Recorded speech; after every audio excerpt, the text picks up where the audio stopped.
Now, today, we are gonna see, what if Kid Harry Potter became dragon after getting abandoned by Dumbledore at doorstep? Part 2. Join Patreon for early ACESS and exclusive content of Super Op stories. Also adult and steamy Harry Potter stories too. Please subscribe this channel, because definitely I will try my best to provide a valuable content for you all. Also check the description to support the original author for this beautiful creation. Since Norberta was not as brilliant and great as him, incapable of talking, and apparently not experienced enough to hunt on her own, he had to growl at her for her to follow. Once she got it, he went to a relatively small tree and used his claws to quickly climb on its trunk, reaching the closest branch and sitting there. Norberta watched him go up and he nodded for her to do the same. She thankfully didn't need more commands and she got close to the base of the tree, looking at the trunk for a couple of seconds before jumping like he did. It didn't went as well, but he couldn't expect a hatchling to succeed at everything, especially on her first attempt. She fell down after planting the claws of her back legs in the trunk. Not using her fore claws as well, she quickly collected herself and tried again, this time managing to actually climb the trunk only to fall down again at its middle. Shimmer patiently watched her go, trying to remember if he was ever that bad at climbing trees, but his memories weren't very clear about this. He mainly did the same thing every day for nearly 10 years after all. But after a couple of minutes, Norberta finally managed to reach the branch he was resting on. She did looked a bit tired already, and he thought that perhaps Hagrid was trying to make her fat like he was. But he didn't give it much attention. Norberta walked up next to him and, as soon as she was within reach, he pushed her off the branch. She growled at his move but it quickly became a scream as she fell. He watched, with no hate, no animosity, no curiosity, as she fell, expecting her to open her wings at any second she got closer to the ground.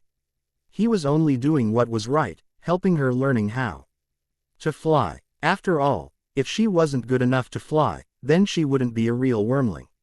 She was flailing around, not opening her wings as she was supposed to, and still letting out a shrill of fear as the distance between her and the hard dirt beneath shrank.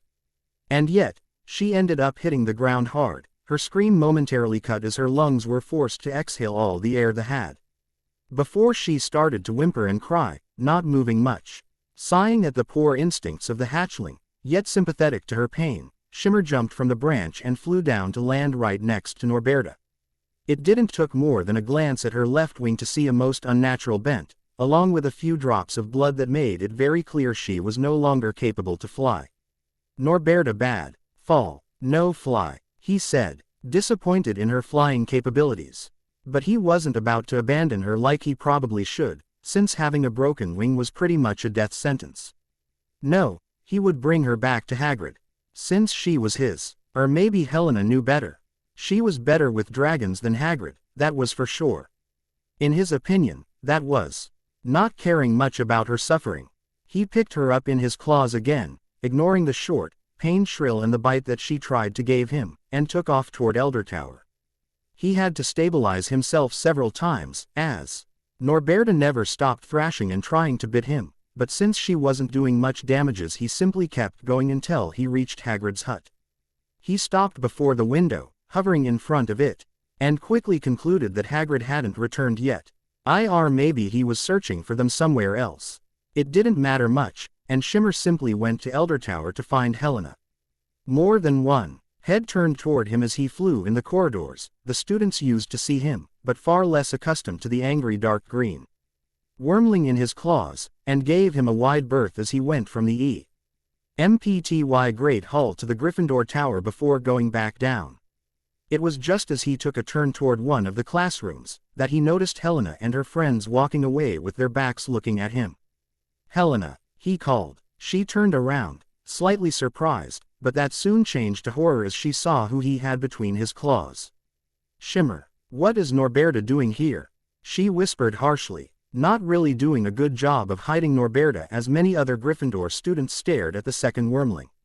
"Norberta not fly, Shimmer help. Norberta fly bad," he replied, dropping Norberta before them as she screamed again, curling up around herself. "I what?" Helena stopped herself, looking for a few seconds at Norberta and noticing the blood and obviously broken wing. "What have you done, Shimmer?" "Shimmer help," he simply replied, not seeing the problem. "If that's him helping, then I don't want to see him attacking," commented Rowan, giving Shimmer a slightly worried look. "Oh Shimmer, what am I doing to do with you?" lamented Helena. "Maybe we should bring Norberta to Madame Pomfrey. She really doesn't look good," said Neville, more concerned for Norberta. "But what should we tell her? She'll know we hid the truth," started to panic Rowan. "Then we tell her the truth. That Norberta is Hagrid's wormling. I'm sure we won't get in trouble for bringing Hagrid's wormling to the infirmary," suggested Helena, ever the more thoughtful one. "But she will ask why she never heard of Norberta before, and then she'll know that we lied to hide her." Rowan continued. "That's not true. We never lied, since no one ever asked us about Norberta," corrected Helena. "That's true," he conceded, slowly calming down. "We should hurry up. I don't think Norberta likes being hurt," said Neville. "Oh, right, let's go." "Neville, could you carry her?" Helena said, turning toward the infirmary. What? No, she'll bite me," he fearfully replied. Rowan, "Nah, I have to agree with Neville, I'm not carrying too dangerous. Injured wormling," he adamantly refused. Sighing at their unwillingness, and herself not wanting to carry the clearly angry Norberta, Helena turned to the only one who could do it. Even if it wasn't a great idea. "Shimmer, can you take her please?" she asked her draconic friend. "Yes," he instantly replied, picking up Norberta, who instantly tried to bite him. "See what I mean?" added Rowan. Yes, let's go." The trip to the hospital wing was short, but punctuated by the many growls and pained whimpers of Norberta, clearly not being carried well by Shimmer, who didn't really thought about it. But as soon as they came in the infirmary, they were met with a stern look from Madame Pomfrey, who was busy taking a look at a bandaged arm of an older Ravenclaw student. "Don't run in my infirmary. Why are you here?" she asked sternly, flicking her wand around the student's arm that moved a little in reaction. "Sorry to bother you, Madame Pomfrey, but Hagrid's wormling is hurt. She broke her wing," started Helena with an apology. That was enough to make the old woman blank for a second, but she recovered surprisingly quickly. "Excuse me, what did you say?" "Shimmer, put Norberta here please," instructed Helena, putting a hand on a nearby bed. Shimmer obeyed, and soon Norberta was freed from his grasp, once again busy trying to lick her wounded wing. "This is Hagrid's wormling, Norberta. Her wing is broken and we wanted to know if you could help her." The old healer gave Norberta a quite distrustful look, as well as a short one toward Shimmer, before focusing on the older student still standing before her. "You're good to go, so get back in class. I have a lot to do," she ordered, and the Ravenclaw didn't stay a second longer, before she focused on Norberta. "I will need Professor Snape's help with this. Healing dragons is far different from humans, and arcana is often inefficient on them. You, go get Professor Snape, tell him that I want him here with a potion of dreamless sleep. Some essence of Dittany and a Skelegro potion," she said, pointing at Neville. The poor boy quickly looked between his friends and the old matron, and with a small whimper, not wanting to get even close to the potion teacher, turned toward the dungeons where he knew he would be hashed out for interrupting Professor Snape's class. "Now, tell me what happened," Madame Pomfrey asked in a no-nonsense warning. "Well, we don't really know, Shimmer brought her like that," squirmed Helena under the matron's gaze. "Shimmer, can you tell us what happened?" "Shimmer take Norberta. Norberta not fly. Take Norberta fly. Norberta no fly. Fall," he tried to explain. "What is this gibberish?" asked Madame Pomfrey. "I think he went to teach her to fly, and then she fell. I'm not sure. He doesn't know that many words yet," apologized Helena. "HMPH. Then she's probably lucky to be alive, she looks quite young." "And you said she was Hagrid's?" "Yes," nodded Rowan. "Then maybe you should go find him. He knows more than me about magical creatures." Not waiting to get another mission, Rowan ran out of the infirmary in hopes to find Hagrid. "Well, at least she isn't choking or coughing, which is good," noted Madame Pomfrey. "She's just a few weeks old, ma'am." "And you know this how?" asked Madame Pomfrey with a raised eyebrow. "Hagrid invited us to see her hatch," Helena shyly replied. "I see," she said before sighing. That man's carelessness will be the death of me. Please keep an eye on her, I have a message to send.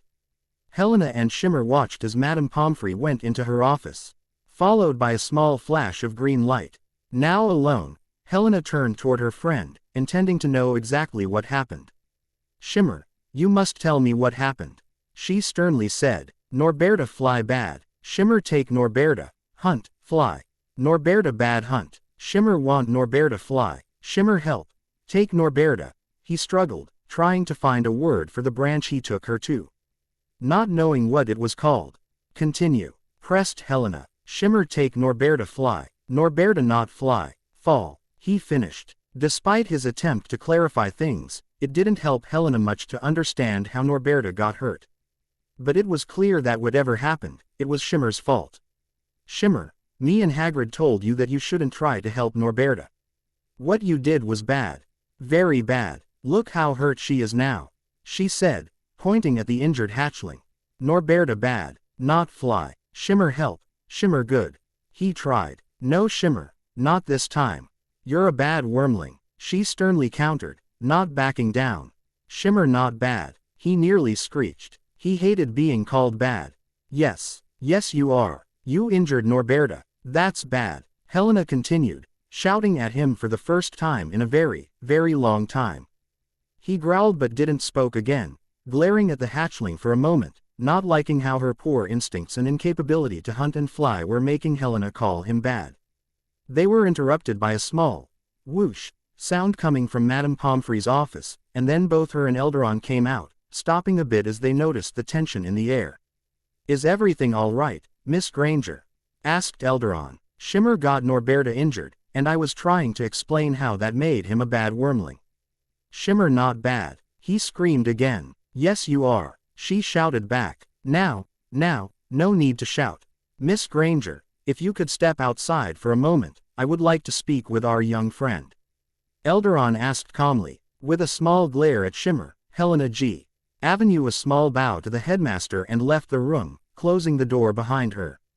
Now, Shimmer, I've come to understand that you and Norberta. He stopped, looking at Madame Pomfrey for a second who nodded. That you and Norberta had an accident. Shimmer gave a small growl, tired of repeating himself, but still answered. Norberta not fly. Shimmer help Norberta, but Norberta not fly. Fall. Not okay. Yes, I can see that. Far from me to insult you, but what you did was bad, Shimmer. He continued with a slightly sterner tone. Shimmer not bad, growled Shimmer again. I know, you're not a bad wormling, but what you did was bad. I don't know exactly how Norberta got injured, but I know that much. Still growling, Shimmer tried to understand what was so bad about helping a hatchling try to fly. She got hurt in the end, sure. But that wasn't his fault. Norberta was the one dumb enough to not open her wings. How did you help Norberta fly? Asked Elderon. Take Norberta. He still didn't know the word. Looking around, he looked at the tree visible through the windows and flew right in front of them. Here, Shimmer take Norberta here, in the forest. Would it be? Started Elderon before stopping as the sound of rushing. Very heavy steps echoed from the corridors before the doors opened in a bang. Hagrid standing right there, the breath short and looking exhausted. A far more TIR. Ed Rowan arrived just a couple seconds later, stopping to put his hands on his legs as he tried to catch his breath. Norberta, shouted Hagrid, running to the wormling's side and, thankfully for the little wormling, stopped right before picking her up, shaky hands hovering over her as he tried to figure out what to do. Look at your wing. Don't worry, Mama's here for you. He cooed gently. I'm sorry for what happened, Hagrid. Sincerely said Elderon. Could you tell us if you know what happened? I'm sorry sir, I don't. I left her at home with Shimmer, thought she was safe there. The half-giant slowly replied, looking at the wing under the careful watch of Madame Pomfrey, ready to intervene at any second. She probably was, but I'm afraid our friend Shimmer tried to help her flying in the forest, and got hurt there. A fall if I understood correctly, explained Elderon. Shimmer, said Hagrid as he turned toward the little golden wormling that was sitting on the bed next to Norberta's. Why would you do this? Shimmer want help Norberta fly. He explained, not seeing the danger that Hagrid could be for him should the giant want to take revenge for his little protege. Shimmer, I told you that I didn't wanted you to help. You shouldn't have done that, Hagrid replied, slightly angry at the wormling but more concerned for Norberta.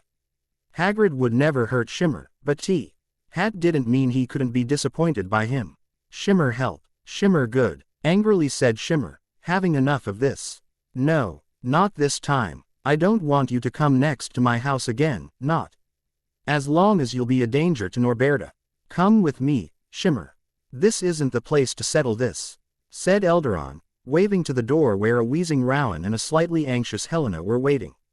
Before I go, Hagrid, could you please tell me since when has Norberta been in your possession? Barely a week, sir. I'm sorry for not telling you, thought you'd want me to get rid of her, mumbled the gentle giant. I know, my friend, I know.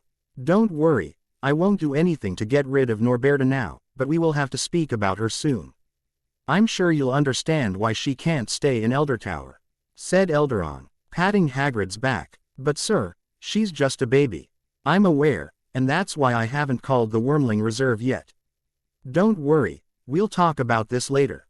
Standing up, Elderon walked to the door and was nearly bowled over by rushing Professor Snape and a tired Neville, both carrying a handful of potions in their arms. Headmaster, I've been told that we have another flying monstrosity, Snape blankly said. An injured one. That we do, my boy. Hagrid's wormling is in dire need of your skills, answered Elderon as he exited. Hagrid's what, am I not surprised?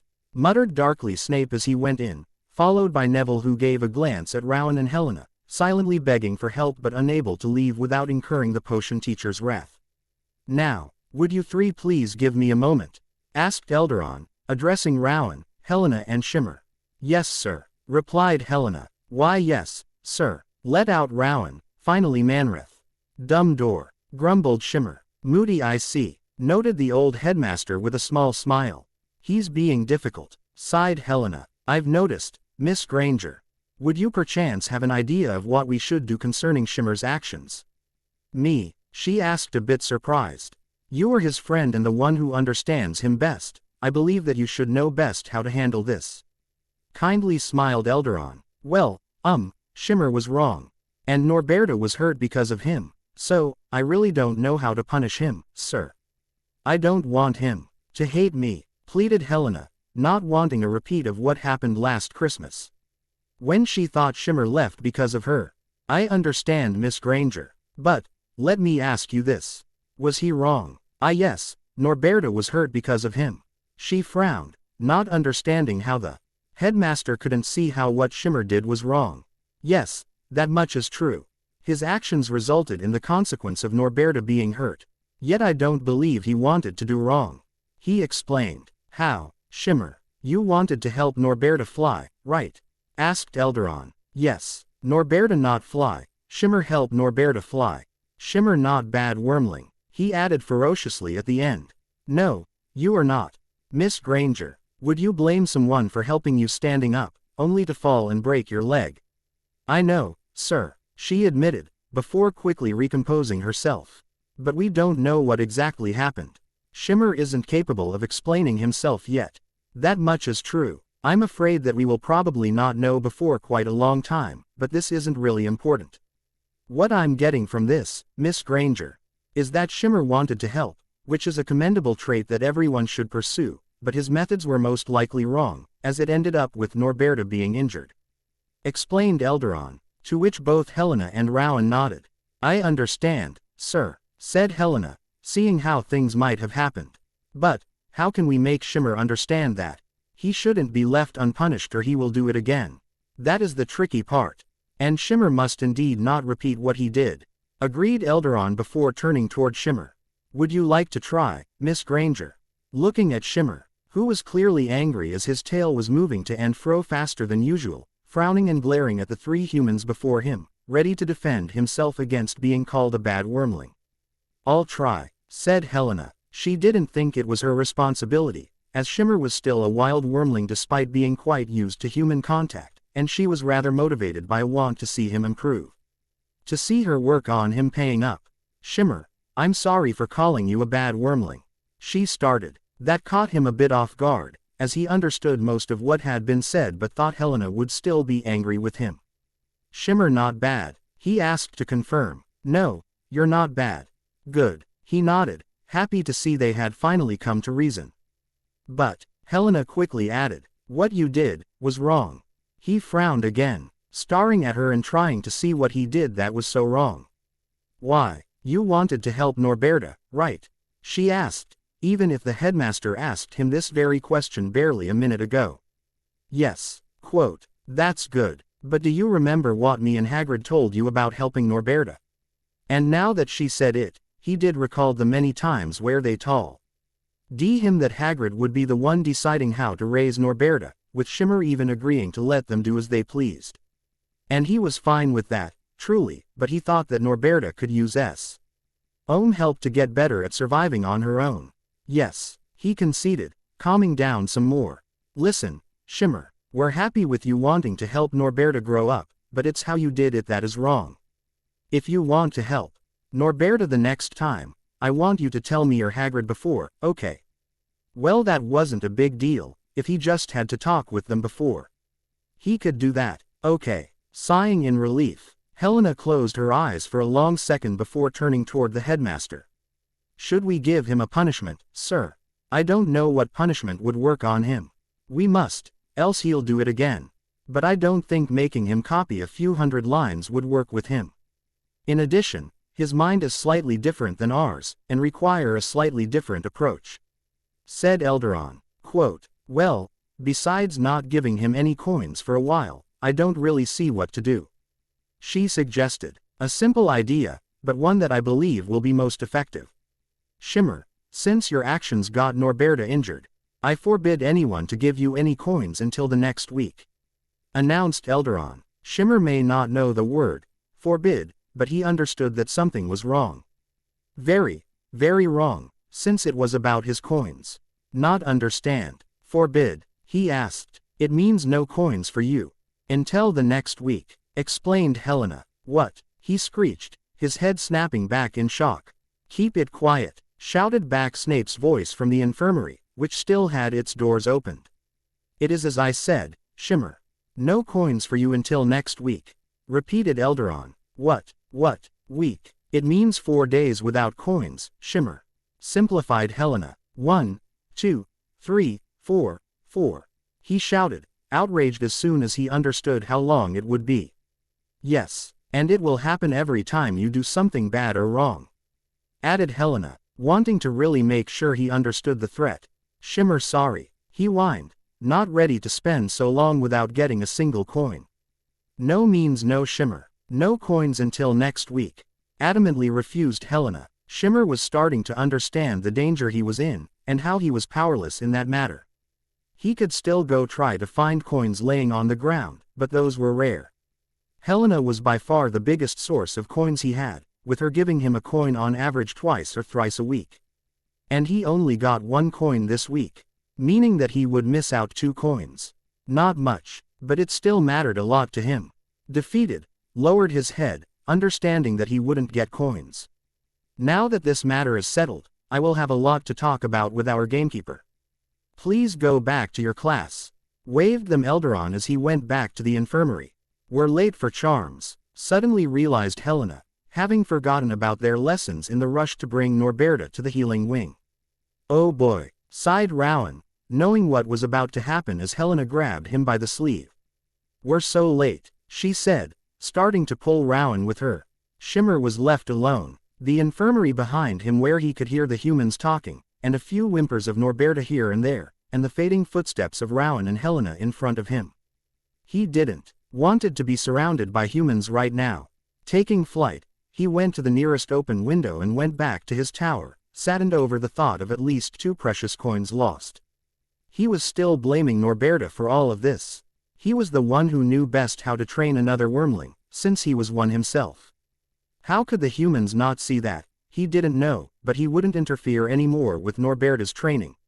Seeing where it got him today, she should have known how to open her wings. Hi, Velexto at the keyboard. That chapter was a pain to write. Sorry for taking so long. Not only am I back to full-time work, I spent a really long time to decide how to decide Norberta's fate. To me, it's only logical to have her being revealed to the headmaster and the rest of the school, as it would have become impossible to hide her forever since she would have become huge very quickly. Next chapter, you'll see what will happen to Norberta. I had many ideas and several suggestions of yours to think about. All were interesting, but some simply didn't fit in the story or couldn't be worked in the way this story is going. Some of your ideas could work as omakes or one-shots. But I don't plan to do any of this now. As for Shimmer, well, he is a wormling. Don't expect him to completely accept and views of the world. I like him this way, slightly confused about the why of human things and simply being of a slightly gray side of morality. He's not really moral, just thinking about survival of the fittest, and thus clashes with Helena's views of having him being a proper, well-mannered wormling. It doesn't mean he can't learn, but no one should expect him to simply accept everything she says as truth. He's also quite prideful, as you've probably noticed, and doesn't take well a certain duo of words. Well, I'm off to bed. I made some notes for the next chapters, so I should be able to work something faster than for this chapter. See you soon. Only a day, Pa said before Elderon called for Helena and Hagrid to visit his office to discuss Norberta's future. Shimmer was here too, of course, but Elderon wasn't able to call him in any way, and Shimmer simply followed Helena when she told him where they were going. Thank you for coming, started Elderon, sitting behind his large desk as Hagrid and Helena stood before him, with Shimmer resting next to Fawkes, perch, void of the Phoenix's presence. Before we begin, Hagrid, how is Norberta doing? She's well, sir, thanks for asking. It's been a bit harder to heal since dragons are arcana resistant, but Professor Snape and Madame Pomfrey says that she won't have any after effects. Replied Hagrid with a small smile. Good, good. Now, Miss Granger, have you managed to explain our little friend what he did wrong? I'm sorry, sir, but I can't, sighed Helena, both a bit disappointed at Shimmer and at herself for not succeeding. No matter what I say, he doesn't want to accept he's wrong. That is slightly troublesome, hummed Elderon. Shimmer, can you tell me what you did that was wrong? Shimmer, good wormling, not bad, instantly replied Shimmer, understanding where this might be going. We know, Shimmer, you're not a bad wormling, far from it. But, do you understand why we are upset with you? Upset, not happy, briefly explained Helena. Shimmer stopped for a few seconds as he understood. And he truly did. He should have left Norberta alone, left her to the care of Hagrid even if he found his methods lacking and not efficient for the hatchling. But he was certain that what he did, meaning trying to teach her how to hunt and fly, was the right thing to do. Shimmer understand. Norberta is Hagrid wormling. Shimmer not help Norberta. Again, he concluded. Now, Shimmer. We are not saying that we don't appreciate your help. Only that what you did was wrong. Continued Elderon. No, Shimmer help Norberta fly. Good. Norberta not fly. Bad Norberta, he countered. You hurt her, Shimmer. Hagrid replied in a slow tone, missing some of his usual jolliness. That was bad. Shimmer sorry Norberta hurt, but Shimmer want help Norberta. Shimmer understand not help Norberta, explained Shimmer, agreeing again to not help Norberta. He would never do it again since it was costing him precious coins. I don't think we are going to get much more from him, Elderon said as he shook his head. Professor Elderon, what's going to happen to Norberta? Asked Helena, giving a small annoyed glance at Shimmer. Ah, excellent question, Miss Granger. Cheered the old man a bit. Sir, you're not going to send her away. Right, sir, pleaded Hagrid. I'm sorry, Hagrid, but even without taking into account what happened with Shimmer, Norberta can't stay at Eldertower. She will soon be too dangerous to be around humans, and the hospital wing is no place for a wormling. Replied Elderon with a saddened voice. As much as he would like to have another wormling in the school, Norberta wasn't docile and unique like Shimmer. He knew that she would soon become a very serious problem and wanted to avoid any regrettable incident. But, sir, she's just a baby. I can't let her go now, continued the half-giant, ready to say anything to keep his precious wormling. I understand how much she means to you, Hagrid. You've told me so many times how much you wanted to own a WYR. MLING that I can see how hard it is for you. But it sadly has to be done. I contacted the Romanian Wormling Reserve, they will send some of their handlers tomorrow morning and take Norberta with them. Sir, I please, begged Hagrid. It has to be done, Hagrid. And truthfully, I'm certain that she will prefer staying in the Wormling Reserve. She will have plenty of space, other dragons to be within many handlers to take care of her. Tried Elderon with a soft smile. Yes, Hagrid, I'm sure Norberta will love it there. And I'm sure Professor Elderon could help you see her again. Added Helena with her own smile. Could I? Asked Hagrid, unsure yet a bit calmer. Of course, my old friend. I don't see any reason why you shouldn't be allowed to go see her again. As long you don't try to bring her back here. Playfully assured Elderon. Norberta, asked Shimmer, not sure if he understood what they were saying. Ah, another challenge. Young Shimmer, Norberta cannot stay at Eldertower. She will leave tomorrow morning. Norberta bye-bye. Why? He asked, surprised, not getting why she couldn't stay. Norberta is dangerous, she could bite and injure anyone. And if that happens, she will be put down by the ministry. Added Elderon. That made Shimmer think a bit more than usual. Norberta was dangerous, as she should since she was a wormling, but so was he. He was even more dangerous than her. So did it meant that he would have to leave too. Shimmer dangerous. Shimmer bye-bye, the golden wormling asked, jumping from his perch to land on Elderon's office. There is a difference between you and Norberta, Shimmer. She is not sapient like you, not capable to be taught what is right and what is wrong. I'm sure that with time, it could be possible to make sure she would never attack anyone. But it won't be before a long time. Continued Elderon. Shimmer smart, Shimmer not bye-bye. That is one way to say it, yes. He wasn't sure what to think about that. It meant that, should he try to attack someone, he would have to leave. He had already been told such a thing not too long ago, but it was a reminder that humans apparently didn't like to have dragons around them. Perhaps Hagrid was an exception then. Norberta where? He wished to know. May I? Asked Helena. Of course, go ahead Miss Granger. Welcomed Elderon with a wave of his hand. Thank you, Shimmer. Norberta is going to a Wormling Reserve. It's a place where all dragons are being taken care of, fed, healed, where they can fly and live freely. Explained Helena. That didn't sound bad at all to the ears of Shimmer. A place with free food. Perfect. Though the idea of being around other dragons bothered him a bit, it meant sharing coins and food, and that's something that he had absolutely no interest in. Though it did bring one question. Reserve. Coins. Reserve. And no, I don't think they have any coins there. Replied Helena with a slightly pensive look. That one sentence crushed all the will he might have had to go there. No coins. He'd rather leave on his own. No coins not good. Shimmer not go. He warned. We're not going to send you there, that's silly. Smiled Helena as she petted his head, much to his pleasure. Sir, interrupted them Hagrid. Yes, replied Elderon. I understand that Shimmer and Norberta are different dragons, that he's the only wormling like him that we know of. But do you think there might be others like him? I mean, a wormling that I could keep? He asked hopefully. That is a question which bears no answers for now. Sighed Elderon, sharing a similar desire. Shimmer, do you know other dragons like you? Smart, that like coins? Asked Helena. No, Shimmer one wormling. Not no, only Norberta. He answered while he kept purring. I see. May I go see Norberta? Requested Hagrid. You're free to go, my friend. I believe that we are done for today. Assured Elderon. Thank you, sir, said Hagrid as he turned to leave. Can I go too, Professor?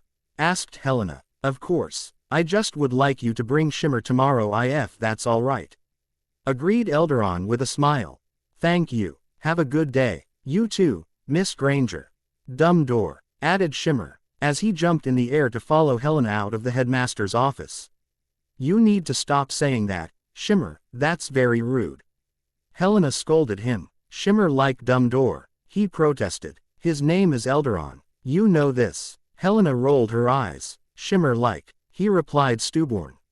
Helena. The young girl turned around at Hagrid's voice, seeing the gamekeeper who had apparently waited for them.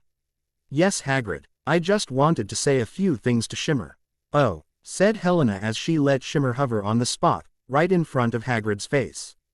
Hagrid, Shimmer sorry Norberta hurt, said Shimmer, knowing that his actions didn't please the giant human. I understand Shimmer, I know you wanted to help. And whatever you did that injured Norberta, I know you did it with good intentions.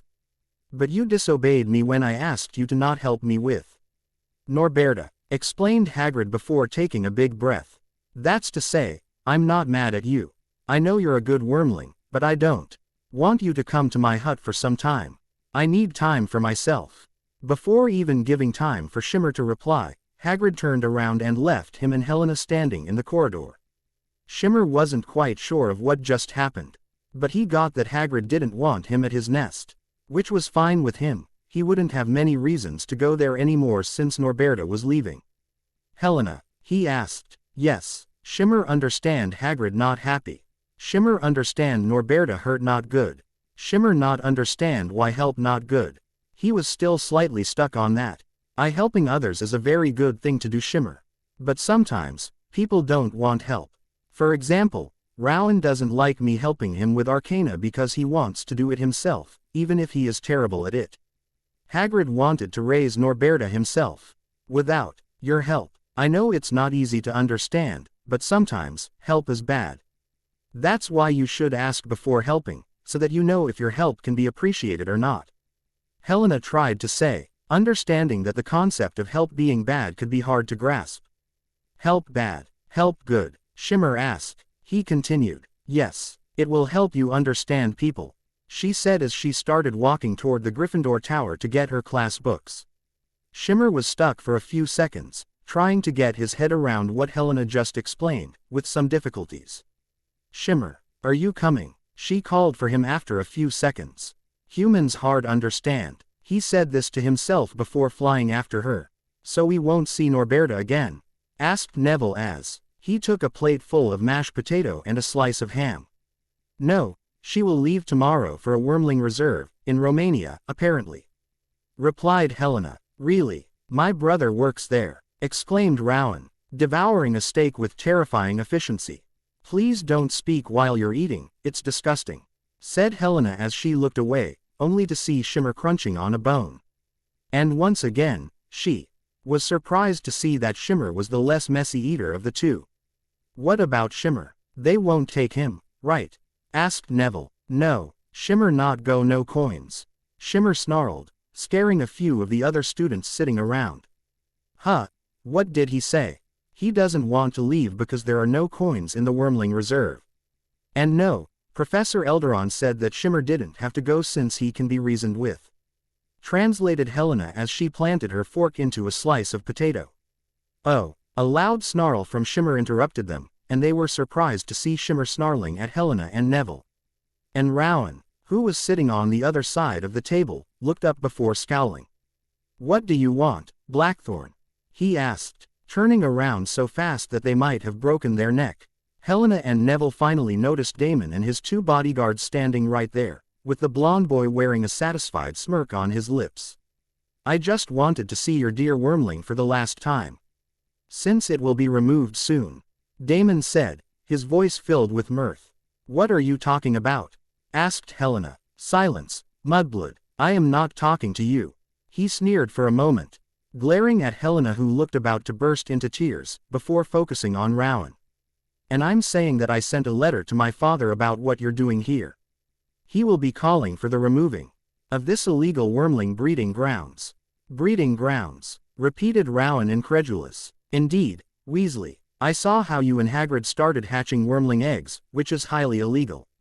My faith, will soon have both the Aurors and the Department of Magical Creature Regulation on you. He added in his very pompous way, gathering many glares from the Gryffindors around the table. The other students may not know what this was all about, but they weren't happy to have the Slytherin boy parade like this so close to them. But no matter who might have answered him, or the words that might have been spoken, the very loud growl that Shimmer gave at him made it extremely clear that he wasn't appreciating his presence. Rein your wormling, Mudblood, or else he might have to be removed definitely, sneered Damon, even though it was clear from his posture and tone that he wasn't as sure of himself as he had been barely a few seconds ago. Helena's sob broke through the tension in the air and, from the way that Shimmer was standing up, ready to pounce, it was clear that Damon wouldn't escape unarmed. "Shimmer, kill bad boy," growled Shimmer ever harder. Damon took a sudden step back, finally understanding the danger he was in. But before anything could happen, a boom echoed in the hall, taking everyone by surprise, with many students shouting in fear and ducking at the sound that was similar to thunder. Shimmer too was taken by surprise, and he whirled around only to find Professor Snape standing close to their table, wand out. "What is going on here?" asked a very irate Snape coldly. "Professor Snape, I was just reminding them that their wormling would be," started Damon. "This wouldn't have angered Shimmer that much. And I recall telling you to never antagonize him again. Was I not clear the first time?" towered Snape as he walked up to them. "No, yes, sir," stammered Damon. "I see. Go back to your seat, Mr. Blackthorn." With but a glance at the Gryffindor, Damon turned around and went back to the Slytherin table, silent and ignoring the glares from his own table. "Now, I trust Shimmer wasn't about to act on his words?" asked Snape toward the golden wormling. "Bad boys," snarled Shimmer, glaring at Damon. "Mr. Blackthorn has indeed been a rather constant source of worry recently, but calling someone names isn't worth death." Snape glared at Shimmer, which didn't do anything to him. "Sir, may I?" asked Helena, still a bit emotive but not wanting to see Shimmer reprimanded or punished. "Go ahead, Miss Granger. Thank you for standing up to me, Shimmer, but I don't want you to harm them," told Helena after taking a big breath. Shimmer only growled in reply, before lying down again, still glaring at Damon. "That will be enough. Now, would you please explain what prompted all of this?" asked Snape, satisfied with not having to humiliate his own house further and stopping the probable rampage that would have ensued if he hadn't intervened to stop Shimmer. "Damon came to us, saying that Norberta and Shimmer would be removed from the school by his father," replied Helena, trying to avoid the teacher's gaze. "Did he now? Well, I suppose a rectification is in order," replied Snape before walking to the teacher's table, only to turn toward the students. "Children, since the headmaster decided not to disclose it, it is my duty to inform you that a second wormling has been found on Eldertower's grounds. Unlike Shimmer, it is unable to talk and hasn't shown any unusual behavior. The Romanian Wormling Reserve has been called, and they will take away this wormling tomorrow morning. Our also decided to keep Shimmer around as he can be reasoned with, in addition to Shimmer's own displeasure of leaving," explained Snape as he glared at everyone in the room, before focusing a little bit longer on Damon. "I would also like to recall you all to not anger Shimmer, for only a teacher could save you from him." With that said, Snape took his seat at the teacher's table, keeping an eye on the students in the hall, who all went into furious whispers. "What say?" asked Shimmer, having heard too many words for him to process everything. "Nothing bad, Shimmer, only good things," assured Helena calmly, petting his head. That's all that mattered to Shimmer right now, in addition to glaring at the bad boys. "I hope nothing bad will happen with Damon's dad," mumbled Neville. "Why?" asked Helena. "His father, Lucius Blackthorn, used to be a follower of you-know-who, and he still has a lot of power at the Wizengamot. And he'll use anything to take down Elderon, like a wormling inside his precious son's school," replied Rowan, frowning. "I actually thought we would hear about him when Damon was bitten on the train." "Is he dangerous for Shimmer?" continued Helena, now looking worriedly at Shimmer. "Very. I'm sure he'll at least try something to get Shimmer out of Eldertower.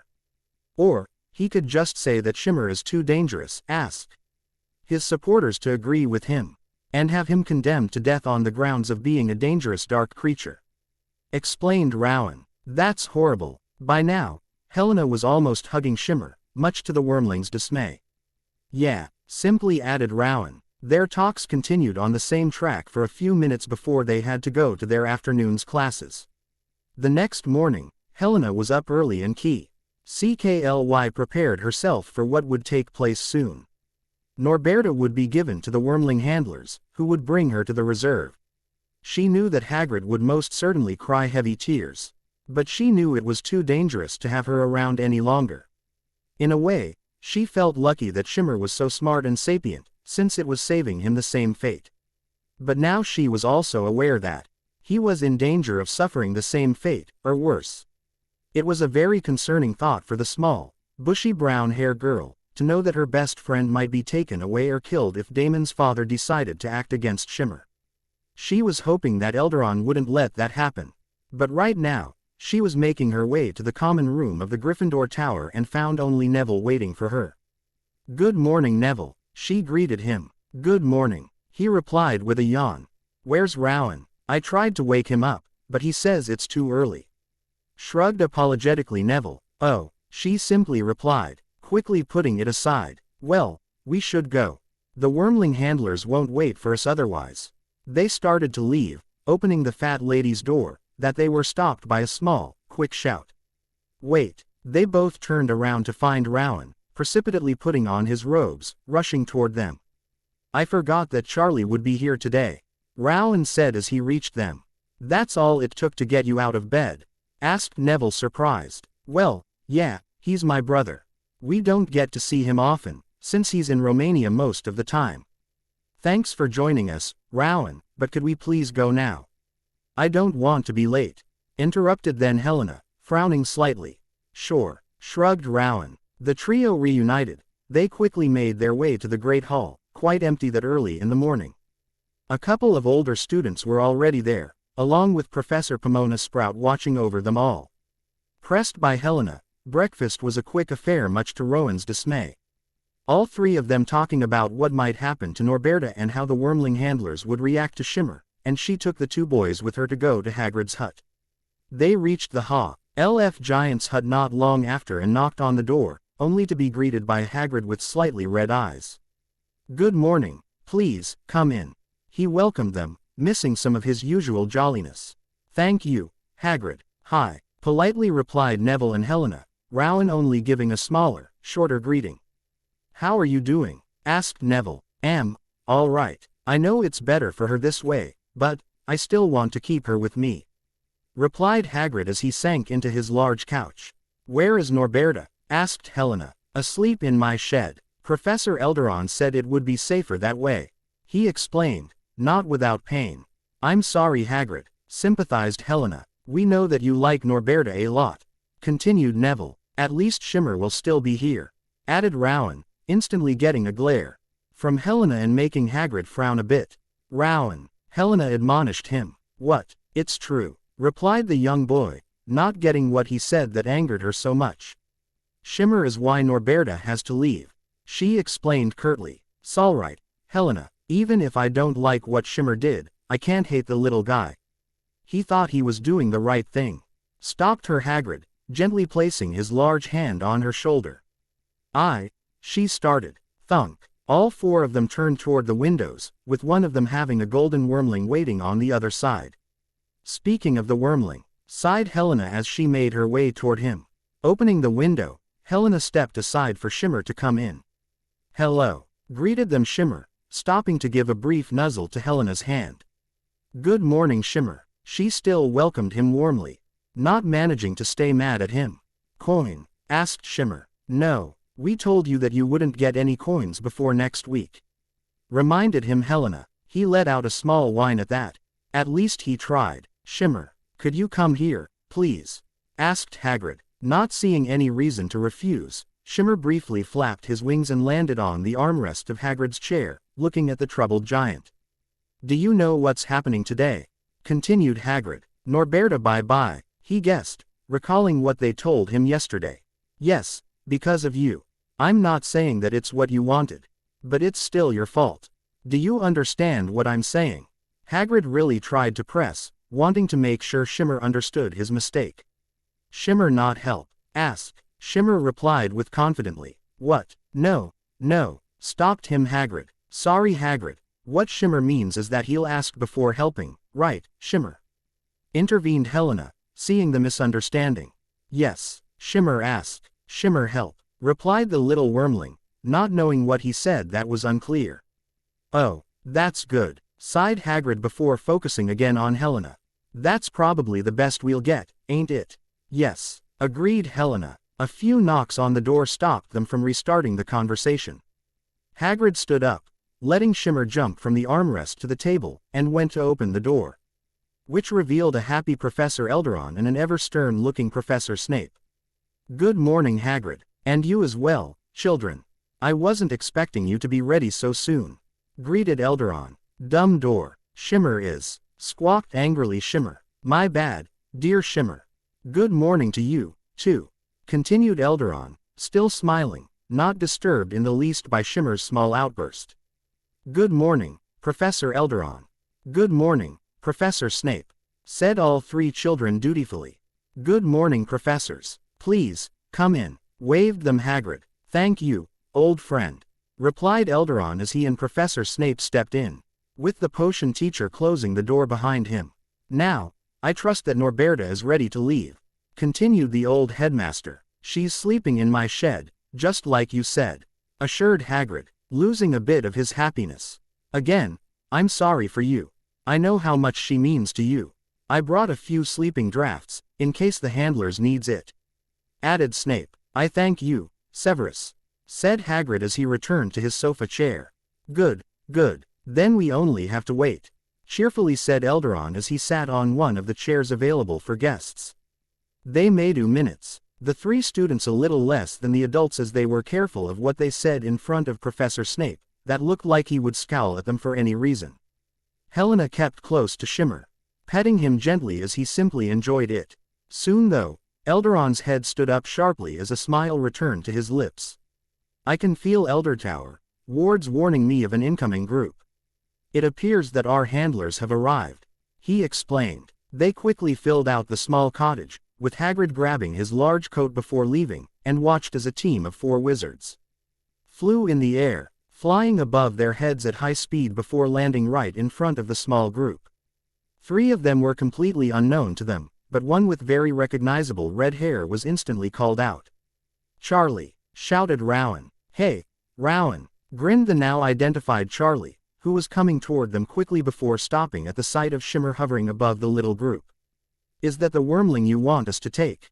he asked more seriously. The angry squawk of indignation that Shimmer gave him instantly prompted him to take out his wand. Shimmer would never go to a place where there were no coins. The other wormling handlers were on their guards as well, wands out, which was quite normal since dragons were not known to be the friendly type. "Ah, Mr. Weasley, good to see you again," welcomed them Elderon, a hand in the air as a sign to be peaceful, wanting to disarm the situation quickly. "And I'm afraid there is a small confusion. This wormling is Shimmer, and he will be staying at Eldertower in the foreseeable future." "Really?" asked Charlie, eyebrows raised high at the headmaster's declaration. The surprise of allowing a wormling on Eldertower ground was something he would have liked to have years ago. "Could you tell us what kind of wormling he is? I don't recall ever seeing this species of wormling before." "That can wait. We're here to secure a wormling, aren't we?" intervened another wormling handler, who spoke with a heavy Romanian accent. "Oh, sorry, Headmaster, Professor Snape, Hagrid, let me introduce you to my colleagues. This is Anton Nedelsu," he started, pointing at the man who just spoke. "Next you have Doina Siligi and finally Liviu Ionescu. Both of them only speaks Romanian," he finished, pointing at the only female handle, and then to another man slightly older than the rest. The 3 either nodded or waved as they recognized their names, before Charlie turned toward Elderon again. "And Anton's right, we'd rather you're the other wormling first if that's not an issue." "Of course, Hagrid," called Elderon. "Yes sir," sighed Hagrid as he started to walk toward his shed. "She's sleeping right there, sedated?" asked Charlie as he and his team followed the half-giant. "No, I just put her to bed last night. And it's a female Norwegian Ridgeback, not a month old yet, correct?" continued Charlie. "That she is." Hagrid stopped right before the door. "You won't hurt her, right?" he asked. "Of course not. We're here to take care of her. You have my word that she'll fit right in at the reserve. Plenty of other dragons, food and territory in abundance," smiled Charlie as he tried to cheer up Hagrid. "All right, you're ready." "A moment," stopped Charlie, turning to his teammates. "Esti gotta?" he asked, getting 3 nods in return as well as raised wands. "We're ready." With a last small sigh, stopping a moment in doubt with the handle in hand, Hagrid finally made his decision and opened the shed. A small squeak came out, And the 4 wormling handlers stood ready, watching Norberta slowly coming out of the shed, giving careful glances at all the surrounding humans. Shimmer could understand her wariness. He would be quite angry should any human come to wake him up in his nest.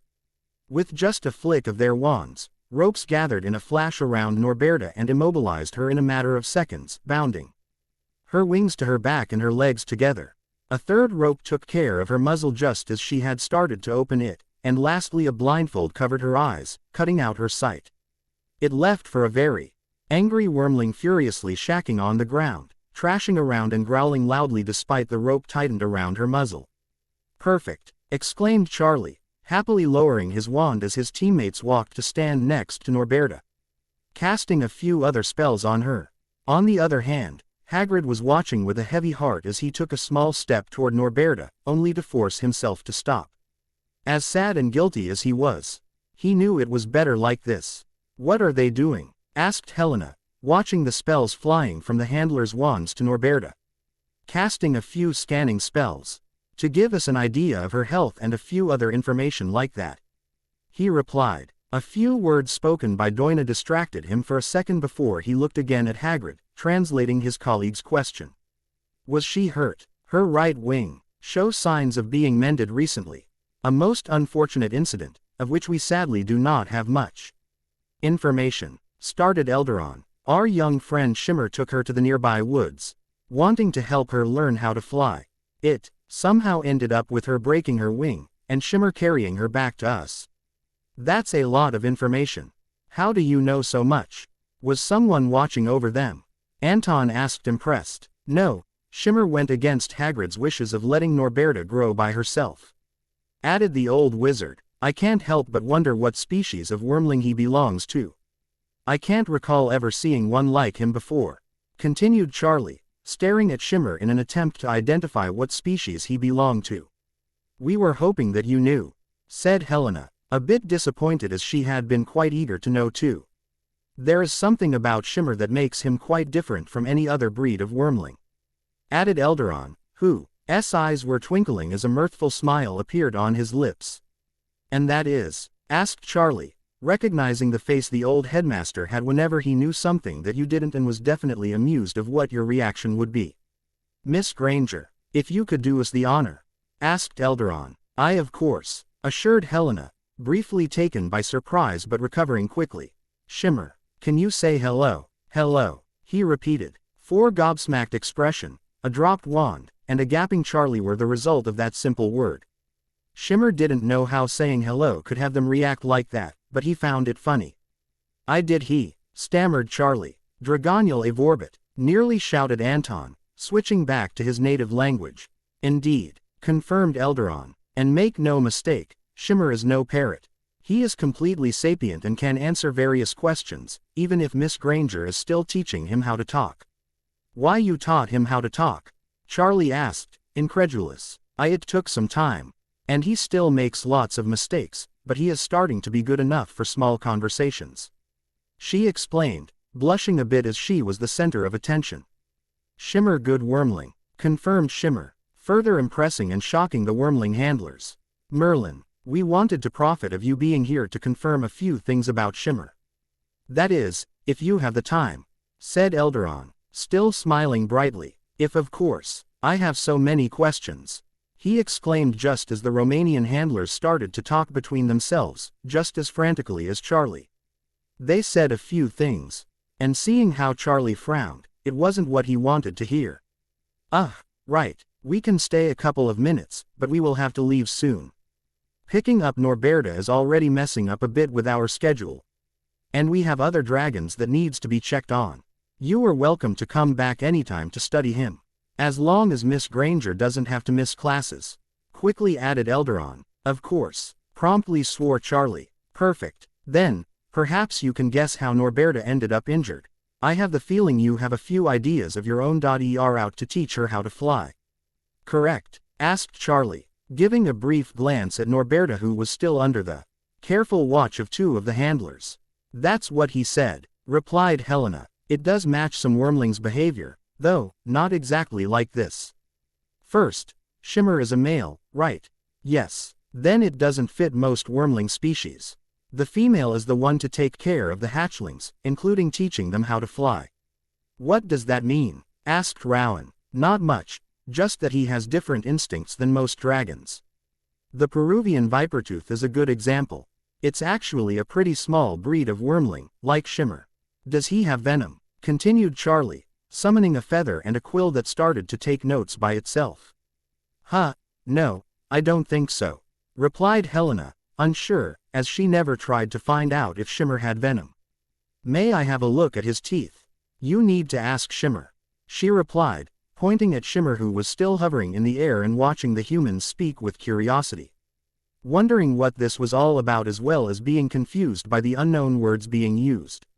Right, that's going to take some time to get used to, started Charlie before looking straight at Shimmer, a bit confused about what to do. Shimmer, could I have a look at your teeth? Shimmer simply looked back at him, a bit confused about the question. He knew what teeth were, but he didn't understand why that human that looked a lot like the smaller red-headed one wanted to look at his teeth. Why would you look at teeth? Was he wishing to be bitten? Shimmer not understand. Why? He asked, flying to Helena and about to land on her shoulder. No, Shimmer, you can't sit on my shoulders. You're too heavy, and Charlie only wants to see if you have venom, said Helena as she pushed him away, with a bit of frustration.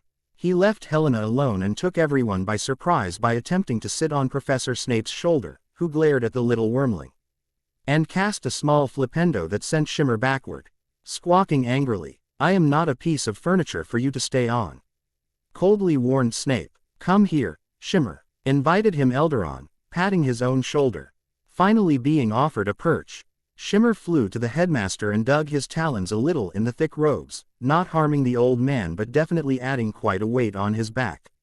What venom? Shimmer asked Ed as soon as he was comfortably resting on Elderon's shoulders, much to the continuous shock of the wormling handlers. Venom is something that snakes have. It kills their prey quickly and is located in their fangs, explained Elderon. Shimmer venom? He asked in surprise. That's what Mr. Weasley wants to find out. Okay, agreed Shimmer, opening his maw wide, eager to know if he could have a new way to kill prey. Good, said Charlie, both for Shimmer and for himself. Stepping closer, Charlie warily got in reach of Shimmer's teeth and started looking at the teeth. And it barely took a few seconds for him to recognize the teeth, or rather, recognizing if these teeth were poisonous or not. No risk of being poisoned here, declared Charlie slightly relieved. Shimmer no venom? Asked Shimmer disappointed. No. May I have a look at you? I don't think I've ever seen a wormling smaller than you before. Are you an adult? Charlie continued his interrogation, even as he kept writing more details about Shimmer's appearance. Shimmer 10. Proudly replied Shimmer. Strange. Most dragons of that age are already adults since a couple of years already. He still has a young body, why his horns grow indicates that he hasn't finished growing, his body mass isn't fully developed either. That's both very confusing and very exciting. Can you guess how much bigger he will get? Asked Elderon. Hard to estimate without any scale of time, but not that much. Perhaps he'll gain another meter in length, vaguely replied Charlie. How does he talk? Why is he so smart? Asked Anton, F.A.R. more preoccupied with this aspect of Shimmer than his biology. Shimmer smart, affirmed Shimmer. Yes you are, instantly replied Helena, and I don't think we've found an explanation of why he's so smart. But I'm still teaching him how to speak. Right, and where does he come from? Continued Charlie. I don't know, realized Helena. Shimmer, where do you come from? Shimmer frowned a bit, N.O.T. understanding what she was talking about. Not understand. You live here now, where were you living before? She tried to explain. Shimmer live big human nest. Many humans, many car, he replied, recalling his life in the small forest in the heart of London. In a Muggle city, guessed Elderon. Then it's a miracle he's never been discovered before. Most dragons have a passive arc, Anna, that makes them hard to detect by Muggles, but it isn't perfect, stated Charlie. Recalled Helena, shouting for a moment before quickly calming down. Shimmer also reacts strangely to arcana. Do you know why? Dragons are naturally resistant to arcana. Some spells simply do not work on them. It doesn't help that the bigger and older they are, the more resistant they'll get. Expertly explained Anton. Indeed, but Miss Granger was referring to another unique ability of our dear Shimmer. Have you ever heard of a wormling capable of eating arcana? Asked Elderon, who was genuinely without answer on this particular point. Eating arcana, frowned Charlie, staring again at Shimmer, who was trying to follow the conversation. How so? If someone cast a direct spell at him, he sometimes eats it. Described Helena. It doesn't ring a bell. Mumbled Charlie, looking at Anton, who shook his head in answer, lost too. Can he show us how he does it? We never tried, but it shouldn't be too hard. She almost shrugged. Shimmer, could you please stand over there? Asked Elderon, pointing at the grass next to him. No, instantly replied Shimmer, taking them all by surprise. No, why? Questioned Helena. Shimmer not go no coin. He replied, glaring at Helena and Elderon, even if he was on the latter's shoulder. Is there a problem? Asked Anton. Uck, you're still stuck on that. Groaned Helena. It's only until next week, Shimmer. You will get coins after. What's this about coins? He likes everything precious, much like dragons in Muggles' books. Answered Elderon. Really? Do you want coins now? Asked Charlie, amused by the comparison and how ludicrous it sounded. Sure, a few dragons liked shiny things, but it was always an unusual behavior not repeated by the rest of their species. Yes, no, Shimmer want coins. Reserve no coins. Shimmer not want go reserve. Angrily replied Shimmer, glaring at the wormling handlers. You're not going with them, we just want to make you eat arcana. Chided Helena. Shimmer not go no coin. He truly wanted to be certain. No, good. Shimmer like eat arcana, Shimmer added, jumping from Elderon's shoulder to gently land on the ground.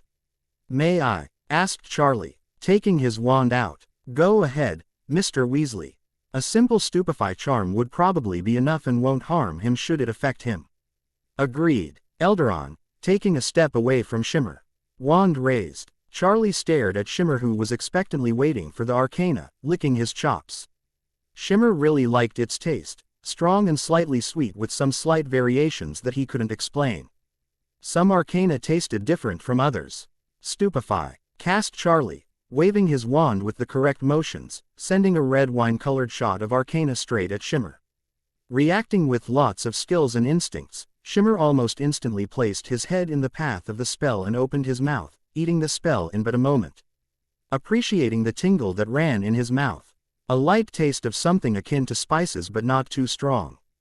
It also filled him up a bit, not in a hungry way, but something slightly different. He stared at Charlie some more, waiting for another. At the same time, Charlie and most of those who watched this happen, were processing this nearly unbelievable sight. Even more dangerous to some, as it would make it far hard. To cast spells on him if he could simply eat them in midair. But to others, it also made him an incredible creature that they couldn't wait to figure out. As good, again, asked Shimmer. Stupefy, cast again Charlie, not really knowing what to do beside trying to please the wormling. With as much dexterity, he gobbled the red spell with a snap of his jaw, happily absorbing the arcana. It also filled him up further. So much so that he felt the arcana coursing through him and an undesired sensation of being too full. Stupefy, unexpectedly continued Charlie, taking Shimmer by surprise. He still had the same reaction, and ate it all the same, but it was a bit too much arcana for him. Where he felt full just a few seconds ago, he felt almost bloated and about to explode, along with a small sensation of lightheadedness. He didn't understand why though, feeling a bit sick. Tilting his head to the side, he felt his stomach rebel and started retching, gagging for a few seconds before vomiting on the grass. Ew, Shimmer, that's disgusting, she complained, looking away from the gross gooey mess. What's that? Asked Rowan, far less disturbed and rather curious of the shiny, slim, white pile of blue goo that Shimmer just threw up. Do not touch that, Mr. Weasley, instantly warned Snape, already using his wand to gather the liquid in a flask. He even had to take a second one to get everything. But once it was safely gathered inside the vials, he gave it a good look. How strange, mused Elderon. Do you know what this is, Headmaster? Asked the potion teacher. Not at all, I'm afraid that I've never seen such a thing before. And yet, I can feel some powerful arcana in this. Rue, groaned Shimmer, shaking his head before focusing on what just happened. And the first thing he noticed was that the feeling of being full vanished, leaving him just as he had been before eating the arcana, with a slightly upset stomach in addition. Where arcana? He asked. Headmaster, called Snape, flicking his wand at the blue stuff. I believe that your statement is incorrect about arcana being in this goo. This is arcana, only that it isn't around us like usual but rather somewhat solidified. This brought down an absolute silence on the group, most simply freezing at this revelation. Only Rowan, Shimmer, and the two handlers who didn't speak English didn't understand WH. At this was about or didn't understand the implications. That's impossible, nearly shouted Helena, frantically looking between the vials of blue arcana and Shimmer. The Book of Arcana, Environments, and Planes states that arcana cannot take a physical form. She recited perfectly. Arcana? Asked Shimmer, looking at the vials. Another mystery to add to Shimmer's unique nature. Sighed Elderon with a soft smile. How are you feeling, Shimmer? Shimmer good. Good arcana. Like. Big arcana, not like. He tried to explain, not really disgusted by what just happened. He could feel just how much arcana was gathered in the greasy human's hands, and it made him hungry again. Even though he now knew he couldn't eat as much arcana as he wanted.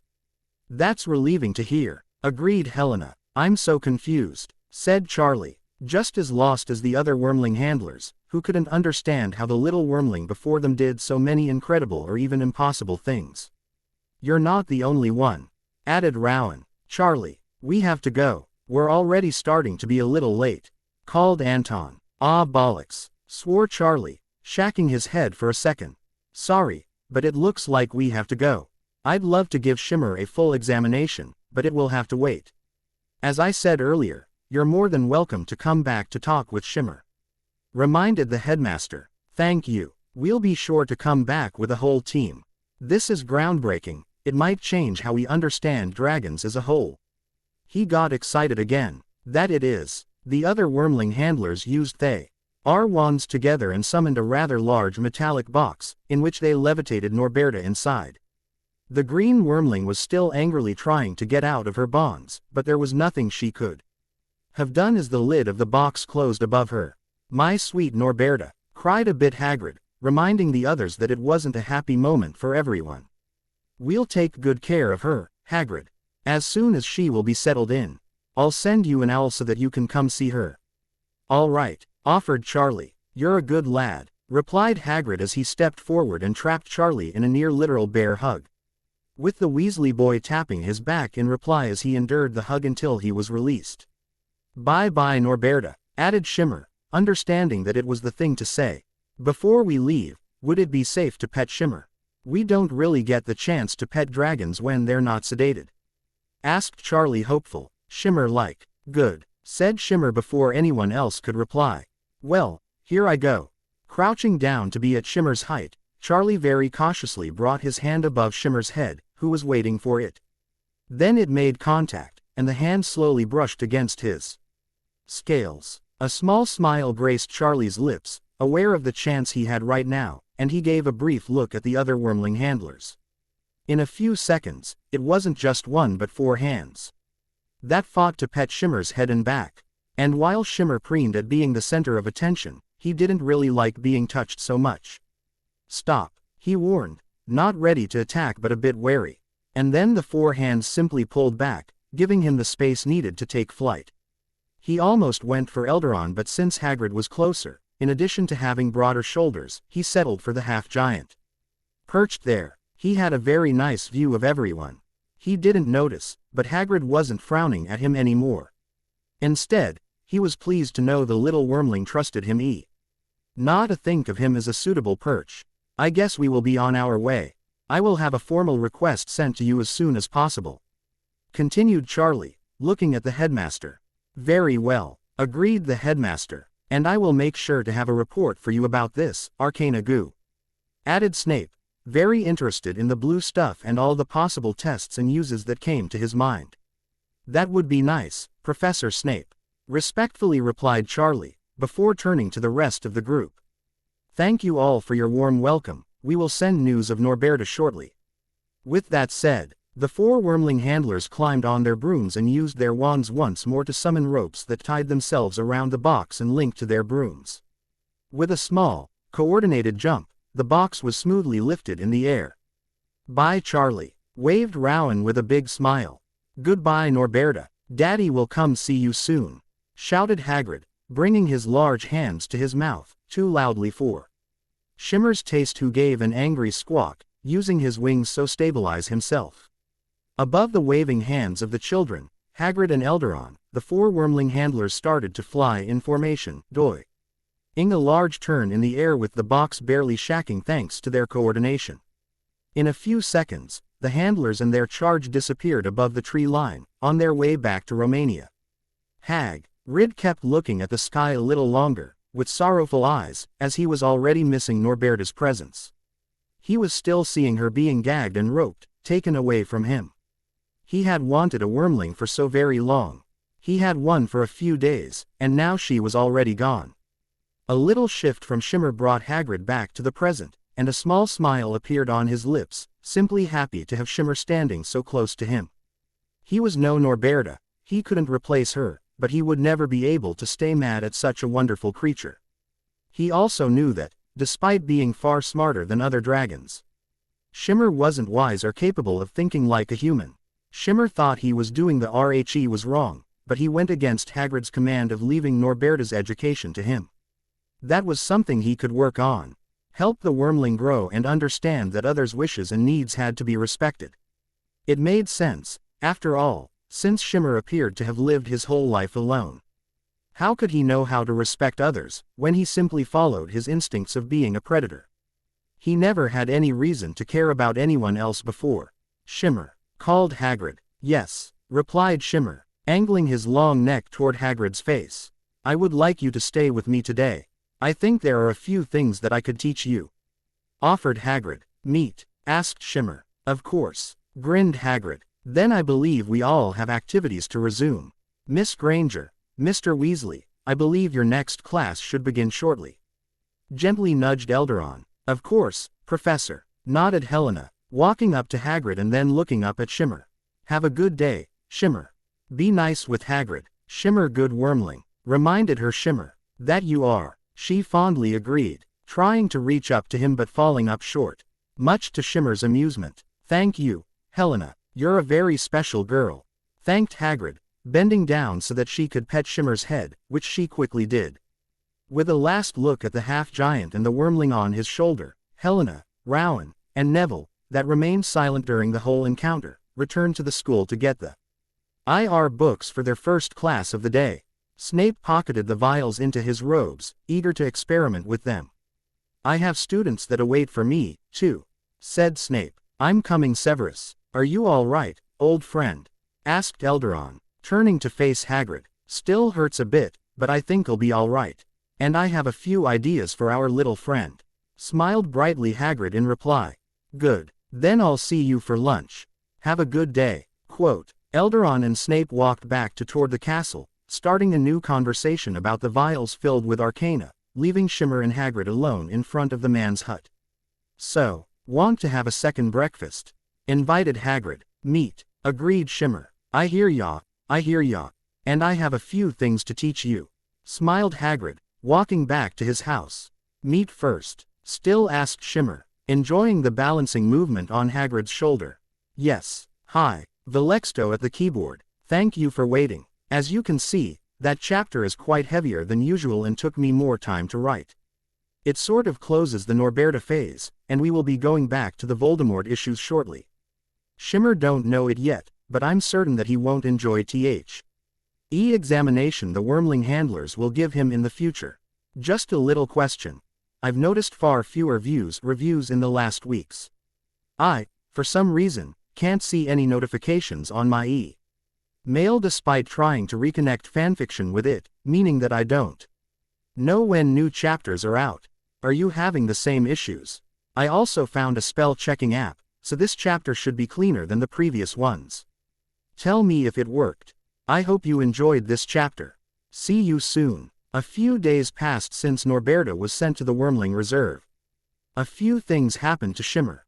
No one seemed to be upset with him anymore, and Helena even started to give him coins again. Hagrid had been very helpful to better understand humans. It took some time, especially since Shimmer still wasn't capable of understanding all the words humans used, and he was starting to wonder if there was an end to the numerous words humans had. The half-giant mainly told him that respecting human words was important.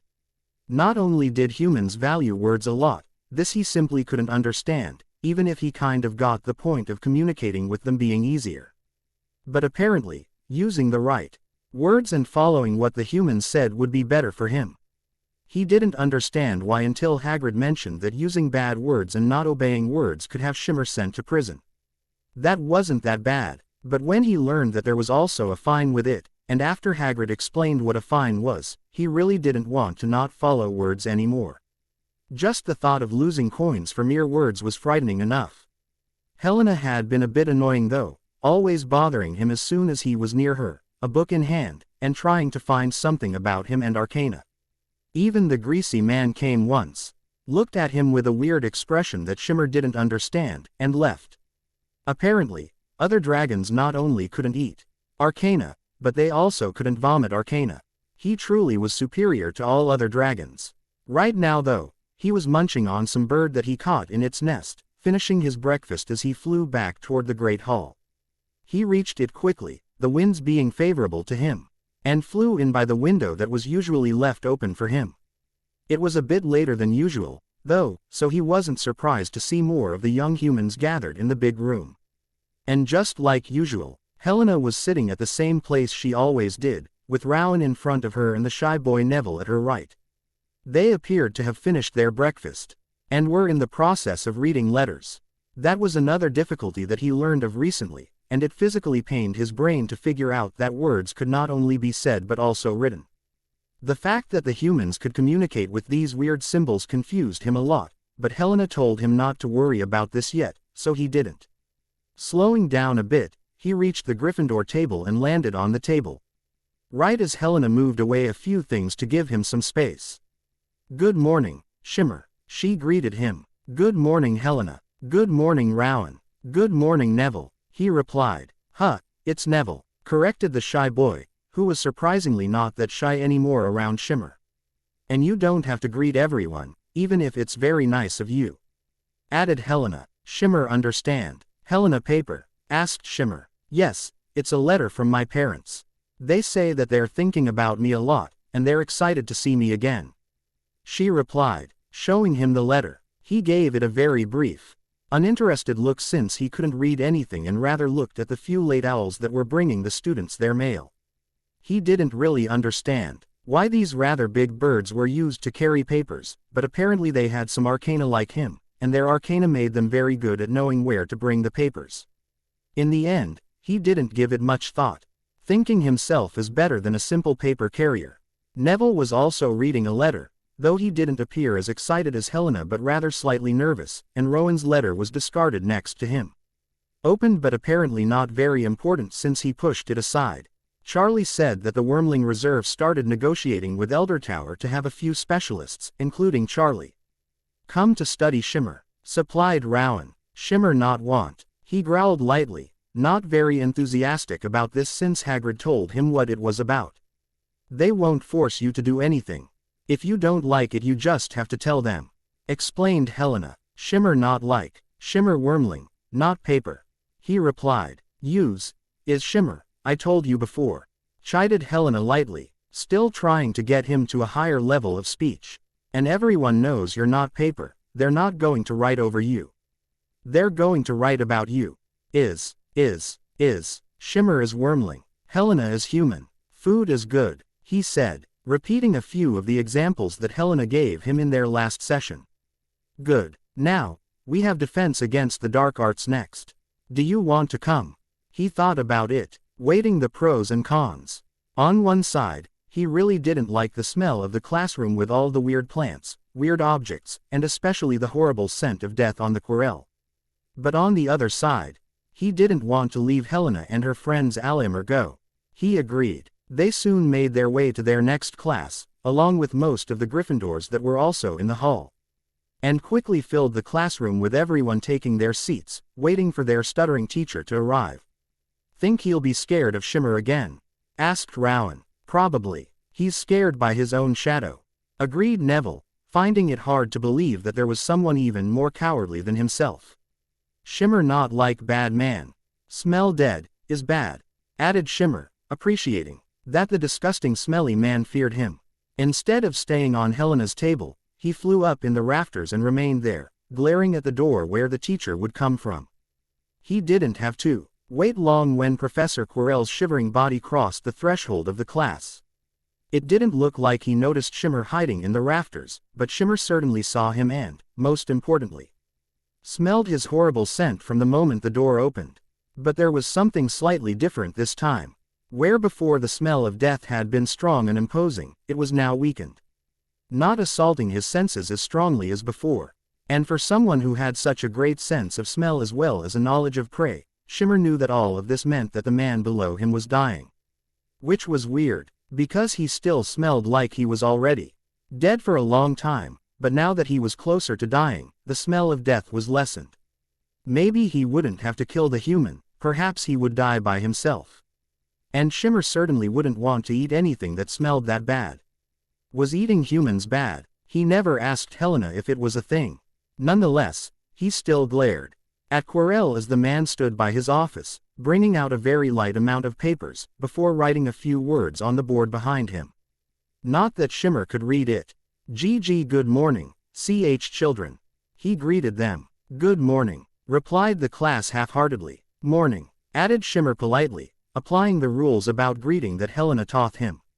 Quirrell's eyes snapped upward toward him, and he froze at the sight of the wormling hiding above them, stuttering like crazy and pointing a wavering finger at Shimmer. "DDD wormling, not again," sighed Helena in a whisper. "It's bloody fun," cheered Rowan, whispering but certainly not hiding his glee. "GGG get it OU out of here," ordered Quirrell, retreating behind the small cover offered by his desk. "Come on, Shimmer," guided him Helena, standing up and walking to the door. "Shimmer not like," he complained, not wanting to leave. "You don't have a choice." "Come on," she repeated, opening the door. "Not like," he repeated too, but complying reluctantly. He jumped from the rafters and flew right through the door, which Helena closed right as he passed.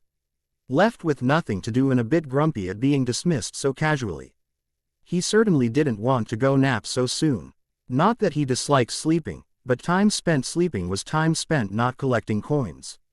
Orienting himself a bit, he flew through the corridors as the paintings, which got slightly used to him, gave him nasty and wary looks, not that he cared, and went up the very long stairs.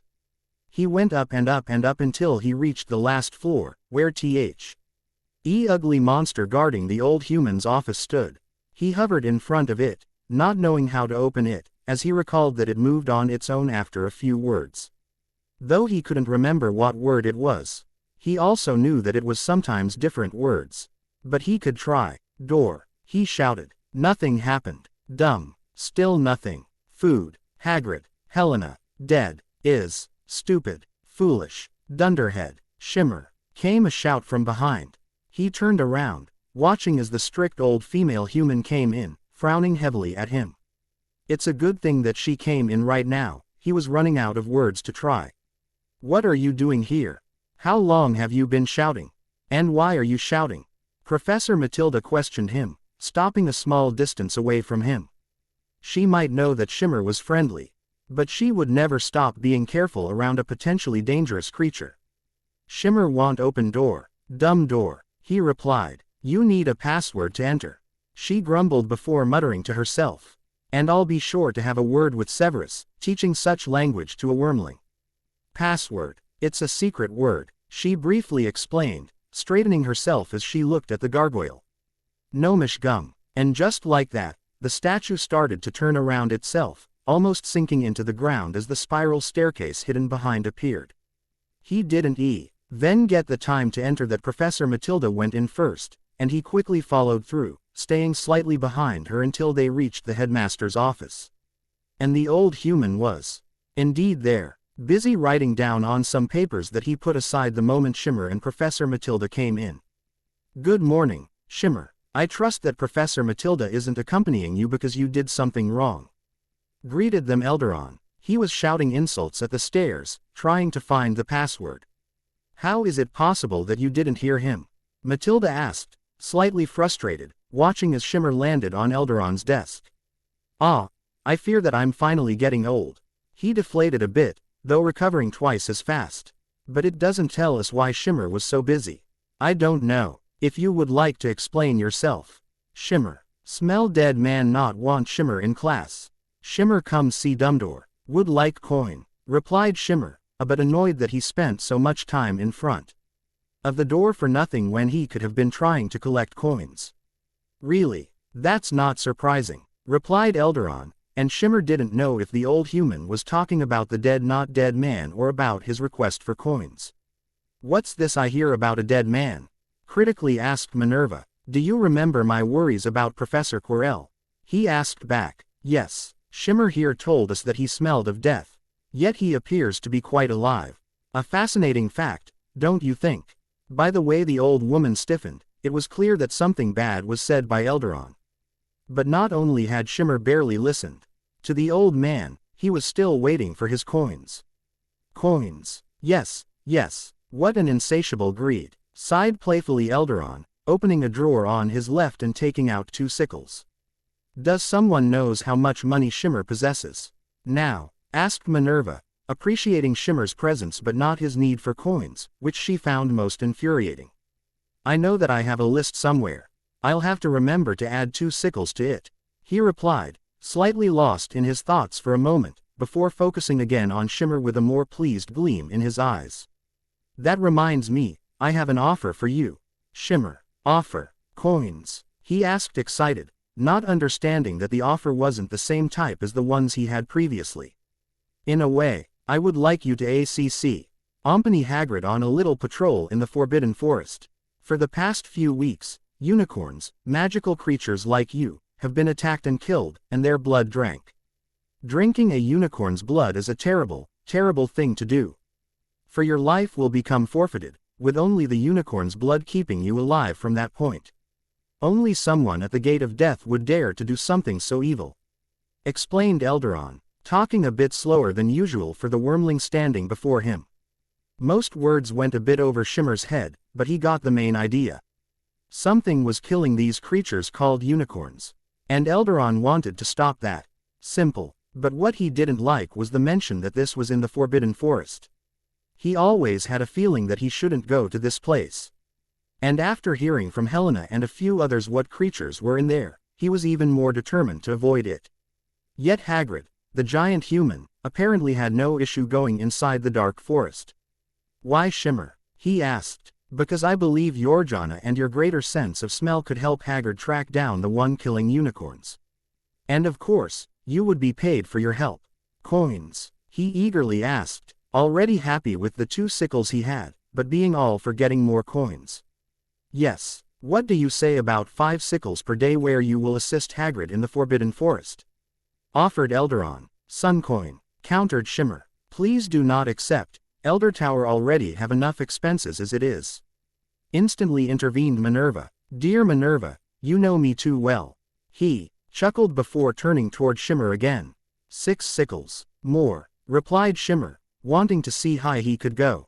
"Fine. 7 sickles. But no more. More. No." "Ah, Shimmer okay. 7 sickles is good." He accepted, still wanting more but aware that 7 sickles was a very, very good amount right now.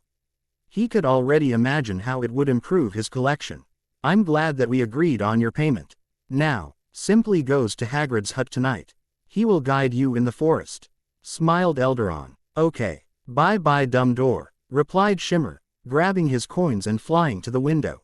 With a flick of his wrist, Elderon opened the window, and Shimmer quickly left toward his hoard, already dreaming of how the sickles in his mouth and the new ones he would get tonight would make his hoard bigger. In Elderon's office, the old wizard was just closing the window when Minerva questioned him. "Do you really think a wormling can help us catch you know who?" "Indeed, I'm certain that his unique talents will help us track him down," replied Elderon. It's you know who that we're talking about. As unique as he is, Shimmer is just a wormling. The Scottish woman argued. Perhaps, conceded Eldaron. Have you found anything about Hodrick Potter? Albus let out a tired sigh at that question, well aware of all the troubles he had regarding Hodrick Potter. There were still no signs of Hodrick, and since he disappeared on the very night he let him out on the Dudleys' front porch, there was no clue about where he might be. At this point, Albus Eldaron wasn't sure if he should consider Hodrick Potter dead or not. I'm afraid not. I put Alistair and a few others on his track, but so far they have found nothing. Any magical traces that might have been left then have since long vanished, and no one has heard of him ever since. He regretfully confessed, well aware and ashamed of his faults. You know that I was against putting him in his relative's place, but couldn't you at least have knocked at their door? She replied a bit angry, also feeling a certain degree of responsibility over what happened to Hodrick Potter. Alas, I can only acknowledge my mistakes too late. I won't stop looking for him. I believe we all own him and his family far too much, but it's the least I can do. He was assured and determined. I hope we'll find him, Albus. Minerva sadly said. Me too, Minerva, me too. He could only agree. That same day, a bit later in the afternoon, Shimmer was standing in front of the door where Helena was having her class of transfiguration. He arrived too late to enter and thus decided to wait. His patience was rewarded when the door finally opened, and he let the flow of students pass until he spotted Helena and her friends, jumping from the rafters to stop right in front of her face, hovering in the air. Hello, Helena. Ah, please don't do this, Shimmer, shouted Helena, quickly realizing who just scared her. Shimmer is sorry. Shimmer go Dumbledore, got sickles. He replied, moving back a little as Helena stepped forward. Blimey, he came out of nowhere, commented Rowan to Neville, the two also having been surprised by Shimmer's unexpected entrance. It's Eldaron, Shimmer. I swear you're doing it on purpose.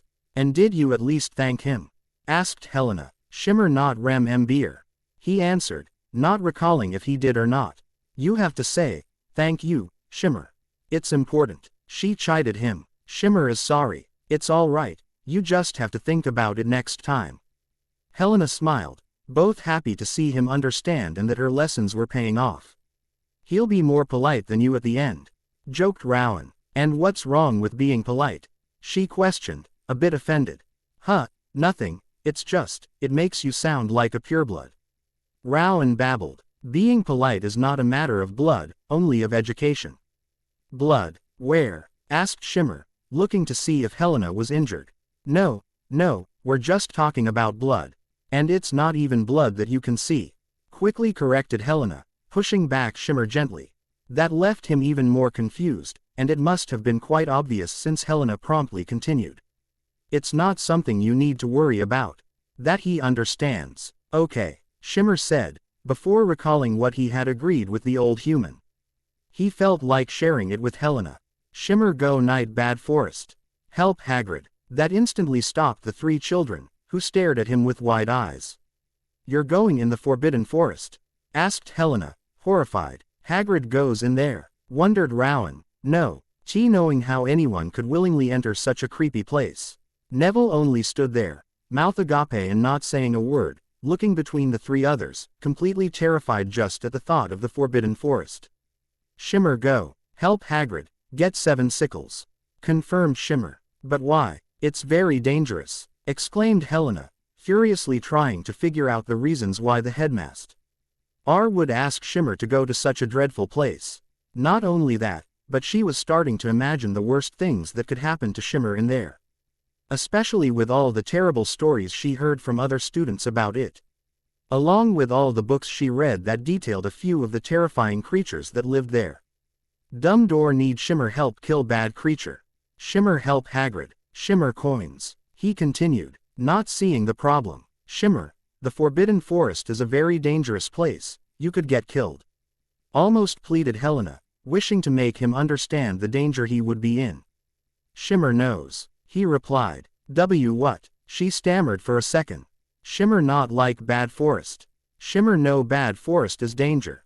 But Shimmer get coins, he added at the end, NTING to make them see how profitable this was. The three students shared another moment in silence before it was broken again. But, it doesn't scare you. No, Shimmer kill, Shimmer is not kill. Shimmer persisted. Why would he be scared?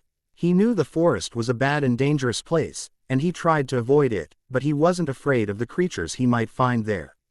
He was stronger than most creatures anyway, and he could just fly away if he ever found something too dangerous. I think it's like he's paid to make this job, noted Rowan. Shimmer, you don't have to go in the Forbidden Forest to get coins, continued Helena. Shimmer want coins, Shimmer want help Hagrid.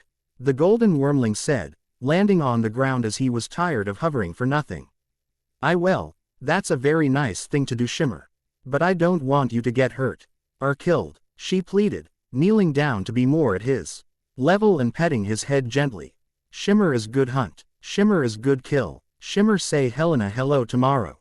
It's hunter and killer. But, I understand what you say, I just don't want you to go. Lunging forward, taking Shimmer by surprise, Helena caught him in a tight hug. He hadn't been as tightly hugged since the troll attacked Helena. I want to see you tomorrow morning, she said, very seriously. Shimmer is here tomorrow morning, he replied, trying to get out of her clutch. You promise? Helena asked, looking at him sternly. What is promise? Shimmer questioned, briefly stopping his attempts to get free. A promise is a very, very important word. When someone asks you to promise something, it means that they want you to do something very, very important. That you must do everything to do it. Do you understand? She explained. Yes, promise is big word. It's promise. Correct him. Promise, he repeated. Good. Now, do you promise me to come back? She asked, taking his head in her hands to make sure he looked straight in her eyes. Yes, Shimmer promise, he agreed. With that said, Helena took a deep breath before slowly exhaling, standing back up, relieved to know that Shimmer at least promised to return. She was aware that he probably didn't. She understand yet the meaning of a promise like humans did, but it was the best she would get for now. And as they started walking again toward their next class, she couldn't help but trying to find what sort of dangerous creature the headmaster wanted to remove. That evening, just like Elderon said, Hagrid was waiting for Shimmer in front of his hut. He had a large crossbow on his back, a decent-sized lantern in one hand, and a massive dog right next to him, kept on a tight leash by his other hand. Shimmer, there you are, happily greeted him Hagrid. Hello Hagrid. Shimmer help Hagrid, Shimmer get coins, replied Shimmer, staying a little bit above Hagrid and wary of the large dog. Elderon mentioned that. You'll get your coins once we're back. And don't be scared of Fang here. He's softer than a kitten and is easily scared. Hagrid continued, shaking Fang's leash as he stepped toward the Forbidden Forest. Giving the dark woods before him a wary look, Shimmer promptly followed the half-giant and his giant dog.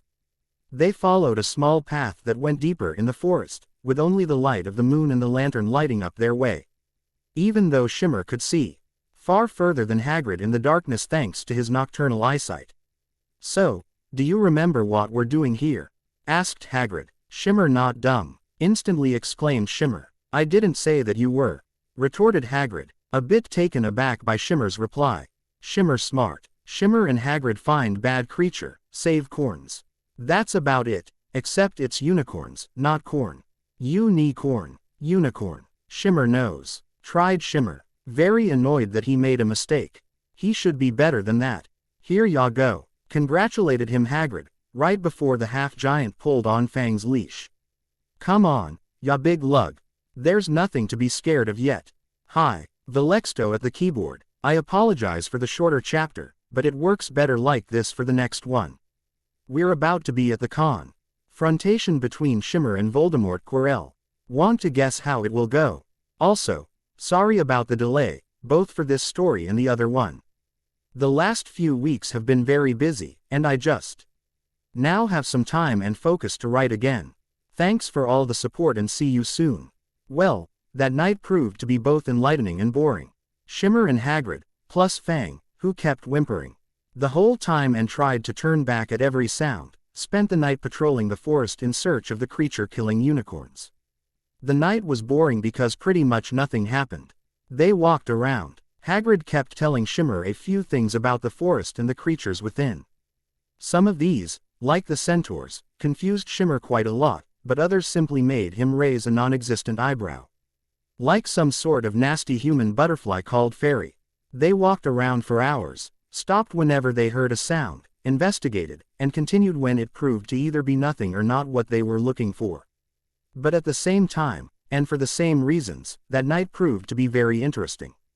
Shimmer spent a long time avoiding this forest, and the many ents he got only confirmed his will to keep avoiding it. Some scents were evil and dark, others had the distinct smell of a predator and some others of praise. It almost overloaded his nose at first, it took him a little while to get used to it, but now he could somewhat tell what scent to ignore and which ones should be pursued. A few of the creatures they encountered were large wolves, illy malnourished horses called thestrals that strangely registered as predators instead of preys.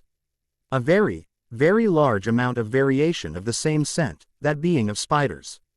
He wasn't scared of spiders, but the number of scents told him that there were far more spiders than he would be willing to go against.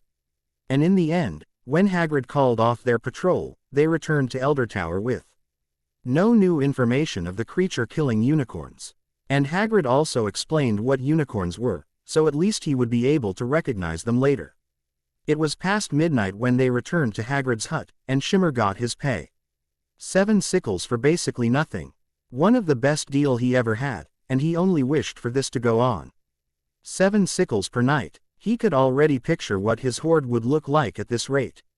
The next morning, Shimmer arrived in the Great Hall and, as soon as he landed next to Helena, realized his mistake. Shimmer! Almost shouted Helena, grabbing him in a very tight hug, much to the surprise of those around them. No hug. Shimmer not want no hug. He struggled, his wings caught by Helena and incapable of freeing himself without attacking. And he didn't want to attack Helena. I was so worried, I almost didn't sleep. She continued. Shimmer okay. Helena Shimmer go. All right, calm down. Helena relented, freeing him from her grasp. Shimmer kept his distances with her arms, glaring at them warily. So, how was the Forbidden Forest? Did you see monsters in there? Asked Rowan. Monster, repeated Shimmer. Monsters. It's very bad creatures. Supplied Helena. Oh, Shimmer see horse. Meat hungry horse. Hagrid say horse is the straw. Replied Shimmer, trying his best to repeat the new word correctly. Thestrals. I read that they could eat humans. Shivered Helena. Bloody hell, whispered Rowan, both amazed and a bit scared. And they didn't attack you? No. Thestral no Hagrid. Shimmer and Hagrid look unicorn bad creature. No see. Continued Shimmer. Are you going back there tonight? Asked Helena, turning a little pale. Yes. Exclaimed Shimmer happily. Hagrid gives 7 sickles Shimmer. Shimmer want more. Go again. If everything went well last night, I suppose it would be all right to continue. Replied Helena a bit unsure, not wanting Shimmer to put himself at risk. It's great. They'll see more creatures. Did you see something else last night? Kept asking Rowan. Shimmer not see, scent. Bad creature. Many, started Shimmer. We get it Shimmer, there was a lot of bad creatures. Do you know which ones? Stopped him Helena, knowing he might go on forever otherwise. Not no name. Many legs. Dangerous. Many legs. Like the centaurs. Tried Neville, who gathered enough courage to ask his question. No. More legs. What can have more legs than a centaur? Wondered Rowan aloud. I think I know what it is. Acromantulas, said Helena, disgusted and terrified just at the thought. A what? Asked Rowan. Acromantulas are giant spiders, and I read that there's a whole colony in the Forbidden Forest. That left Rowan completely terrified, his mouth a bit agape, and looking at his plate deep in thoughts. Giant spiders, whispered Neville. What spider? Many legs, asked Shimmer, not at all bothered by the reactions of the children before him. Yes, Shimmer, spiders are creatures that have 8 legs. And there are many of them in the forest, replied Helena, now not really wanting to let Shimmer go back. Shimmer not like many legs. Taste bad. These spiders are very big Shimmer. Bigger than Hagrid. Big spider. Shimmer not like. He replied, determined to avoid following the scent of spiders. Good. Do you plan to do anything today? Asked Helena. Shimmer sleep. Want go forest, sickles. Quote, I swear, you can make him do anything as long as you have coins. Nonchalantly said Rowan. Rowan, said Helena, mustering some authority in her voice. Hey, I wasn't going to do anything, complained Rowan. But we can, interrupted them a duo of voices behind them. They turned around and looked at the two Weasley twins, who stood right there with your face. Can you see it, George? Of course, Fred, a wormling that you can recruit. Perhaps to send a package or light a few candles. Or rather create a masterpiece of a prank. To scare a teacher, or a student. I don't want you to do that with Shimmer, you'll give him bad ideas. Interrupted them Helena, frowning at them. Ow, it seems our reputation is doing us harm, wouldn't you say, George? The one apparently called Fred said. Certainly, and we would never do something to harm our dear Shimmer, simply teach him that there's more to life than words. Replied George. Shimmer was a bit unsure about these two humans. He wasn't disturbed by the idea of a creature existing in many variations, but he never saw two humans looking exactly the same, and that seemed strange to him. They also behaved a bit differently, so he was not sure what to expect from them, but he was a bit wary seeing how Helena was frowning at them. Core, can you picture it? My brothers with a wormling. A very pale Rowan said, looking at his brothers. Now, dear brother. We take a great care to preserve future partners in crime, isn't that right, George? Said Fred, not seeing how the three children before them, as well as many other Gryffindors, suddenly looked in their direction in silence. Absolutely, Fred, a wormling firing above the toilets or perhaps having him drop stinky bombs in the stairs. The possibilities are endless. I hope for you, Weasleys, that you are not discussing how to weaponize Shimmer, correct? Asked a cold voice right behind them. The two twins exchanged a worried look, before turning around to face the towering frame of Snape, glaring down at them coldly. Professor Snape, you mistake our intentions, instantly said Fred in a completely sincere voice. Indeed, we're only thinking of teaching Shimmer new things, different ways to enjoy life. Added George in the exact same voice. Would you two appreciate staying with me 1 hour Saturday morning? I'm certain that I can find a new way for you to enjoy life. Continued Snape, glaring down ever more. Not at all, Professor. Assured Fred happily. We would be delighted. Nodded George. My office, Saturday morning. Go back to your seats. Yes, sir. The two instantly agreed, walking back to their plates. And you, started Snape, turning toward the three children and Shimmer. Hello, Dunderhead, replied Shimmer. The whole table, and all those who heard him speak, stood either completely silent or mouth wide open. None could believe what came out of Shimmer's mouth. The only ones smiling were the two Weasley twins, as well as some teachers, including Elderon and Minerva, who had a feeling that Snape should have seen this coming. What did you just say? Glared Snape, lowering himself just a bit toward Shimmer. Dunderhead, his name, wondered Shimmer, confused. Shimmer, you can't say that, Helena hurriedly said, having finally recovered from her shock, embarrassed beyond belief that Shimmer just called a teacher like that. A moment, Miss Granger. I'll let you the care of correcting Shimmer later. My name, Shimmer, is not Dunderhead. My name is Severus Snape, and you would do well to remember it. Strongly said Snape. What name is Severus Snape? Continued Shimmer, still confused. If you need to use one, call me Professor Snape. Shimmer understand. Human name is Snape. Hello Snape, said Shimmer, happy to have it right this time. Much better, nodded the stiff professor, right before turning toward Helena again. That will be 5 points from Gryffindor, Miss Granger. I'd advise you to correct his vocabulary soon, unless you wish to lose more points. He didn't let Helena have the time to reply, turning around and walking back to the teacher's table, where he was commented with many smirks that he completely ignored. Shimmer looked at him take his seat, and gave a quick glance at Quirrell, who looked a little weak and sick. Perhaps his state would finally match his scent. The poor Helena, though, stood perfectly still, shocked that she lost points for this, when it was clearly Professor Snape's fault. And she also couldn't believe that Shimmer insulted him so casually. Shimmer, she started, looking angrily at the little wormling. "Shimmer, go sleep. Goodbye." He promptly took off, recognizing the look on her face. "Shimmer, come back here, right now," she almost shouted. "Bye-bye," he replied, quickly flying up toward the windows and making his way to his hoard. He had to rest, after all, he couldn't stay here with Helena all day long. It definitely wasn't at all because he didn't want to hear the many words she would tell him as a lesson. And, as he flew away, he didn't hear Professor Snape's words. 2 points for shouting in the hall, Miss Granger. Shimmer was once again flying alongside Hagrid, having just entered the Forbidden Forest. Fang, as scared as he was and ready to run away as soon as possible, was at least helpful in pointing out the direction of the school, doing his best to turn around. Yet, the large dog could do nothing as Hagrid's grip on his leash stopped him from leaving.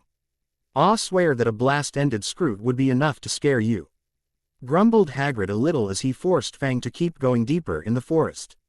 Shimmer didn't even try to understand what he said, and to be fair, the giant humans often said a lot of weird words, which apparently was a bit of a normal for him. Tonight the moon was quite bright, and it made their way in the forest far easier, along with the small lantern that Hagrid carried.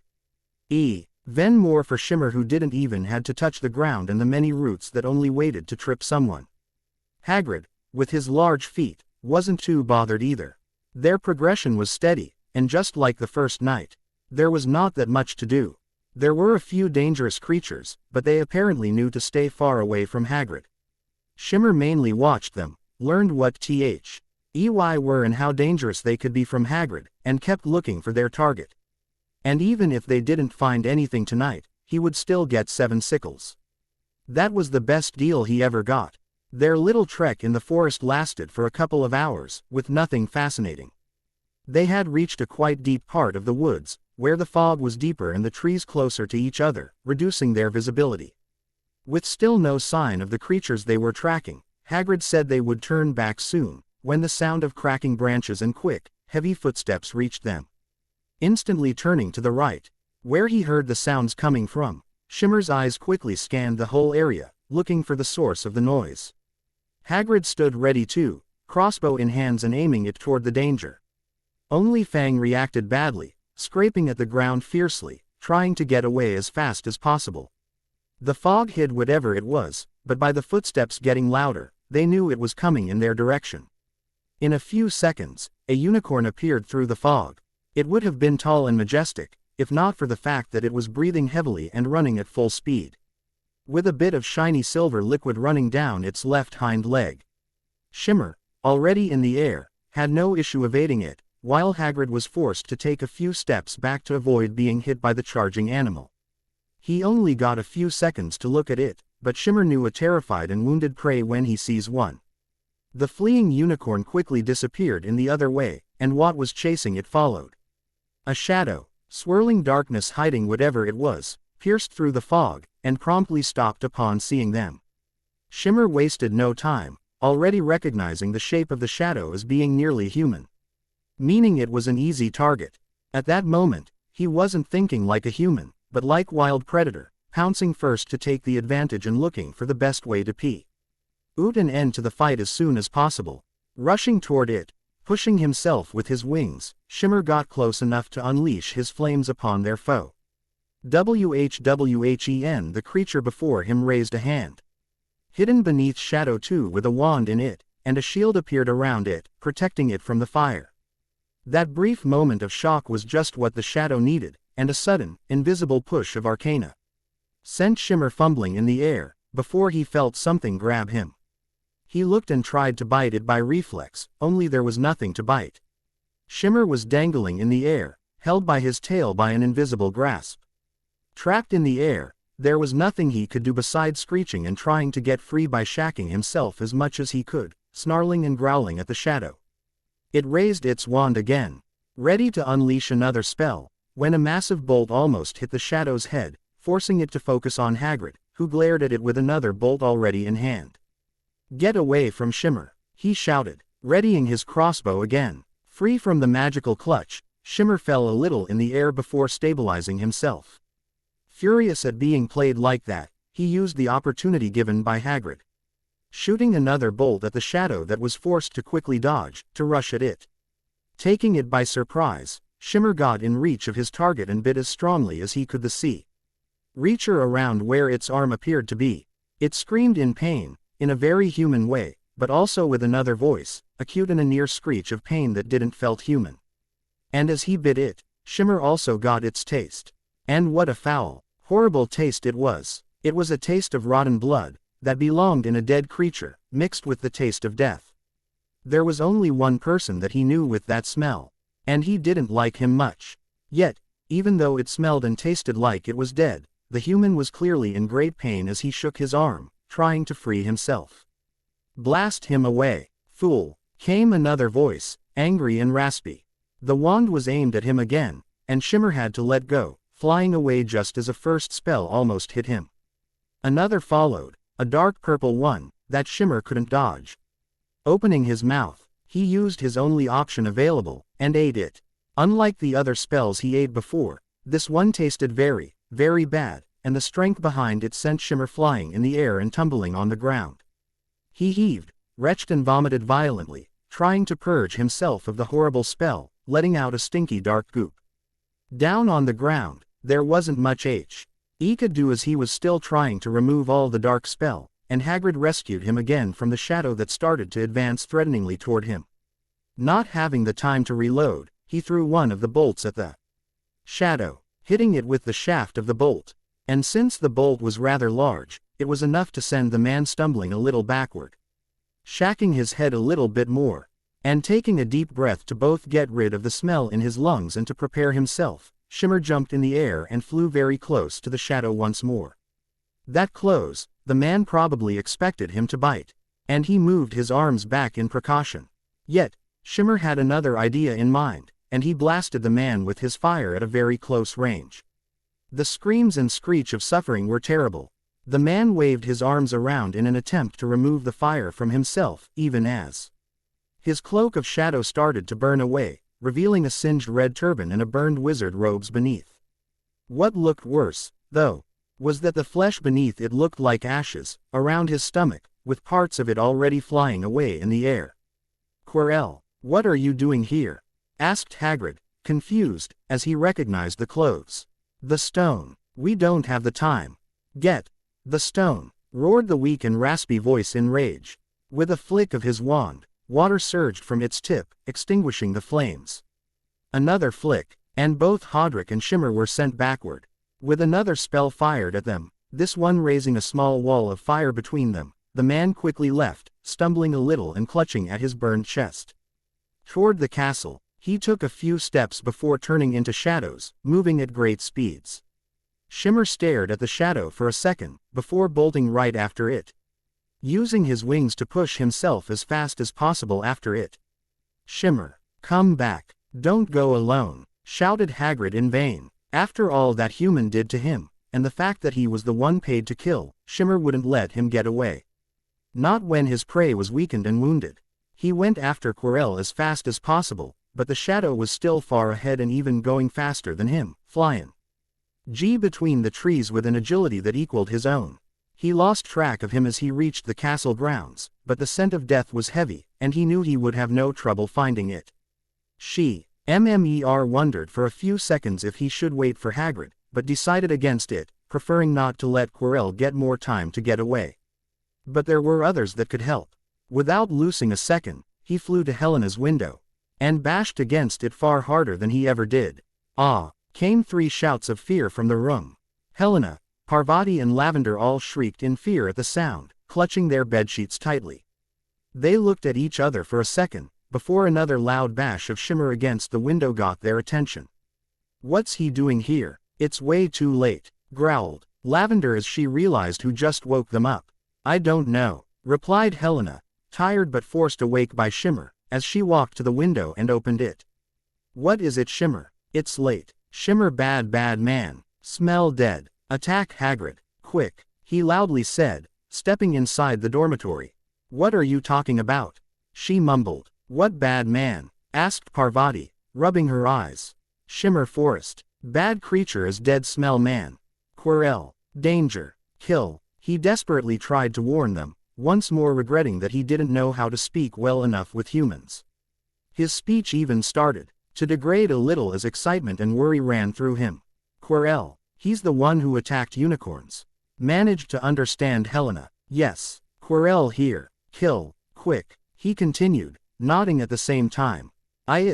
Fumbled a little Helena, her brain finally completely waking up, as she thought about what was the best thing to do. Obviously the first thing was to warn the teachers. Go wake up Rowan and Neville. I'll join you in a minute, she told him, picking up some clothes and starting to dress up. What's this all about? Asked Lavender just as Shimmer left the room.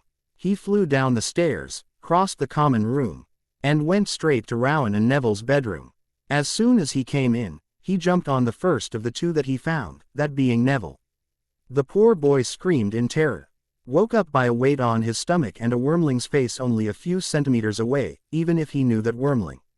Helena say you wake. Go up, Shimmer shouted, much to Neville's terror and confusion. Ah, wormling, he screamed, completely terrified, waking up all his roommates. Bloody hell, shouted Rowan, fumbling with his cover for a second. What was that? Also said Dean Thomas. Helena say wake up. Quirrell, kill, tried to explain Shimmer. What? Mumbled Rowan. I think he's talking about Professor Quirrell, said Neville, not daring to move with Shimmer on top of him. Get down, Shimmer, assisted Rowan. And why do we need to wake up in the middle of the night? Quirrell bad. Kill, repeated Shimmer, jumping from the bed to the floor. I think we should go see Helena, said Neville. Right, just let me wake up, reluctantly agreed Rowan, slowly getting out of bed. No, quick, pressed Shimmer, at least give us the time to wake up. No, Rowan not move, Shimmer attack Rowan, threatened Shimmer. What, why, questioned Rowan, taking a step back. Rowan quick, said Shimmer, getting closer and opening his mouth, showing his teeth. Okay, I'm coming, quickly squeaked Rowan, rushing to grab his clothes. Do I need to do anything? Asked Dean, still in his bed a Himmer. I don't think so, replied Neville, not sure of himself. Happy to see that the two boys were moving. Shimmer jumped in the air and returned to the common room, where Helena was already waiting, simply wearing her robes on top of her pajamas. Are they awake? She asked. Yes, he simply replied. Quick, go kill Quirrell. He pressed her, grabbing her robes by the sleeve and pulling her toward the door. Wait Shimmer, we need to wait for Rowan and Neville. She pulled backward, barely managing to slow him down. A rumble in the stairs preceded the two boys, who entered to see Shimmer still pulling Helena. What's he doing now? Asked Rowan. I think Prophase. Sor Quirrell is the one who attacked unicorns in the Forbidden Forest, and now he's back in the school. We need to tell the teachers, she said, stopping to resist and letting Shimmer take her toward the door. No time. Go now, ordered Shimmer, promptly taking Helena toward the scent. It was so strong now, that he had no problem following it. Maybe Quirrell hid his smell before, but now that he was wounded, there was no need. What? No, Shimmer, we can't do that. It's too dangerous, cried Helena, once more stopping in her tracks. Shimmer won't go kill Quirrell now, he said, and we need to wait. And stop pulling me, help me, she called to her two friends. Exchanging a glance, the boys caught up with her and grabbed her by the shoulders and robes, pulling to and completely stopping Shimmer. Human don't understand, Shimmer need go now. Shimmer tried to make them see reason. And Quirrell is an adult wizard that is far too dangerous for us. We need to go see a professor, countered Helena. He growled at them, mad that they couldn't see why it was so important to not lose time. And if they didn't want to wait, then he would go alone. He lost enough time here already, he wouldn't allow himself to let Quirrell get away alive. Shimmer go kill Quirrell, he shouted, letting go of Helena. Wait, called Helena as she fell on the two boys, caught in their momentum. Shimmer, come back, screamed Helena. He couldn't wait anymore. Pushing himself as fast as possible, he rushed toward the stairs and went up, following the scent. He could still hear Helena, Rowan and Neville, not very far behind him as they appeared to be following him. He caught a glance of them at the bottom of the stairs, but kept going. Soon, he smelled and noticed blood on the ground, leaving a perfect trail to track. Only having to follow the trace, he quickly reached the door where the big dog was staying, only that it was open. And, inside, the big three-headed dog was lying against the wall, covered in blood and unconscious. As it was still breathing, the trap that it had been guarding was wide open, and Shimmer jumped in without waiting a second. His eyes provided him the necessary vision, and he had no issue avoiding the ground, covered by the burned crisps of a large plant. Diving further in the tunnel that continued, he reached a large room, where a large flock of flying keys were erratically moving around, with a door on the other side, with a small pool of blood at its foot. Shimmer's first reaction was to go for the door, and he did so without problem, but once there, he realized that it was closed. Even by pulling down on the handle with all his weight, it did nothing to open the door. But by now, he knew that humans used keys to open and close doors. Looking at the keys, he couldn't know which one was the right one, so he attacked the first one in range. He caught it in his teeth, removed the wings, and tried to insert it in the lock, but even when he did, he didn't know how to manipulate the key. Growling in anger and frustration, he jumped at the nearest key and removed its wings as well. He repeated it, attacking all keys until they were all on the ground, twitching and trying to fly but simply stuck there. Yet, it did nothing to help Shimmer to get past the door.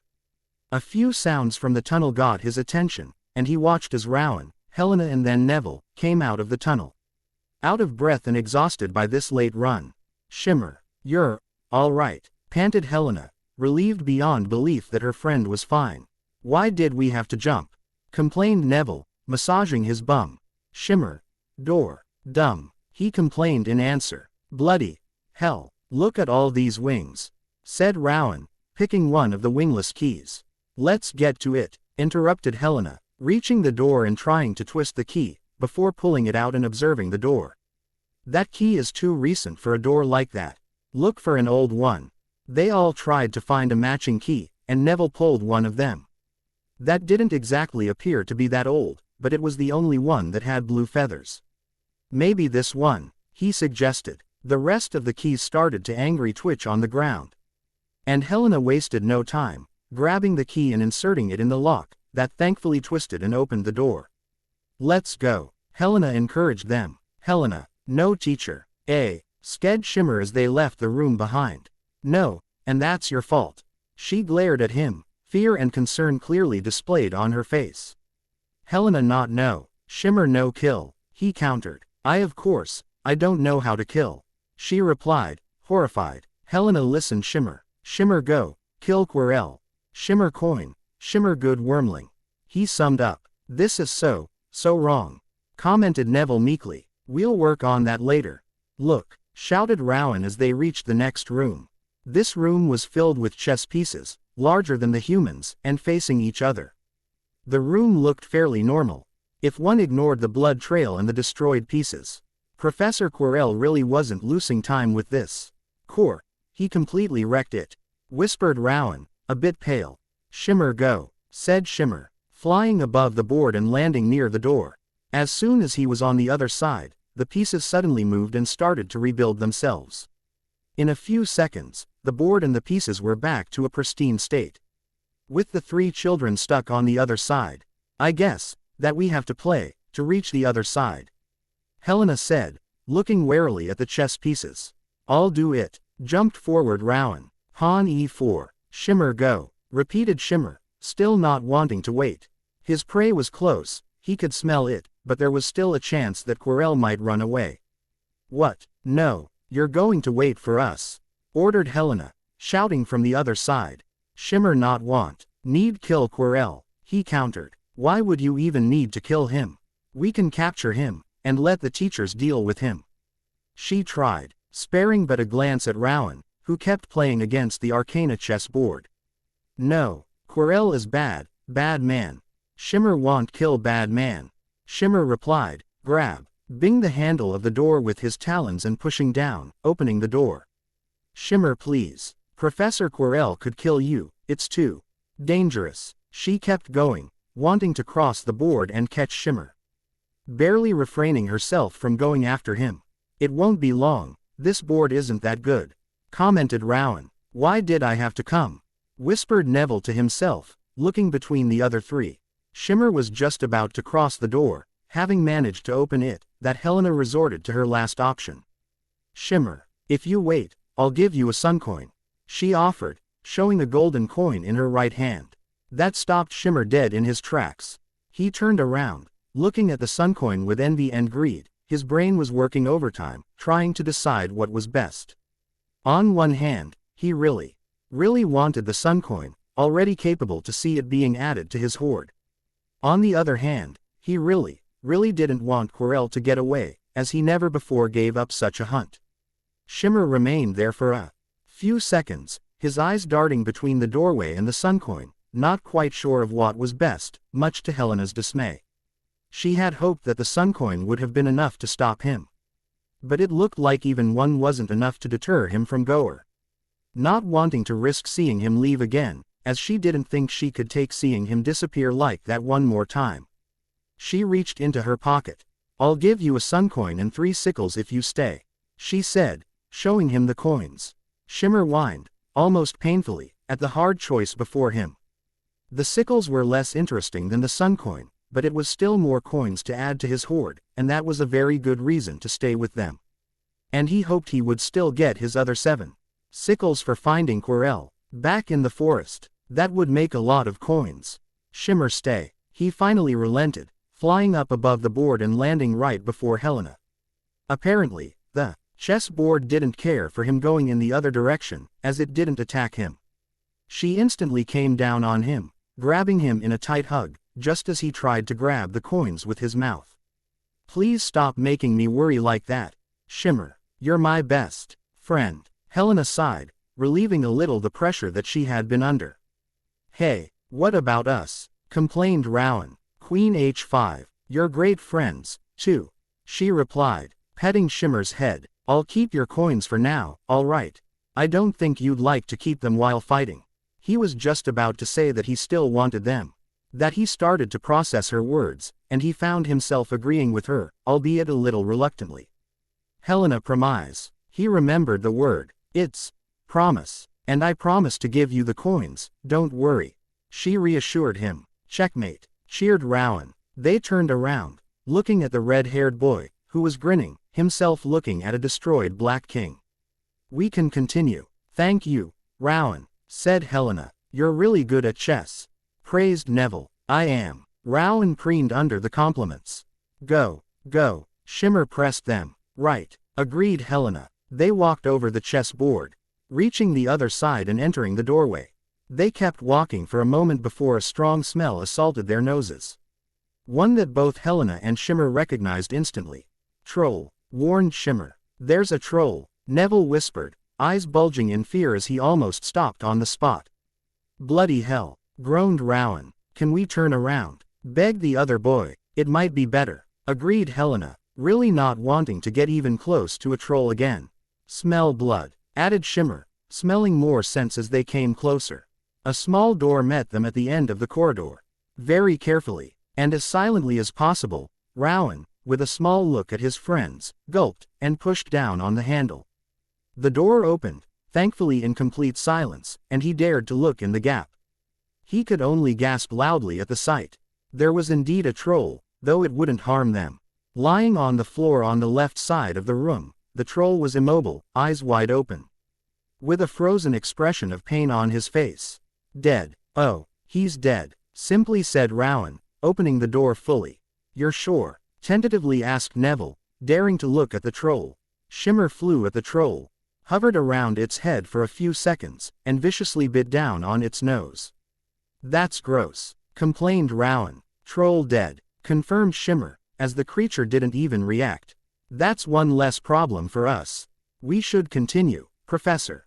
Quirrell can't be far, advised Helena, though she was getting very worried about this.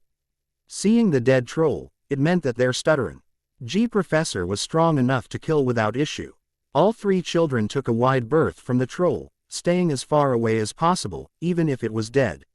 Shimmer went after them as they reached the door, and entered the next room. This one looked relatively simple, in comparison to the last ones. There was only bottles, 7 of them, of different sizes, shapes and colors, with a little note placed in front of them. And at the other side of the room, another corridor. As soon as all four entered the room, flames appeared at both entrances, taking them by surprise. Purple ones at the doorway they came in, and black ones at the one they needed to cross. Bloody hell, jumped Rowan. We're trapped, whispered Neville, looking at the two walls of flames. Children, they're sending children after me, came a voice from their left. One more time, they jumped in fear, and Shimmer was instantly growling at the direction, before noticing the man who hid himself in a corner. Quirrell came out of his hiding spot, wand in right hand and the other hand holding his stomach, even as blood flowed down his hand. Accio wands, he shouted. In a single second, the three children's wands flew out of their pockets. And flew behind Quirrell, far out of their reach. Bloody, Rowan couldn't even finish, eyes stuck on the teacher's stomach. It was clear that his life was near his end. Sweat was running down his face. His eyes lacked the sparkle of life that all living beings have, and the wound on his stomach was more than strange. Blood was flowing out, but there was also a mix of ashes with it. And how could I forget Shimmer? That stupid, useless creature. Spat Quirrell. Bad man, smell dead. Shimmer kill, warned Shimmer, flying higher to have the advantage. HMPH. At least, you don't hesitate to kill, acknowledged Quirrell, before scrunching his face in pain. We don't have time to waste. Release me, suddenly returned the raspy voice, sounding far weaker than before. Shim. Looked around but still couldn't see who was talking. Who dared to say Neville, looking around as well, just like Rowan and Helena. Master, you're too weak, pleaded Quirrell. We won't have time to get the stone. I want to see that wormling before killing him. Be glad, wormling, for you will witness the Dark Lord himself. Preened Quirrell, turning around and removing the turban that had partially burned away. Shimmer was more than surprised when the last bit of the turban was removed, revealing a face, cold, inhuman and glaring at Shimmer with angry red eyes. It was something that Shimmer could have never imagined, and he couldn't understand what he saw. For the three children, though, this was a face straight out of a nightmare. The lack of nose, the skin color looking just like ashes. The eyes were something evil, and they tried to look everywhere but at them. Yet, the worst was seeing a face at the back of somebody else's head. The sight was just horrible, and they either took a step back or tried to. Rooted by fear. See what you did to me, puny lizard. To think that I was so close to complete a year's work. Sneered the face, focusing on Shimmer, even though it was clearly obvious that pain was restraining him. What is you not know, Quirrell? Asked Shimmer, still having no idea what he was looking at. I am Lord Voldemort, tried to scream the creature, offended that this thing didn't know of him. Three loud gasps came from the children, recognizing the name and the monster that was before them. None could utter a word, too shocked and terrified to act. Not know. Shimmer kill Voldemort and kill Quirrell. Shimmer replied, not impressed at all by a name. Such confidence. I'll enjoy watching you die. All of you, said Voldemort, raising Quirrell's wand. Kill them. Shimmer didn't even wait for the two-man creature to speak, and rushed at it, letting a stream of flame toward them, forcing them to create a shield to protect themselves. That took the three students out of their shocked state, and they ran away, hiding behind the table where the potions were resting, shouting and crying in terror. They might have been brave enough to face the challenges before coming here. But the monster that was before them wasn't something they wanted to face, even more when they didn't have their wands, not that it could have helped them much against a wizard like Quirrell. They knew only a spell or two, after all. Still breathing fire, Shimmer was forced to stop when a stream of water pierced through the shield, sending him backward and spitting water. Angrily, he tried to reach for Q again, thrown away by a wave of his wand. Incarcerus, shouted Quirrell, wand aimed straight at Shimmer. There was no arcana light, nothing that he could see, but the golden wormling was taken by surprise when ropes suddenly appeared around him. He tried, for the 2 seconds where he was free, to get away, but it was in vain. The ropes tightened around his wings, and he fell to the ground harshly. Trapped, he moved around and tried to free himself, only for the rope to reach his muzzle and stop him from opening his mouth. There you go, Down and at our mercy, said Quirrell, keeping his wand aimed at Shimmer. Kill him, ordered Voldemort, snarling in delight. Snarling and glaring, Shimmer kept trashing around, but there was nothing he could do. Quirrell raised his wand, and was just about to cast another spell, ready to end Shimmer's life. Leave him alone, shouted Helena. Quirrell turned to look at her, but didn't get the time to react, as two bottles were already in the air and aimed at him, courtesy of Rowan and Helena. One bounced against him, hurting him a little, but the second exploded on his robes. A second later, he screamed in pain, clutching himself as nettle wine ran down on his open wounds, with also a few pieces of glass stuck in his skin. Surprised at their own attack and its efficacy, the two threw more bottles at him, taking advantage of the fact that he was too subjugated by pain to react. Neville, go free Shimmer, said Rowan, throwing a third bottle. How? Asked the chubby boy, clutching his head between his hands and not daring to look up. Take a piece of glass. Cut his ropes, completed Helena. Neville dared a look, and seeing that all the glass was near Quirrell, quickly backed down again. I can't do this, he said, crying. Merlins, I'll do it, resolved himself Rowan, taking a big breath, before rushing out to the left, taking a wide turn around Quirrell. The man was still in extreme pain, resting on his knees. And Rowan used the opportunity to grab Shimmer by the tail, pulling him away. As soon as he got him, he reached for a piece of broken glass that was of adequate size, and got to work on cutting the ropes.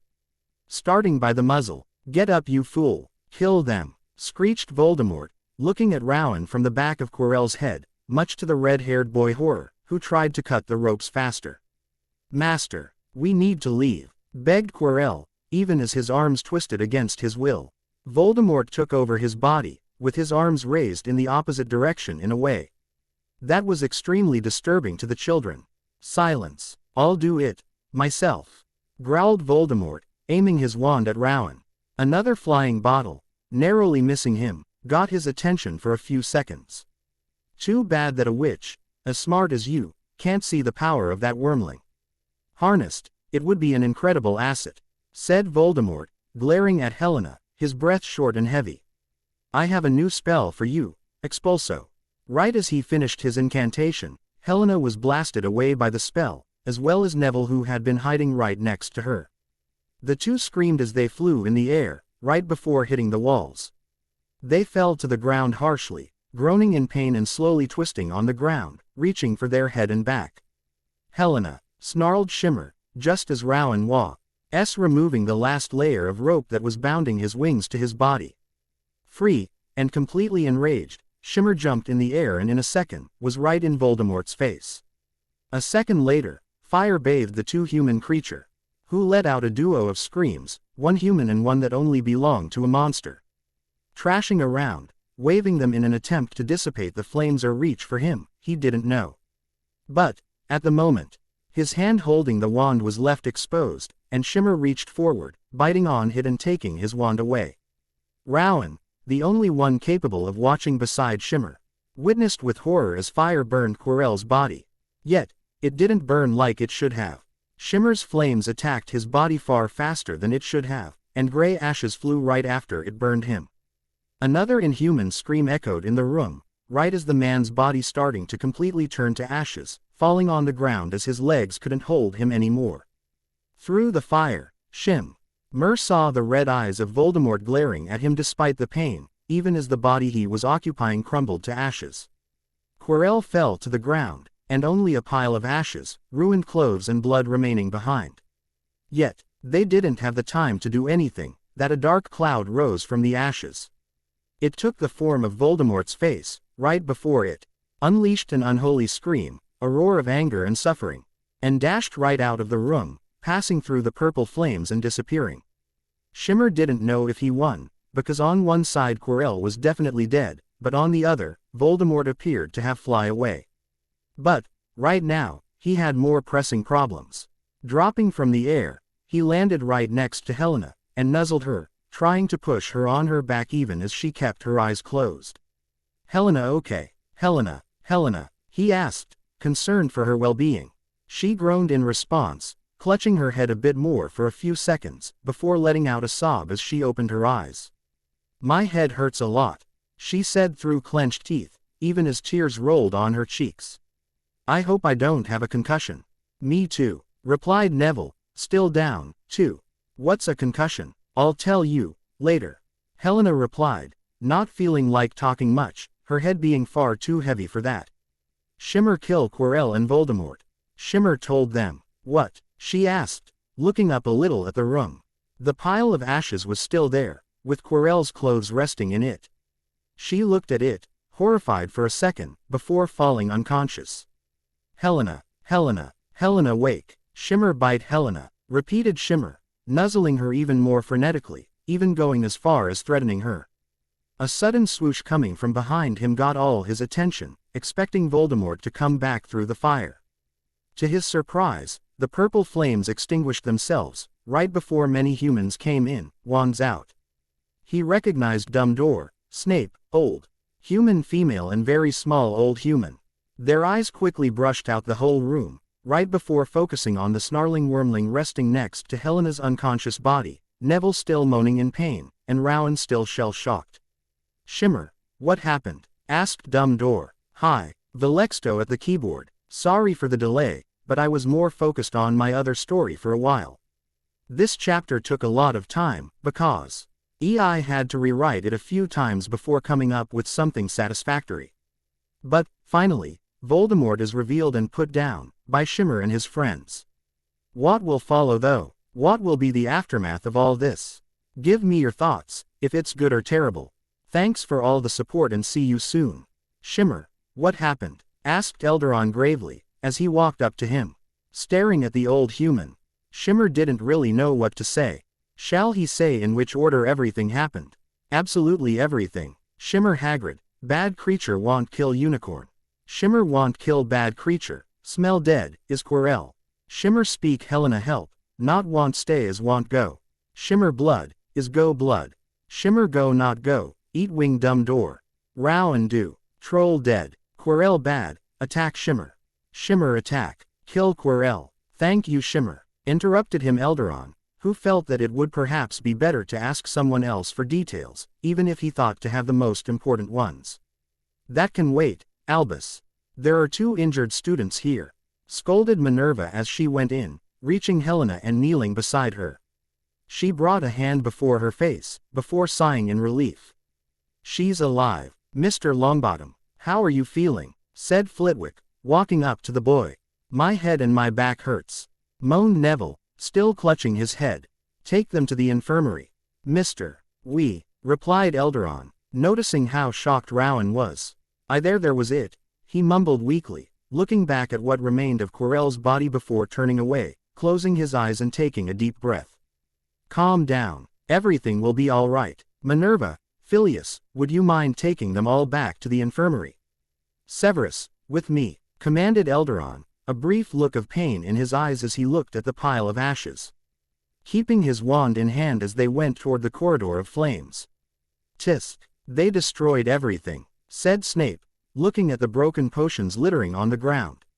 "Reparo." With a flick of his wand, the vials fixed themselves and returned to their original place, albeit empty of their content. Taking 2 small vials from his robes, Snape shared one with Elderon and they drank it in one go. Before going into the flames, unbothered by their heat, Shimmer watched them go, but remained close to Helena.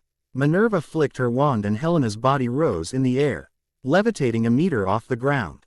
Neville had tried to stand up, only to be stopped by Professor Flitwick, who told him to drink a potion and wait. He did so, and instantly fell limply on the ground. He was soon levitated too, following behind Helena. "Mr. Weasley, can you stand up?" kindly asked Minerva. "Ah yes, Professor," he managed to reply, pushing himself up. "Good. Now, everyone goes to the infirmary. Poppy will be having a fit over you 3. She muttered at the end. Not waiting for the 2 men that went into the fire, Shimmer took off and flew next to Helena, flying slightly above her. "Helena okay?" he asked. "That's what we are going to find out, Shimmer," replied Minerva as they walked past the dead troll. "Children, how could they be that stupid to put themselves in such danger?" raged Poppy Pomfrey as she frantically walked between the 3 students in the infirmary. She had already taken care of Helena and Neville's concussions, eased the pain in their back, and ensured they remained asleep as the treatments took place. Rowan was both in a better and a worse case, having no health issues but also being forced to endure all of the matron's rant. I'm sure Hale'll be able to explain themselves when the headmaster comes back, Poppy tried to appease her Flitwick. Oh, they better explain themselves. Going alone at night after a dangerous creature. She kept going. No one told her who the creature in question was. Shimmer was kept aside, lying down at the end of Helena's bed. He tried to stay closer, but the human taking care of Helena forbade him to, not even scared when he threatened her. She had to explain that Helena had to sleep to get better before he was allowed to stay at the end of her bed. Shimmer, can you come here?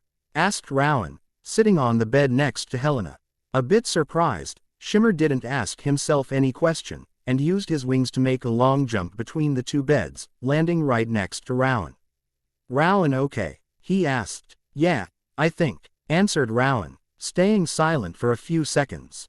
Did I kill him?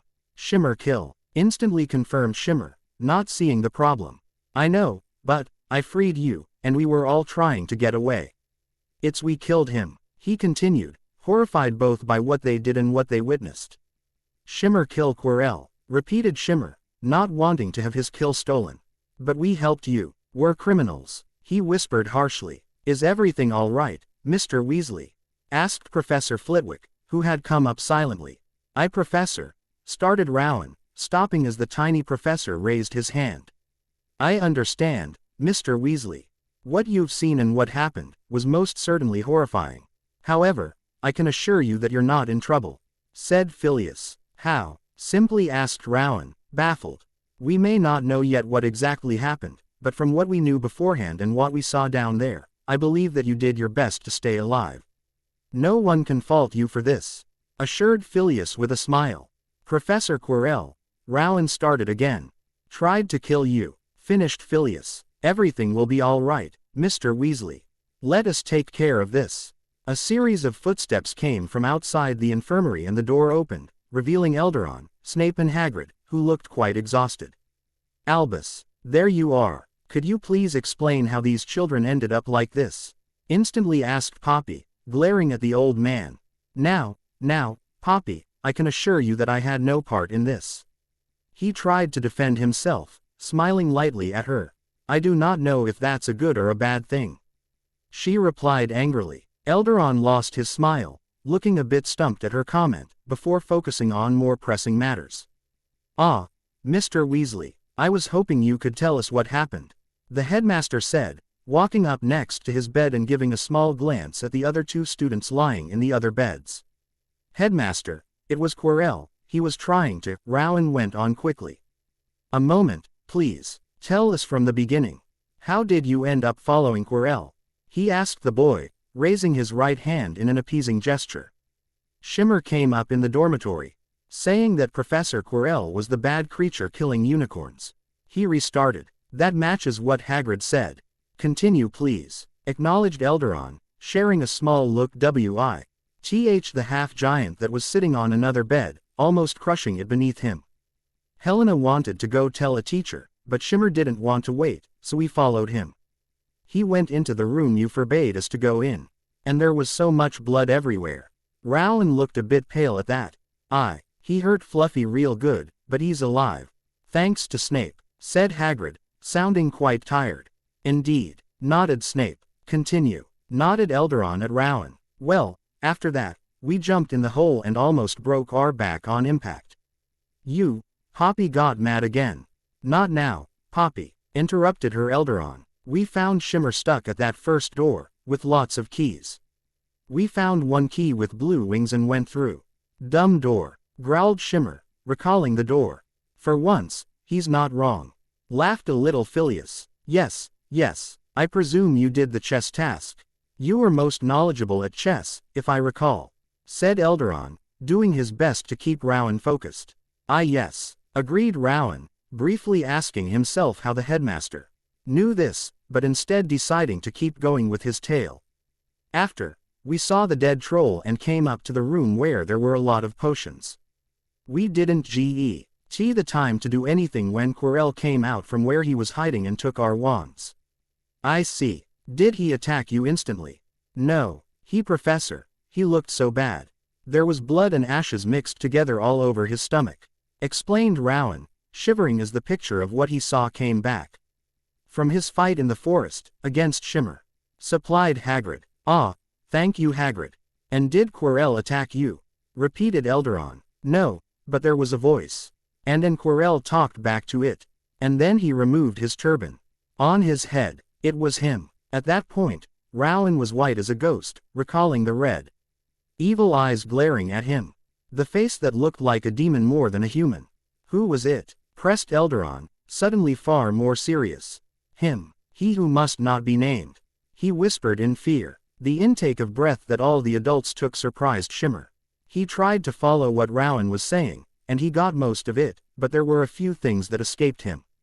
Just what Rowan just said that appeared to have scared the humans, even if he couldn't understand how. Are you certain? Asked Elderon, sighing loudly and tiredly. Yes. He was terrifying. He said it himself. And Quirrell even said it was his master. He tried to kill us, but Shimmer attacked first, trying to burn him down. The eyes of the adults turned to Shimmer, and he didn't like it.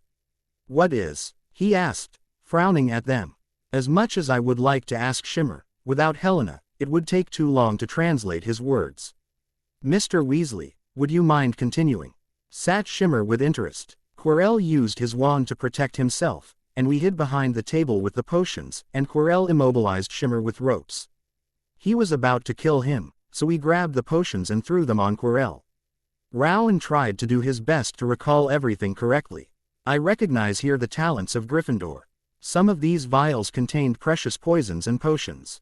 Sneered Snape at the Weasley boy. They did what they had to do to stay alive, Severus. Chided Elderon, letting Snape grumble a little. Shimmer kill bad man, intervened Shimmer. Did he now? Yes, Professor. I went to free him from the ropes. And why you know who blasted Helena and Neville. They hit the wall hard, and he was about to hurt them more, but then I freed Shimmer and he attacked Quirrell and him. They screamed. He burned them alive and they screamed so much. Rowan stopped after that, a horrified expression in his eyes. Once again, the eyes of everyone returned to Shimmer, some with fear of the wormling. What? Shimmer kill bad man, he reminded them. You did, Shimmer. That you did. I believe that you saved their lives. Replied Elderon, patting Shimmer's head. Sickles, added Shimmer. Shimmer go forest. 7 sickles. Shimmer kill bad creature. Sickles. Suncoin. He stared at the old human, waiting for his payment. Right. You have quite the memory for such things, Shimmer. You will get your money.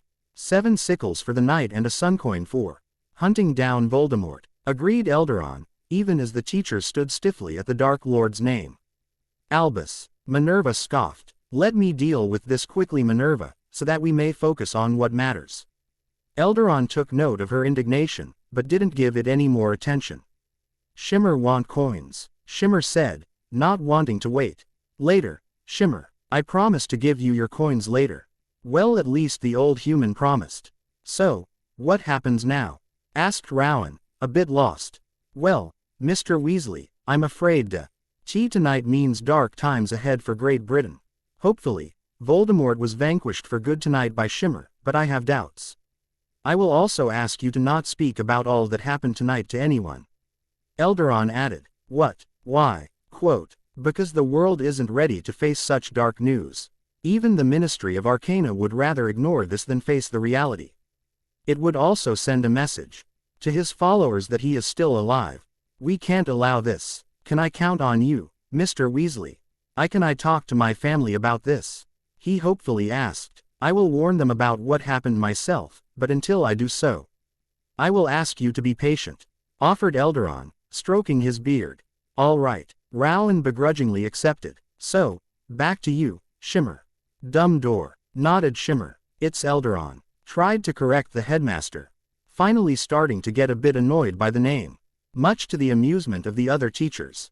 Hard. Dumbledore, Shimmer like, he replied. Another time then, Shimmer. Do you know why Quirrell and Voldemort were together? Why did your fire hurt him so much? Asked Eldaron, talking just a touch slower to be sure that the wormling understood his words. Shimmer not know. Quirrell smell dead. Blood. Shimmer fire Quirrell and fire Voldemort. Shimmer kill. Voldemort not dead, he said, much to the shock of the teachers. How do you know? Asked Minerva. Shimmer saw Voldemort. Not human. Fly. Shimmer not know word. As much as Shimmer wanted to explain, he simply didn't know how to say what he knew. It's all right, but you're certain that he's not dead, correct? Eldaron got closer to Shimmer's face. Shimmer not know. Quirrell dead. See Voldemort fly. Shimmer not think Voldemort dead. He tried. That is quite helpful already. Are you done? I have patients that need to rest. And I need to check for any signs of possession now. Briskly said Poppy, tapping her foot. I believe so, yes. The rest can wait until tomorrow morning. Rest well, children. And you, too, Shimmer. Agreed Eldaron, both having the information he wanted and not wanting to be in the matron's way any longer than necessary. He waved at his colleagues to follow him outside. But they were interrupted before they even reached the door. Coins! Jumped Shimmer, taking to the air and ready to follow the headmaster until he could get his precious coins. Not now, Shimmer. Besides, wouldn't you prefer to stay with your friends? Eldaron pointed at Helena and the two boys. Shim looked back at Helena, Rowan, and Neville. He really wanted to get his coins, but at the same time he didn't want to leave them here. Especially Helena. And then he remembered that she promised him coins too. Would she remember that if she remained asleep? He didn't know, but it would be better to be sure. Shimmer stay. He flew back to Helena's bed, laying down close to her feet. Good. Then I wish you a good night in Poppy's care. Eldaron replied. Good. Now, out. Almost pushed them out Poppy. More than fed up that her work had been interrupted so long. The teachers played the game, knowing how the matron was with her patients, and left the room. With only the grumbling matron left, Shimmer looked at Rowan who was still quite pale, and soon taken care of by the woman who gave him a sleeping draught that promptly sent him to sleep. With only Shimmer left awake, he looked at the room a little longer. Watching the matron move a few things and prepare some more potions, until she gave him a stern look and turned off the lights. Alone, Shimmer thought back to what happened in the last few hours. First the hunt in the forest, which had been boring at first and then more exciting once they found Quirrell. His tracking skills were still excellent, and he was quite proud of that. Even if he got stuck a few times with stupid things, like that stupid door. Except for the old human, he really didn't like doors. And his fight against Quirrell was certainly shocking. A face behind a head. He couldn't even understand how this worked, but he was certain that this Voldemort was why Quirrell reeked of death, even when being alive. It also revealed some very unfair things that wizards could do. Like shouting water in his mouth which he really didn't like, or the way ropes caught him and made it impossible to defend himself. He would have to be more careful in fights with wizards from now on. Also, that was the first time his fire ever burned someone like it did with Quirrell. Sure, with time, he could burn things to ashes, but not that quickly and not before leaving bones and other things. Was it because of Voldemort being dead but not dead? Shimmer didn't know, but he had a feeling this Voldemort creature wasn't dead. Finally, after thinking this much, after such a long night where he usually slept, Shimmer tightened his wings closer to his body and promptly fell asleep, thinking of the future coins waiting for him. Helena woke up exhausted. She wasn't tired, but her body was a bit sore and her mind was slowly starting to come back to its usual speed. She blinked a few times, just as memories from last night came back. Following Shimmer, being caught by Professor Quirrell, him removing his, she choked as she recalled the face, a sob leaving her lips as her breathing accelerated. She could still see so many horrible things. Their professor, bloody with his stomach burned. The monster at the back of the professor's head. Its red eyes, its sneer, its dark skin, and an evil, a will to hurt others so great that it still made her tremble now. She could feel a hand on her shoulder and hear a voice somewhere, but they were so far away for her that she ignored them. After that, came the memory of Shimmer fighting Quirrell who dealt with him quite easily. Along with herself and Rowan and Neville, throwing bottles at the amalgamation. And then she remembered being blasted away, sent into a wall, and the pain in her body almost seemed to surge as she recalled. But then, after all this, she heard once more the screams of terror of the two beings merged in one, as a brief image of FND. Miss Granger. Helena jumped, looking around for a second, startled. Before her eyes locked with the matron next to her bed, who was shaking her shoulders. "I Professor," she said, feeling small tears running down her cheeks. "Ah, glad to see back, Miss Granger," said Madame Pomfrey. "What happened?" Helena asked, her memory being quite blurry toward the end. "Well, after you and your friends decided to go after a possessed teacher, without telling anyone. You should simply be lucky to be alive. Do you know how stupid this was? That could almost be called suicide."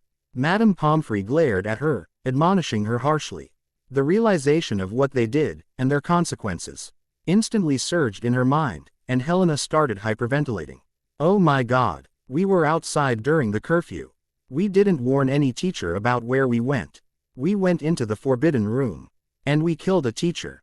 I'm a criminal. I'm a murderer. I'm going to be expelled," she thought quickly. Miss Granger called her again Madame Pomfrey, strongly, but also much kinder than before. "Calm down, Miss Granger. Everything is going to be all right." "No, it won't. We killed a teacher. I'll never see my parents again, and I'll be expelled," she cried loudly. "Drink this, Miss Granger. It will make things better," Madame Pomfrey said, handing the terrified girl a calming draught. Reacting more than reflex than anything else, Helena grabbed the glass and drank it in one go. Almost instantly, her hands relaxed and the glass fell on the cover of her bed. She eased herself back into her bed, looking at the matron a bit slowly. "Now, are you calm enough to listen to me, Miss Granger?" asked the matron. Helena could only nod in reply. "Good. Now, as I was saying, everything is going to be all right. You're not injured, even if your body may feel a bit sore." "How is your head?" "A bit heavy," slowly said Helena. "Good. What about your back?" continued Madame Pomfrey, taking notes at the same time. "A bit painful, but it's okay," she replied. "Perfect. Then you'll recover. Now, about what's going to happen to you." Madame Pomfrey clapped her hands. "First, based on what happened last night, the headmaster and your head of house believe that you have FFERED enough and that points shouldn't be taken for this. Although there might be something involving Shimmer." "Is he all right?" asked Helena, wondering what happened to him. "Oh, more than all right, I would say. He wouldn't leave your bed this morning, saying something about a promise, but I forced him to go outside. His place isn't in the infirmary," sternly said the matron. "Oh, and what happened last night?" "I don't remember very well," continued Helena, reassured that Shimmer was all right. "You and your friends went after a possessed teacher, and if it wasn't for that wormling, you would probably be dead. Yet at the same time, without him, you wouldn't have been there, so he put you in danger," mused the woman for a few seconds. "Anyway, to calm your fears, you are not going to be expelled." "I'm not." Helena couldn't say how reassuring that was to hear. "No, you may have disobeyed a few rules, but not enough to warrant that. And you did what you had to survive, so they won't be too hard on you for what happened to Professor Quirrell." Shimmer, on the other hand, she trailed off. What do you mean?" Helena asked a bit faster. "He killed a human. It was in self-defense, against a possessed teacher. But still a human. Should the Department of Magical Creatures hear of this, they will put him down," Madame Pomfrey explained. "But he was saving us." Helena tried to explain, feeling a bit of panic come back. "And he did. Don't worry, I'm certain the headmaster won't let anything happen to him. Now, I want you to rest a little, all right? The headmaster will want to talk with you and I'm sure your friends will too." With her piece said, the matron walked back to her office and kept the door open, in case there was an emergency. Helena leaned back into her bed, thoughts swirling in her head quickly, despising the calming draft. Between all the problems she thought she would have by killing a teacher, and being told that Shimmer might be in trouble for killing a human, she didn't really know what to think about. He did everything to save them, so they couldn't ignore that. Right. As much as she hated it, she was more than aware that sometimes dangerous animals had to be put down. And most of the magicals in England would probably agree that Shimmer is exactly that, regardless of his unique abilities. And what could she even do about this? Sure, she is an eyewitness and could testify for Shimmer. But would they take her words into account? She didn't know, and not knowing scared her. Stuck in a loop of worrying thoughts, Helena didn't know how long she remained there. But a loud noise coming from the windows got her attention. Thunk! Helena, called Shimmer, standing right behind the glass of one of the infirmary's windows. Shimmer, she calmly called back, still under the effect of the calming draft. What in the you flying pest? Madame Pomfrey rushed out of her office, wand in hand, only to groan at the sight of the golden wormling. With a flick of her wrist, the window opened and Shimmer instantly came in, landing right on Helena's bed, beside her left hand. I'm glad to see that you're all right, Shimmer. What's on your lips? She asked, seeing red around his mouth. Lips, he asked, not knowing that word. Your mouth, Helena clarified. As squirrel, Shimmer replied, licking his lips. Hold on a second, stopped them the matron, using her wand to send a quick scourgify at the wormling's mouth. Much better, and much more sanitary.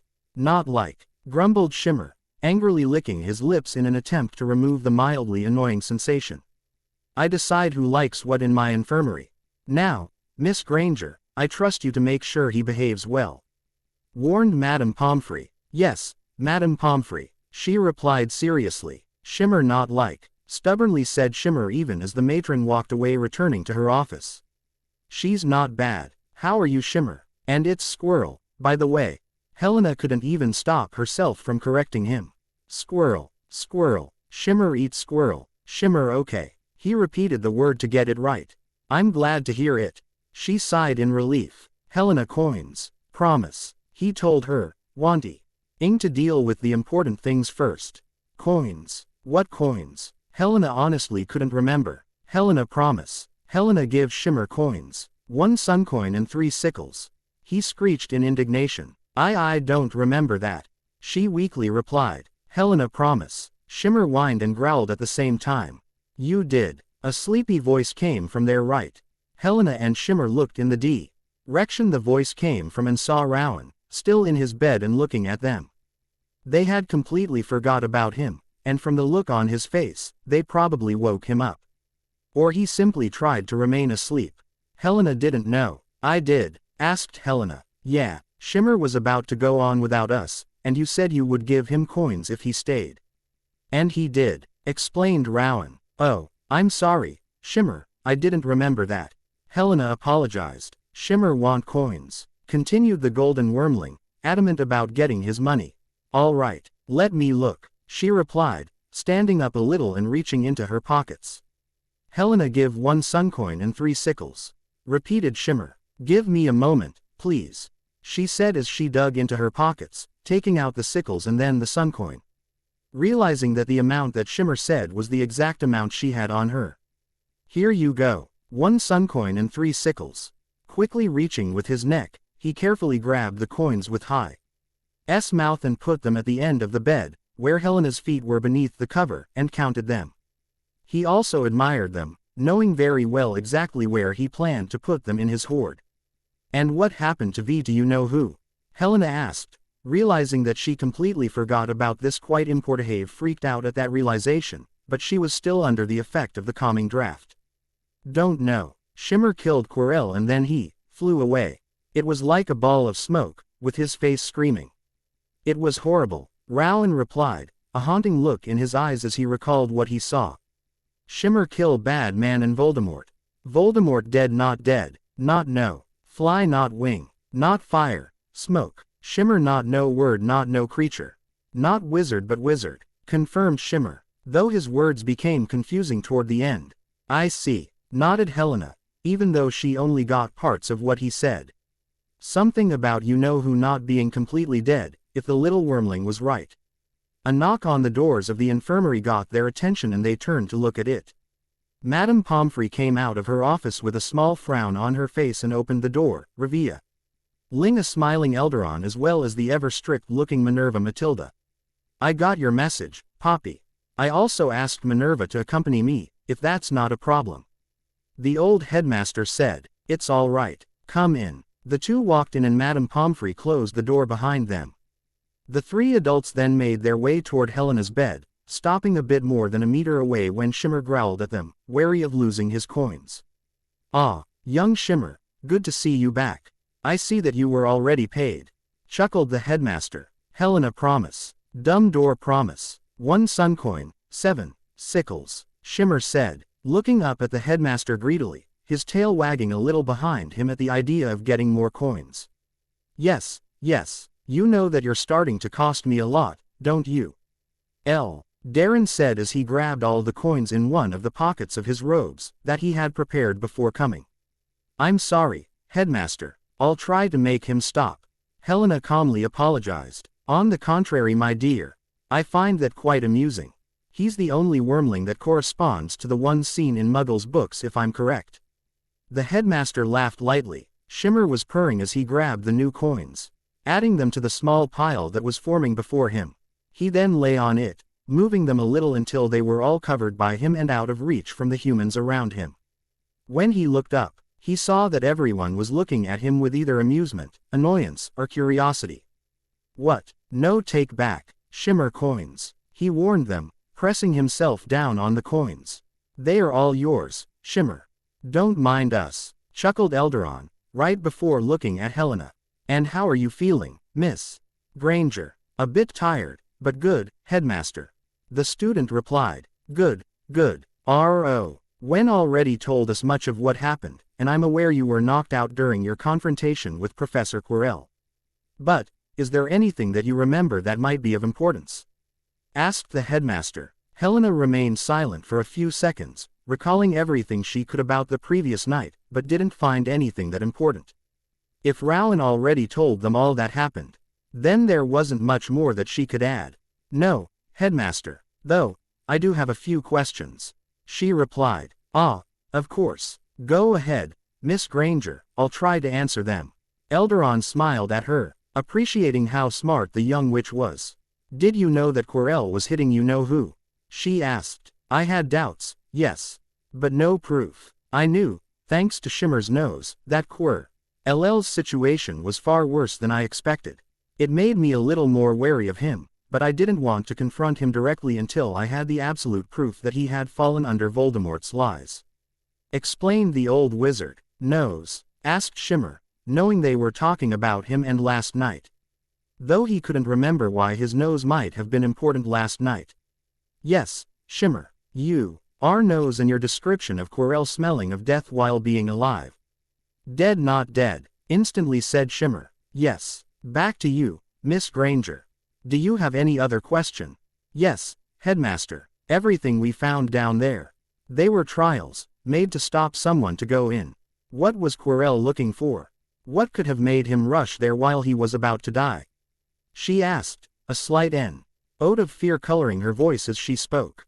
The heavy sigh from the headmaster and his slightly tired expression stopped the young girl to continue. It was clear the answer wouldn't be an easy one, and with a glance at the deputy headmistress, Helena knew that she too knew what this was about. "I will answer this question, but only once we're back to my office. Does this satisfies you?" he answered. "Yes, headmaster. I only have one more question. What will happen to Shimmer? He killed Professor Quirrell, so isn't he in big trouble?" Helena asked. "An excellent question, my dear. You see, were this a normal situation, I would agree that Shimmer would have to be put down by the Department for the Regulation and Control of Magical Creatures. But, this situation is more than unique on several points." Elderon started to explain, with a small smile on his face and slightly more fervent in his speech. "First, Shimmer acted in self-defense. He saved all of you from lethal danger, and thus be condemned as a rabid and dangerous creature. Secondly, Shimmer's sapience makes him capable of analyzing the situation more than a regular wormling, meaning that he didn't act out of cruelty or as a feral beast, but as a creature acting to defend itself and its friends. And lastly, only your friends, Shimmer and Hogwarts staff knows what truly happened down there. And I plan for the truth to remain hidden as long as possible." Quote. Helena listened, and as the headmaster finished, she wasn't quite sure of what to think about. He would lie to the whole world. To protect Shimmer. She understood and agreed with him, but she knew that she would never be able to lie like this. Was this normal for someone like the headmaster? This only made her ask herself more questions. But one took the upper hand. So Shimmer will be fine? She asked. As long as no one knows what truly happened, then yes. I will explain that Professor Quirrell unfortunately died fighting a troll. There might be questions from DMLE. But I'm certain I will be able to explain myself with their director, Amelia Bones.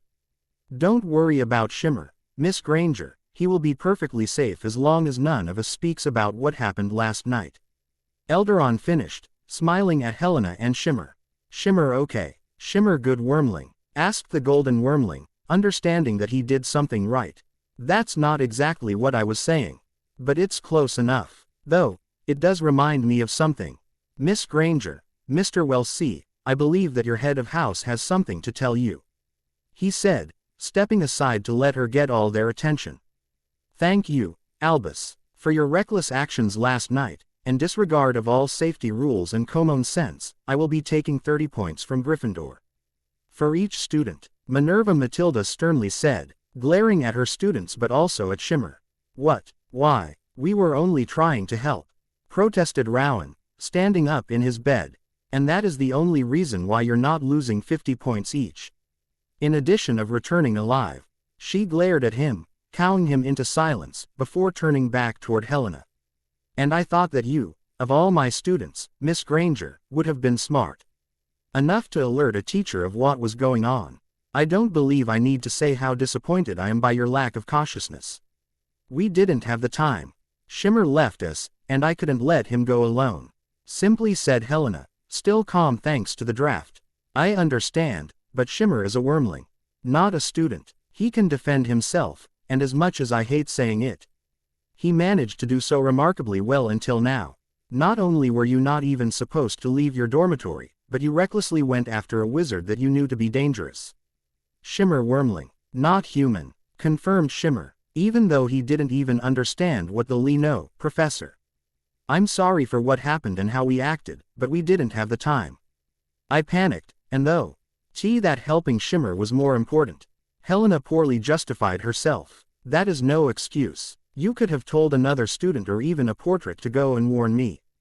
Your behavior last night is truly terrible compared to your usual exemplary attitude. Minerva shook her head. I'm sorry, was all Helena could say, even as tears rolled down her cheeks and her voice wavered a little. A growl interrupted them, and all eyes turned toward Shimmer, who was growling at Minerva. The witch took out her wand by reflex, but didn't do anything, standing ready to defend herself. Helena cry not good. Not make Helena cry. Her growled harder. Shimmer, stand down. Elderon warned, all traces of amusement replaced by rigid seriousness. Apologize, asked Shimmer. Shimmer. Helena called her, making him look at her. She smiled a little, even as she cried. Everything's all right. I'm sad, but it's because I did bad things. Not because of Professor Matilda. No, Shimmer replied, much to her surprise, Rowan's and the teachers. You no cry. Old woman speak. Helena cry. Old woman, indignantly repeated Matilda, more than offended by the wormling's words. She knew them to be true, but to hear it from Shimmer was quite annoying.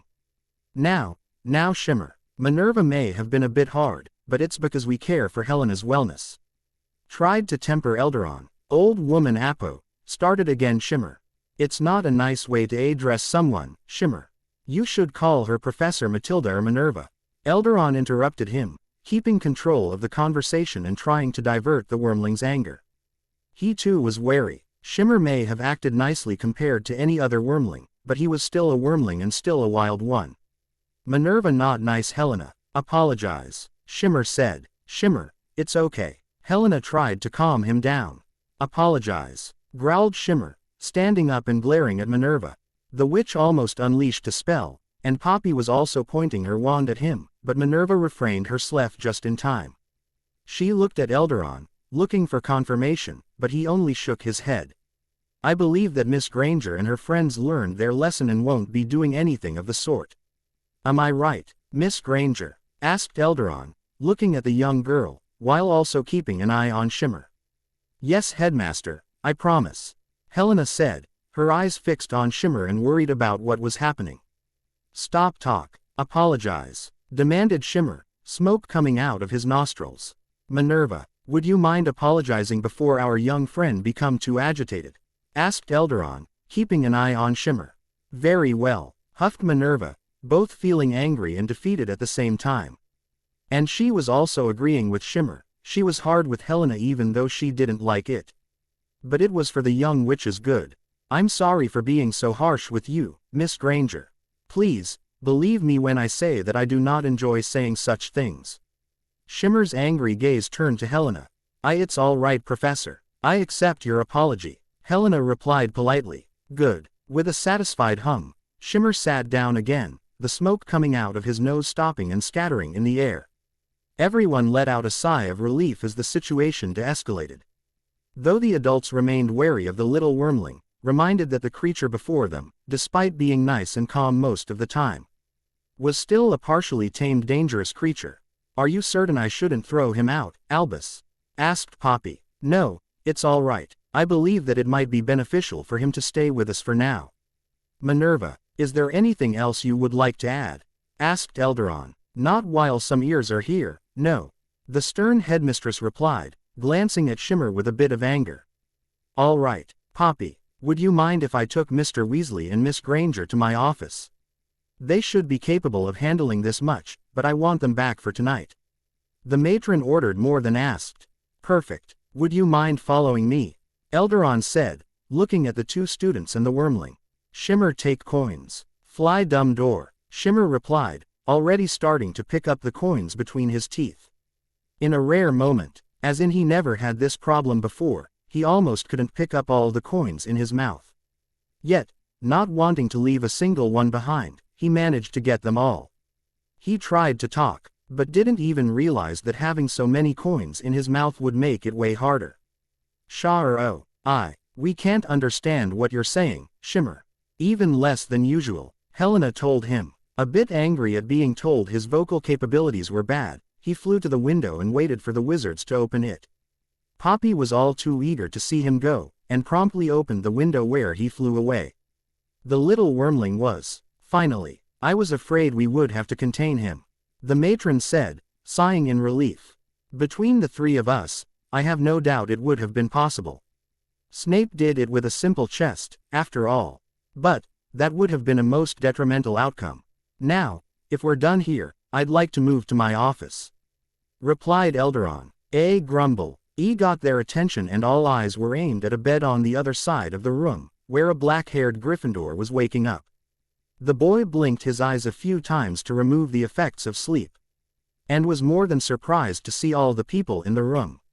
"What did I miss?" asked Neville as he stood up. It took a little while to explain what happened to Neville, but they did so on the way to the headmaster's office.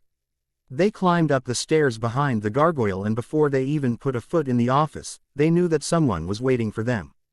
Thunk thunk. "Well, he is certainly as quick as he is stubborn," Elderon chuckled, reaching his office and flicking his wand in the air. He, the students following him, and Minerva, all got to see Shimmer walk in by the window, looking as if everything was perfectly normal. "Hello," greeted them Shimmer, more by reflex than anything else. "Good to see you too, Shimmer. Now, please take a seat," said Elderon as 3 chairs flew Rom behind a shelf and landed in a half-circle before his desk. The 3 students did just as they were told, and Minerva walked around the desk to stand tall next to Albus, who sat down in his comfortable chair. Shimmer flew up to the perch where he met Fawkes, though he looked slightly less bright than before, with some of his feathers being a bit darker. He sniffed around the phoenix, and was surprised to smell a little bit of death on him, though it looked like the phoenix was filled with more life than other creatures. How could that even be possible? "Now, before I go any further, I would like you to know that what I'm about to say must not leave this room." "Am I clear?" asked Elderon. "Yes, Headmaster, I promise," swore Helena. "Yes, Professor Elderon," agreed Neville. "Yes, sir," said Rowan a bit more casually. "Shimmer, promise," also said Shimmer, before adding something else. "Promise what?" "It's a secret. You must not tell anyone else," clarified Helena. "Shimmer promise, secret word," nodded Shimmer. Good. Now, I do not know how or when Quirrell was possessed by Voldemort, but it was definitely some time before the start of the year. I had suspicions that Voldemort was still alive, and I created a plan to capture him.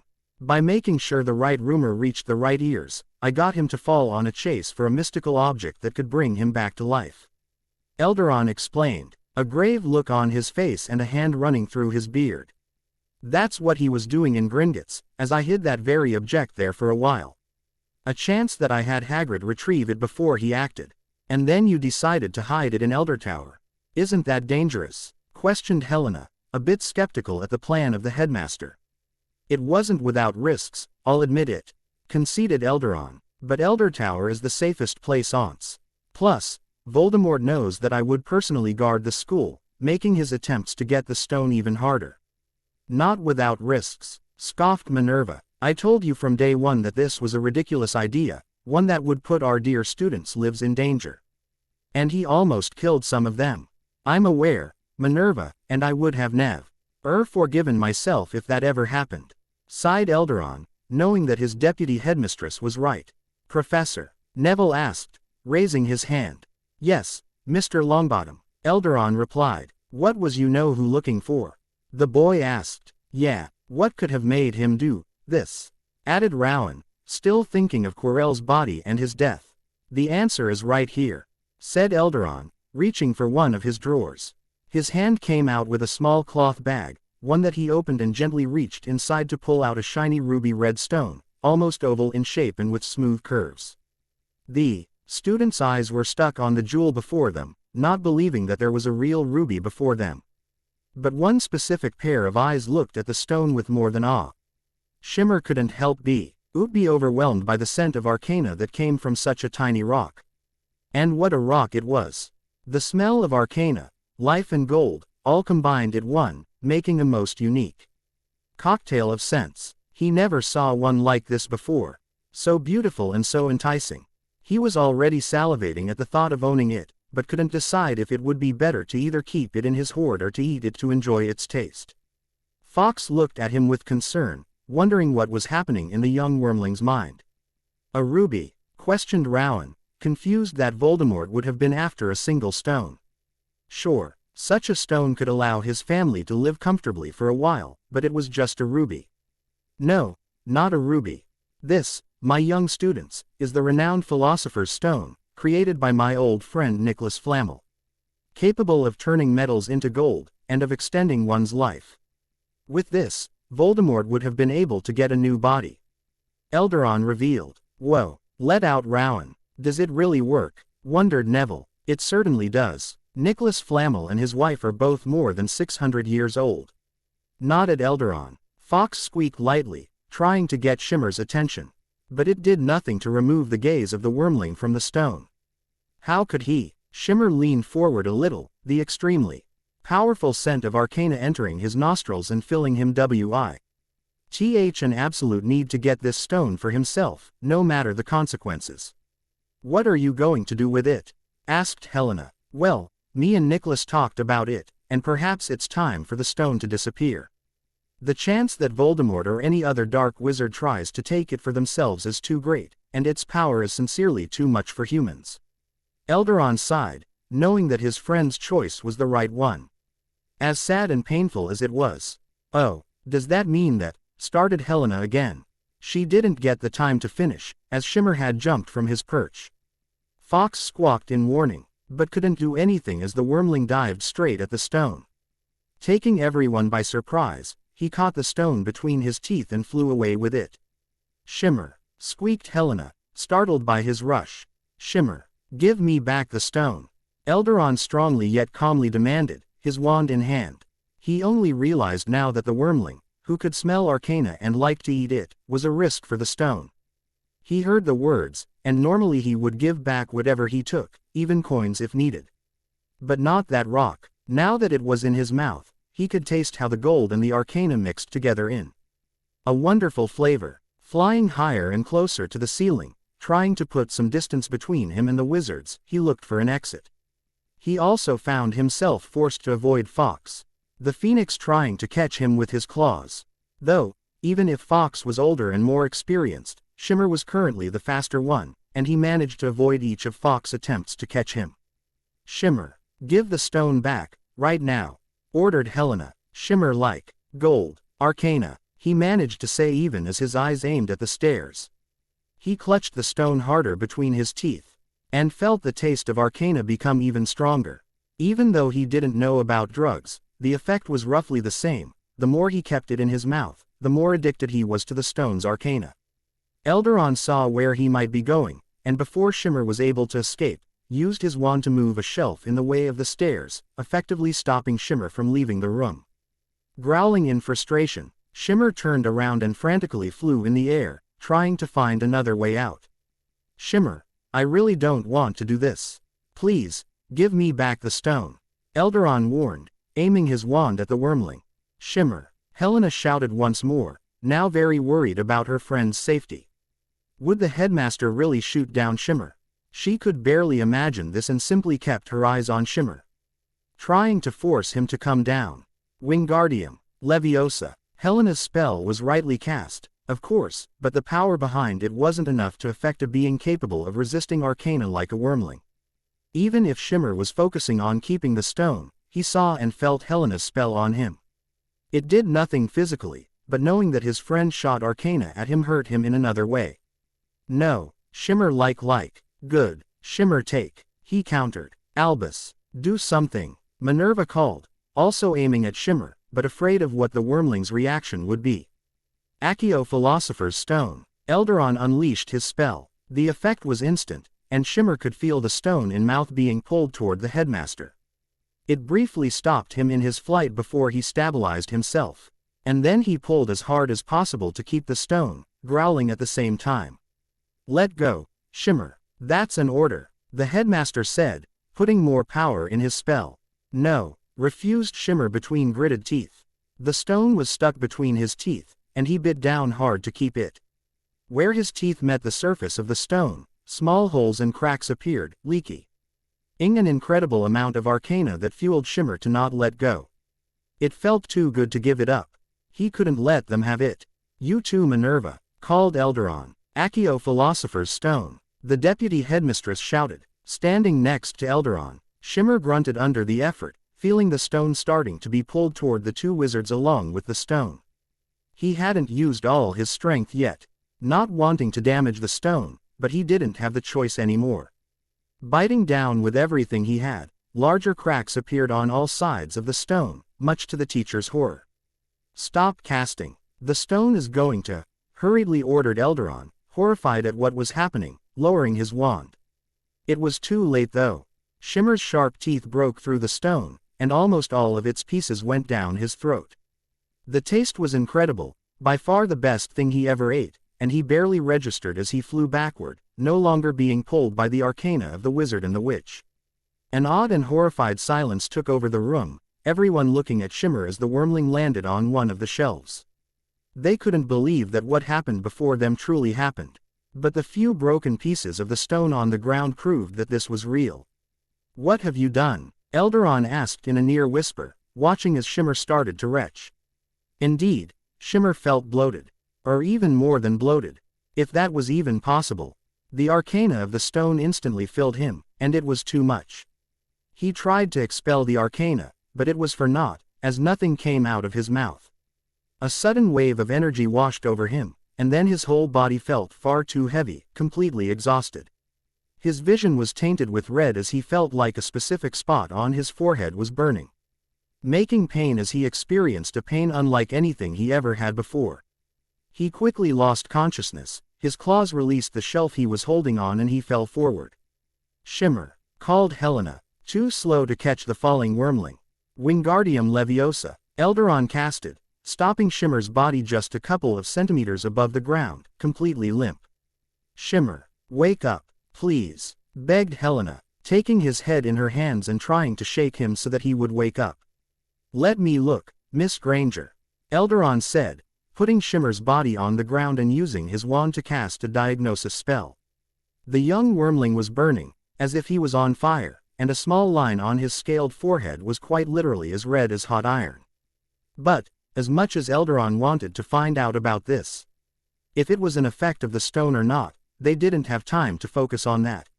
"Is he all right?" asked Rowan. "It appears so, he looks to be merely unconscious. But there's something wrong within him. We better take him to the infirmary, now," ordered Eldaron, picking up Shimmer with his arcana. "Minerva, send a message to Severus. I fear that we might need his expertise." "Is he going to be okay?" asked Helena, crying rivers of tears. "I'm afraid this is a unique situation, Miss Granger.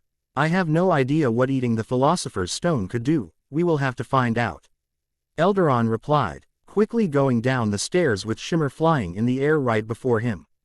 As Minerva used her wand to cast a spell summoning a cat made out of pure light, something that escaped. The three students too preoccupied with Shimmer's health, Eldaron and said students rushed toward the infirmary, hoping that the little wormling would be all right. Eldaron also couldn't help but think about the consequences of this. Not only for the health of Shimmer, but the consequences for Nicholas and his wife, as well as how he would explain this to the couple of alchemists. For now, he had a wormling to save. "Hi, Velexto at the keyboard. Sorry for not releasing anything sooner. My last week was very busy, and I didn't have my computer with me. I'm back to normal now, though I got many problems with fanfiction. As I suddenly got hundreds of old notifications, doubles if you prefer, that polluted my email. Yeah, I made Shimmer eat the Philosopher's Stone. Were any of you expecting this with the Philosopher's Stone? Tell me what you think. And what do you think will happen to Shimmer next? I'm curious to know what you think or expect. Also, as you can see, Voldemort isn't dead yet. This promises more challenges ahead for our young wormling and potentially a Voldemort quite mad at a mere beast for taking away his vessel and his chance at coming back to life. Thanks for all the support and see you soon." The infirmary was buzzing with activity, even if the patient was not one usually seen in that sort of place, as Snape, Madame Pomfrey and Eldaron discussed what the best course of action would be. Their initial diagnosis was rather simple, both concerning and reassuring. Shimmer appeared to be fine, despite being unconscious, but eating the Philosopher's Stone was still having unknown effects on him. Both Snape and Eldaron were unanimous. An evil tried or managed to possess Shimmer, before being banished and destroyed by the overcharge of arcana from the stone. They would have to wait for the wormling to wake up to see if that possession had any effects on him. Yet, what was most concerning at the moment was the amount of arcana they could feel in Shimmer's body. It was slowly going down, either dissipating or being absorbed by Shimmer, but they simply couldn't guess what the consequences would be in the future. Madame Pomfrey used some of Snape's potions to force Shimmer's body to expel the surplus of arcana, and a small bucket filled with red goo, itself overcharged with arcana, was vomited by Shimmer. Should he awake, they expected him to be either lethargic or completely out of control, so for everyone's safety they tied his wings, feet, and neck to the bed. Not too tightly, of course, but enough to hold him down. They didn't say it, but they didn't even know if Shimmer would survive and wake up. He was fine now, but absorbing so much arcana, and one so unique and unknown, left them wondering what it would do. "I suppose there's nothing else we can do now," Eldaron shied, putting his wand down, looking at the unconscious wormling resting on the bed. "Is he going to be all right?" Helena asked, who had remained at the wormling's side at all times. With tears rolling down her cheeks from her red eyes. Rowan and Neville remained in the infirmary, both because they were worried about Shimmer and also because Madame Pomfrey wanted to keep an eye on Helena and Neville for one more night. "I cannot say, Miss Granger. Eating the Philosopher's Stone is a first in history, and we can only wait for his condition to stabilize," the headmaster regretfully answered. "All right," Helena accepted, even if that was very hard to hear. "I will send a message to the Flamels, both to tell them about the regrettable loss of the stone and to ask if they could give us some insight about this delicate situation. For now, I want all of you to rest and be patient," he told the students. "Yes, Professor," all three replied. "Good. Severus, can I count on you to help Poppy take care of our guest?" "I will ensure the stupid animal lives," coldly said the potion master, glaring at the wormling. The idea of what just happened was so ridiculous that it seemed impossible. Yet the Golden Menace managed to do it. "He's not stupid," Helena couldn't help but mutter.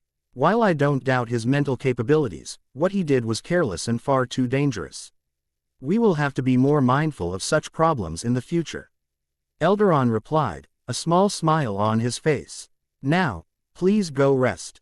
Having much to do, Eldaron left, alongside Minerva, who remained silent during the whole debacle, and Snape, who had a few potions in mind he wanted to prepare. The potion teacher also took 2 vials of red goo with him, most curious about its particularities and effects, as well as wanting to compare them with the blue goo he got from Shimmer a little while ago. You heard the headmaster. I know all of you are worried about Shimmer, but I believe he will be fine. If you're hungry, I can ask for a late lunch to be delivered here, since we're still in the early afternoon, Madame Pomfrey said, looking sternly at the students and the wormling, though. Her voice showed that she was somewhat concerned about them. That would be very nice, thank you, replied Helena while Neville nodded. Oh, and Mr. Weasley. You're more than capable of going back to class, glared the matron. The boy sighed, knowing there was no arguing with the matron, and turned toward his friends. Guess I have to go.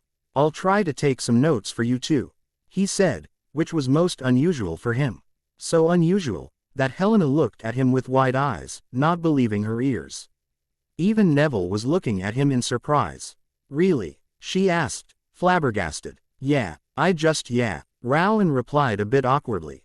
The two watched him leave, still barely believing what they just witnessed. Why do so many strange things happen today? Neville asked, sitting on his bed. I don't know, Helena slowly replied, looking at the infirmary's door and then at Shimmer. She remained silent, feeling tired and worried, thinking about what would happen to Shimmer. The effects of the calming draft she drank had disappeared, and she was once more in control of her emotions, but she was so tired that she couldn't express most of them. There was a single question in her mind. Why would Shimmer do that? She knew he liked precious things and arcana, but she could never have imagined that he would go steal something like the stone in front of everyone. Of course, he was a creature that, while sapient and intelligent, wasn't thinking like a human. Depending on the moment, Helena could either know what he would do before he knew him himself, or he would take her complex what happened this time. And she was trying to find an explanation. What worried her as well was how Shimmer refused to give back the stone, saying that he liked it and its arcana. He normally would obey their orders. Was the stone so magical and precious that her friend couldn't help but take it? That's the conclusion she was reaching, and she didn't know what to think about it. But most of all, she was worried about him. His body wasn't burning hot anymore, even it was warmer than usual, maybe akin to a fever, but the fact that the teachers found traces of dark arcana and possession on him was the worst news so far. Did Voldemort try to take over Shimmer? Did it work? Would her friend still be himself when he'll wake up? She didn't know, and that was without mentioning the fact that he was still unconscious and that the stone's arcana was still affecting him with unknown effects. They didn't know how long it would take for him to wake up, if it would impact him in a positive or negative way. The teachers remained hopeful, so Helena managed to hold on to that thought to remain confident as well. With her exhaustion catching up, Helena laid back down in her bed. Even as she fell asleep for a restful nap, her thoughts remained focused on her friend. And Rowan. A small part of her was almost concerned with the strange behavior of the boy with ginger hair. To Helena's worry, Shimmer didn't wake up that day. She and Neville were allowed to return to class the next day, still having to remain silent about that part with Professor Quirrell. There was no news from the teachers on that side, which may have been a good thing, but that wasn't what preoccupied Helena most. And, just like he said, much to Helena and Neville's utter shock, Rowan brought back some notes from their classes. It wasn't much, nowhere near the level of detailed notes that Helena used to take, but the fact that he willingly took some was concerning. It's not to say that he never took notes, but his assiduity in class wasn't exceptional. And he mostly listened to the teachers without writing down much. What he brought to his two friends summed up what happened in class, which was the minimum needed for them to follow what happened in the courses. They asked Rowan what prompted this most unusual behavior of his, but he replied that he would tell them later. That he required some time. Rowan's return to class also gave them some insight about their fellow students. Eldaron announced that Quirrell left most suddenly, citing a panic attack as the reason, and most students brought it. Some rumors came, though, that Helena, Rowan, And Neville did a prank on the teacher with Shimmer as their weapon.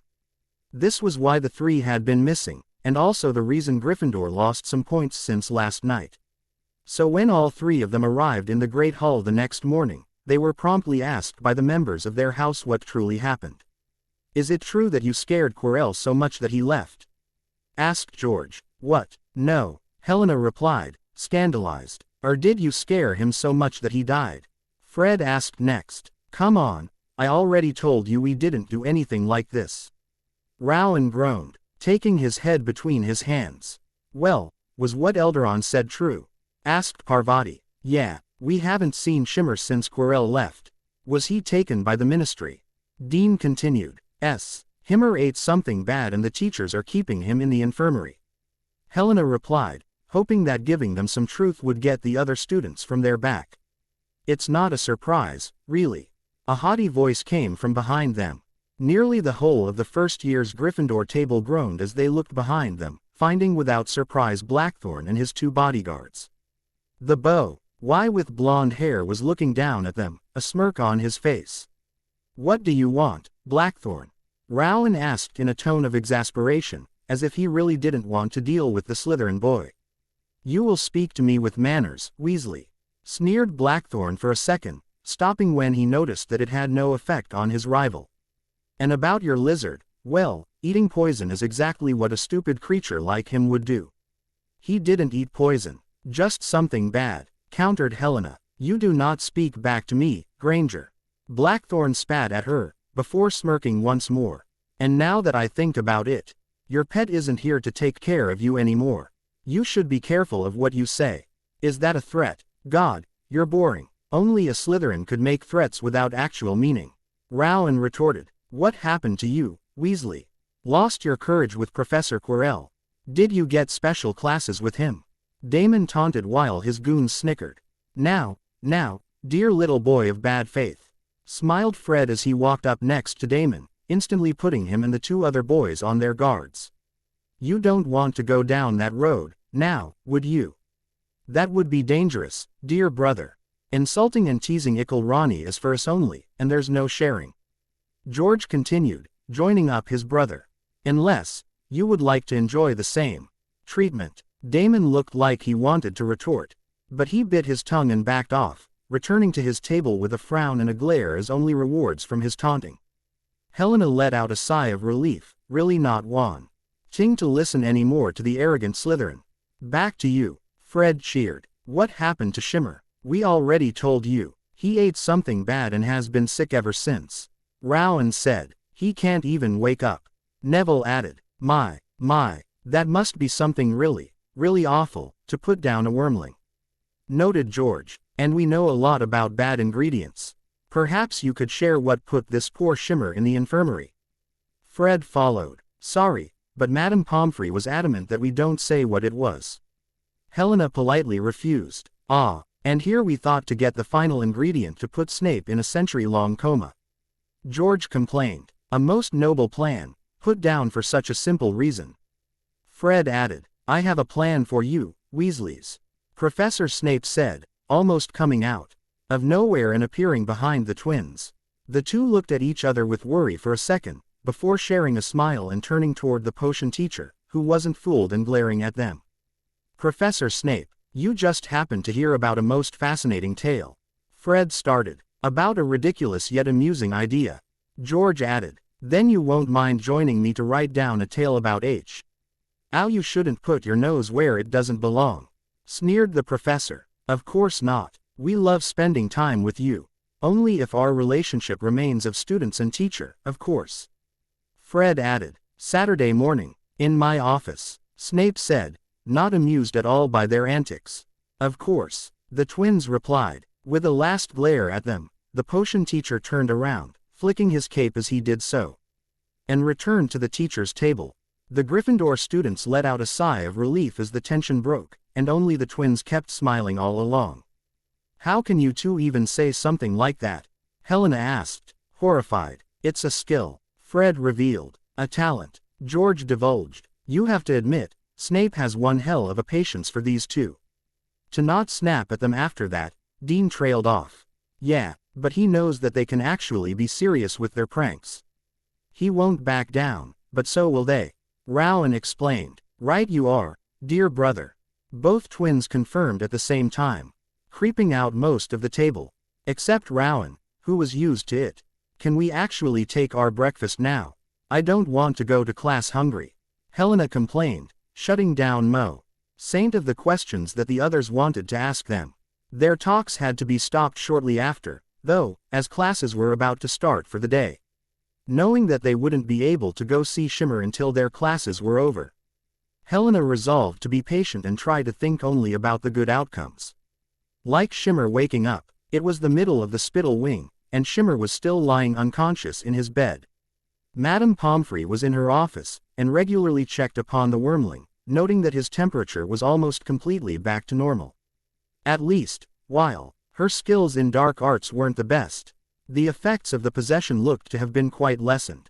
But, at that moment, when she wasn't looking, she didn't watch as Shimmer's body changed, finally stabilizing the effects of the Philosopher's Stone. His golden scales, pristine and beautiful, took on an even better aspect, almost shining under the light and taking the look of real gold. Slowly, so slowly and it was unnoticeable unless you were to keep watching for several minutes straight, he grew a little. He got about 5 centimeters taller and maybe a bit more than double in length and width, which didn't make him into an impressive wormling, but still bigger than he previously was. That was it for the apparent physical changes, but a few more happened, especially on his arcana. While Shimmer had arcana before, it had been one slightly better than a regular wormling. Now, though, his arcana rose up, not tremendously, but enough to make a change. And then, very suddenly, his eyes opened. Shimmer didn't know what happened to him, but he felt tied down to something, and his panic exploded as he thought himself in danger. Snarling and growling furiously, he twisted around in an attempt to free himself. The noise instantly got the attention of the matron, who saw from her office the wormling awake and in a very, very dangerous mood. Not taking any risk, she acted quickly. Fidei, she called. A house elf appeared next to her. Yes ma'am, asked the female house elf. Go tell Elderon that the wormling woke up and that I need help to contain him. Quickly. Yes ma'am, Fidei squeaked, vanishing. Stepping out of her office, Madame Pomfrey saw that Shimmer already managed to free his neck, a piece of rope still around it, and was currently in the process of removing the ropes on his wings. Shimmer, she called out strongly, keeping her wand in hand. Recognizing his name, he turned toward her and calmed down a little, right before the feeling of the ropes on his body got his attention again. And he attacked them once more. He was thrashing around so quickly and furiously that getting closer would have been far too dangerous. Not like human, let Shimmer go, he warned her, glaring at her and at the ropes. Shimmer, listen to me, you need to calm down. Madame Pomfrey continued, walking around Shimmer while keeping a good distance between them. Shimmer's sudden moves made his stomach turn, and a feeling of sickness washed over him. He suddenly spat a few globs of red goo, coughing dryly as he was forced to stop thrashing around for a couple of seconds. Shimmer, not like, he growled, smoke coming out of his nostrils and the light of a powerful fire shining through his chest.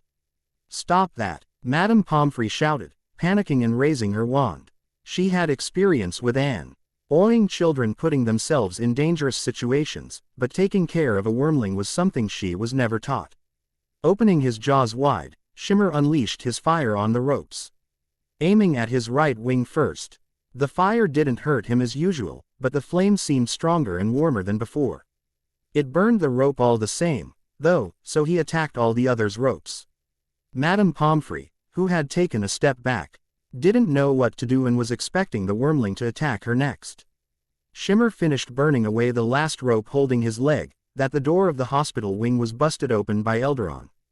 Instantly pointing his wand at Shimmer, he noticed how brighter and shinier the wormling was, but didn't focus on it right now. Shimmer, he called out, walking up to the distraught matron and stepping in front of her. Calm down, Shimmer. Dumbledore. Shimmer, not like, acknowledged Shimmer for a moment, trying to remove the rope around his neck with his hind legs' claws, unsuccessfully. Let me take care of this. With a flick of the headmaster's wand, the hanging piece of rope was untied and removed. Good. Shimmer not like. Want fly. Shimmer snarled, wanting to get out of here. He needed to check if his coins didn't move, as he couldn't remember very well what happened after he brought the last ones to his hoard. A moment, Shimmer. We need to check a few things with you. Elderon stopped him. How do you feel, Shimmer? Are you tired? Anything with your head? Shimmer is okay. Not bad. Why head? He asked angrily. A little problem that we had. Can I use my arcana to check on you? Elderon asked, knowing Shimmer might eat any of his spells. Yes. Quick. Shimmer want bye-bye. Want go see coin. Shimmer replied, tail whipping in the air as a sign of his annoyance. I'm sure Miss Granger would like to see you. Perhaps you could wait for her. Elderon tempted him. No. Shimmer want go coin. Shimmer adamantly refused, knowing he didn't have much time against the wormling's patience. Elderon began casting the appropriate spells, and he went from the most concerning issues they had to the smaller ones. First, and to his greatest relief, there was no more sign of possession. If Voldemort really tried to possess Shimmer, he was purged out of him by the incredible arcana stored in the Philosopher's Stone. Secondly, the arcana inside Shimmer was stabilized, and it seemed far less chaotic than Elderon thought it would be. The Flamels were due to arrive soon, as they were aware of the urgency of the situation, and he was really counting on their expertise. What the arcana in Shimmer was, however, surprised him. It felt similar to the stone, but also different. Were the effects of the stone transferred to Shimmer? Or did his body alter them? They would have to test this. But it would have to wait. Shimmer was clearly in no mood to listen to them, and Elderon didn't want to antagonize him even more. You appear to be fine, young Shimmer. You're free to go, but please come back to see us soon, for we have a lot to discuss. I'm certain Miss Granger and your other friends would be delighted to see you. Elderon asked, flicking his wand at ND, opening a window for the wormling to fly in. Without waiting, Shimmer took to the air and went straight to the window, focused on securing his hoard, not knowing if something or if another wormling found his precious pile of coins. He went straight up to the window of the little attic where he lived. And, surprisingly, he had to break a bit of glass to fit in. Not that he couldn't have entered without doing it, but his body was slightly bigger. Thankfully, as soon as he came in, his sharp eyes and mind caught the sight of his hoard, apparently left untouched. But even then, he still went GHT in it and started to inspect every coin he had, counting them and checking if they were at the right places. It took a couple of minutes, but he quickly managed to determine that all of his precious possessions were here. Letting out a sigh of relief, he now addressed a new problem. One that wasn't exactly one, but that messed up with his nose, tongue, and brain. There was more gold around him, and he couldn't find it. He went to every corner of the room, checked everywhere, but no matter where he went, the scent of gold was just as strong. It wasn't a perfect smell either, as there was definitely the scent of gold. But it was lessened and somewhat diluted with something he couldn't identify. It only frustrated him more, and he kept searching. The whole day. Meanwhile, I don't want to ever see that blasted animal here ever again. Madame Pomfrey screamed at Albus, still on her high of panic. I understand, Poppy, and you don't have to worry about this. I will work with Hagrid so we may have a spare room allocated to taking care of Shimmer, should something like this happen again. Elderon assured, wanting to reassure their dear matron, who remained quite shaken by this most frightening moment. It took him quite a few minutes to reassure his best nurse, and even now she remained adamant in her wish to nay. And don't ever ask me again to take care of a wormling. She added quickly, I won't, Poppy. Take a break and relax, all right. I'm sorry I have to leave you, but there's much I need to prepare for. Get out. Not waiting to be told twice, Eldertower, headmaster quickly fled the hospital wing, closing the doors behind him. Alone, he sighed in relief. Shimmer was safe and looked to be fine, even though there were some apparent changes that happened to him, like his slight increase in size and the scales that looked different. He would have to perform some more precise spells later to establish a proper diagnosis, but the most important was that the WYRM Ling wasn't possessed and appeared to be fine, if only very moody for now. Now he would have to find Miss Granger to give her the good news, as well as warning her and her friends that Shimmer may be a bit hard to approach for now. And perhaps that they would have to keep the young wormling calm so they could cast their spells on him. They would also have to explain to him that what he did was wrong, incredibly dangerous. And that there would be a punishment for this. He would have to convince Miss Granger first, but knew he wouldn't have any issue, as the young witch was more than eager to teach Shimmer how to behave properly and wasn't afraid to punish him if necessary. Forbidding him to have new coins for a week or two should be enough. A little vibration in Elder Tower, Arcana wards told him that visitors were at the gates. And he smiled knowing reinforcements just arrived.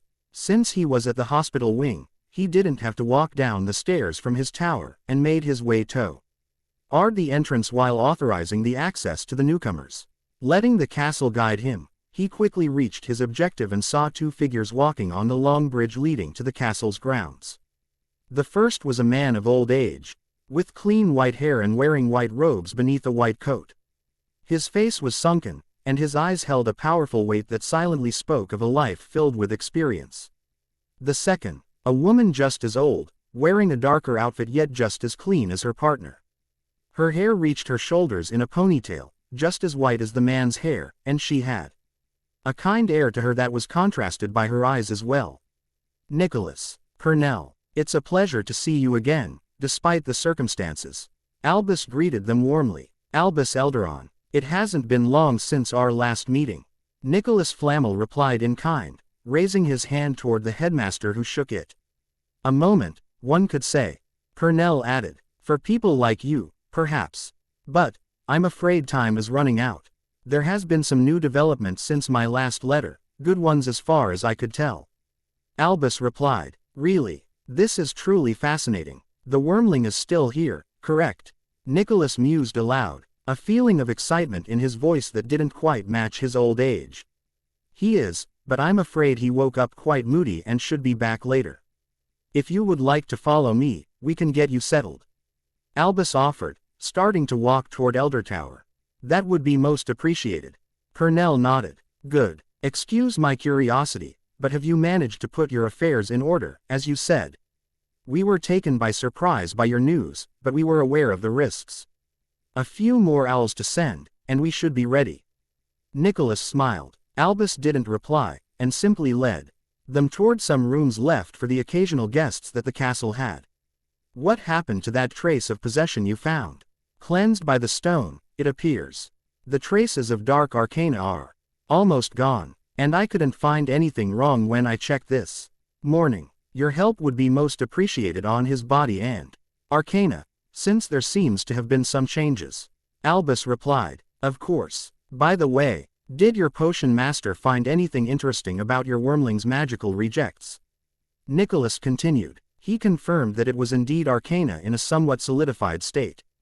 We haven't found any uses for them yet. Tests showed that we could either solidify the goo, which doesn't really affect its nature, or we could try to burn it and then the effects are rather explosive, to say the least.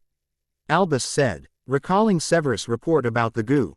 He witnessed one use of the goo placed on a plate above a fire, and the drop-seized sample was enough to blow up the entire plate as well as knocking out several objects in the room.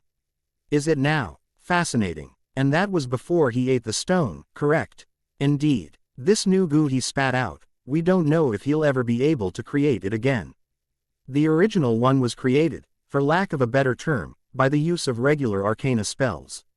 Since there is almost nothing left of the stone, I'm afraid we don't know if Shimmer will be able to produce this goo at will or if it's going to be completely unique. Albus went into detail. As for the first vials of goo, we can use them as powerful explosives for now, but we're hoping that further experimentation will reveal other properties.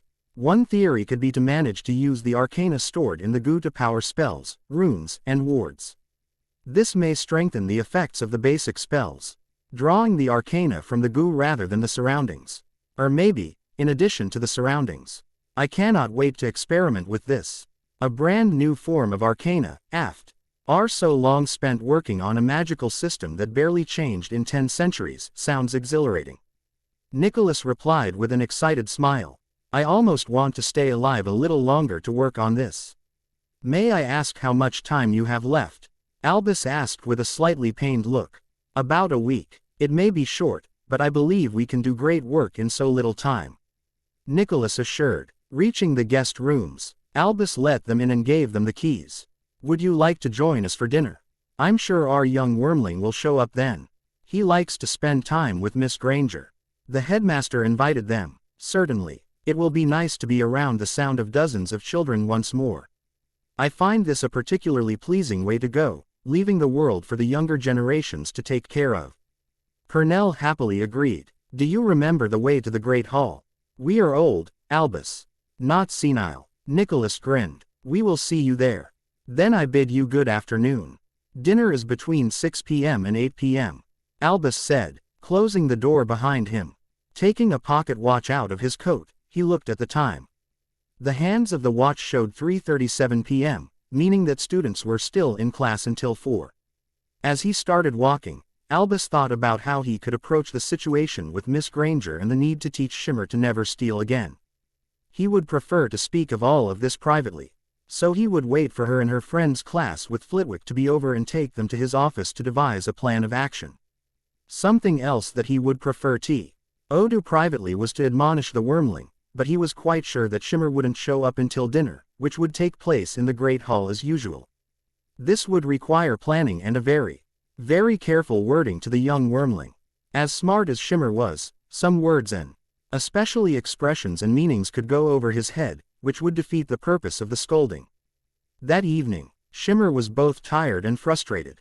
He spent the whole afternoon looking for the scent of new gold, only to never find it. He looked in his room, checked his entire hoard twice, and even went outside to hunt. At all times the scent of gold remained, and he never managed to find it. Even in the forest, he could smell gold. He recalled halfway in the afternoon that he ate the shiny rock, and was very, very disappointed that he could barely remember its taste. He recalled eating it, but the taste and arcana had been so much that he just couldn't remember what happened next. So it's a frustrated wormling that gave up after hours of searching, and who went to see Helena at dinner. He was more than usual actually, and he wanted to know how his friends were doing. His usual window was opened, and he went right in.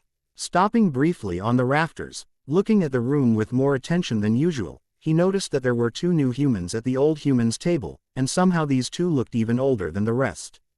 But it didn't really matter, and he looked down toward the Gryffindor table, quickly finding Helena and her friends already seated. A bit strange, though, was that the surrounding seats had been left mostly empty, leaving plenty of space for him to land on the table with Helena and Neville on one side and Rowan on the other. Just as he was about to jump, Shimmer noticed how Dumbledore pointed at him and old humans all looked at him, some with curiosity and others with wariness. Not caring, Shimmer jumped in the air and glided down toward Helena's table, landing almost right in front of her. A few students shouted in surprise, but quickly calmed down once they realized it was their neighboring wormling. "Shimmer," Helena exclaimed at his landing, brightening up instantly and reaching for a hug, only to stop at the last second. "Wow, you grew up." "Hello," Shimmer greeted rather casually. "Come here," she said, opening her arms for a hug. "No, Shimmer, not like hug. Is prison," he replied, staying slightly out of reach and eyeing her arms warily. "Please, I was so scared, I thought you were dying," Helena pleaded. Shimmer strong, not dead, he countered. "Please," looking at her, and then at Neville who ducked a little under his gaze, before looking at Rowan who wasn't eating his plate like a savage. "Rowan not hungry?" he asked, a bit surprised by this change of behavior. "No, not really. You better let her hug you, though, because she will catch you one day," Rowan advised him, lightly poking his piece of ham with his fork. Turning back toward Helena, he saw that she had small tears in her eyes, despite her smile and her still open arms. A bit annoyed, Shimmer chose to accept it and reluctantly got close to her. "Humans and their high maintenance cost. You have no idea how happy I am to see you." Helena let out a breath of relief, catching him in a tight hug. "Shimmer happy not happy," he replied, annoyed, a bit to his surprise, and Helena's. The hug didn't feel the same as usual. Shimmer's scales had always been rather tough, but they were also somewhat soft underneath. Now, though, Helena could feel that his scales seemed tougher and harder. Poking at them with her finger, She marveled at the change that took place over most of his body. Some places, like beneath his jaw and neck, were still quite soft and flexible. "What happened to you, Shimmer? Was it the stone?" she asked, petting his head calmly. Shimmer not no. Shimmer like, shiny like gold, he replied, using his teeth to bite on his tail's scales and indeed finding them tougher. And also something far, far more interesting. He tasted gold. Seeing how he stopped, still biting his tail, Helena nudged him. "Shimmer, are you all right?" she asked, a bit concerned. "What's going on?" Neville also asked, looking at the golden wormling. "Shimmer is gold," Shimmer replied, letting go of his tail, confused. He was gold. He liked gold and it was precious and shiny. Now he too was precious and shiny. And Shimmer liked to collect gold. Should he collect this gold too? Could he collect himself? Taking everyone by surprise, Shimmer attacked his own tail once more. Though this time with far more strength and ferocity. "Shimmer, what are you doing?" Helena screamed, almost daring to reach him. "Shimmer want gold," Shimmer said through gritted teeth. He was trying, but his teeth were barely managing to pierce his own hide. He didn't remember it to be so tough. A few people were starting to watch the strange show taking place, and that included some teachers as well. My, you keep surprising us every day, Shimmer," Elderon said, chuckling as he watched the wormling attempting to remove his own scales. "Though, removing your own scales does seem like a strange idea." Professor Elderon, Helena, Rowan, and Neville greeted the headmaster. "Dumbledore, Shimmer not know, want gold, can't get gold, Shimmer is gold," Shimmer said, letting go of his tail in frustration. "Indeed, a most fascinating development. I don't think I asked before, but do you shed scales, Shimmer?" Elderon asked. "Shed, not no word," Shimmer said. "Ah, do you sometimes lose some of your scales?" Elderon reformulated. "Scale is strong, scale, as dead, fall. More scale, is long." Shimmer tried to reply, not certain he had the right words to answer. "I don't think he sheds, Professor. He just regrows the broken ones." Helena translated. "Right. Then perhaps one day, we will be able to examine these new scales of his," Elderon said, quite amused but not losing sight of his objective. "But I'm afraid this is a problem for another day. Miss Granger, could you please remind Shimmer of what he should and shouldn't do?"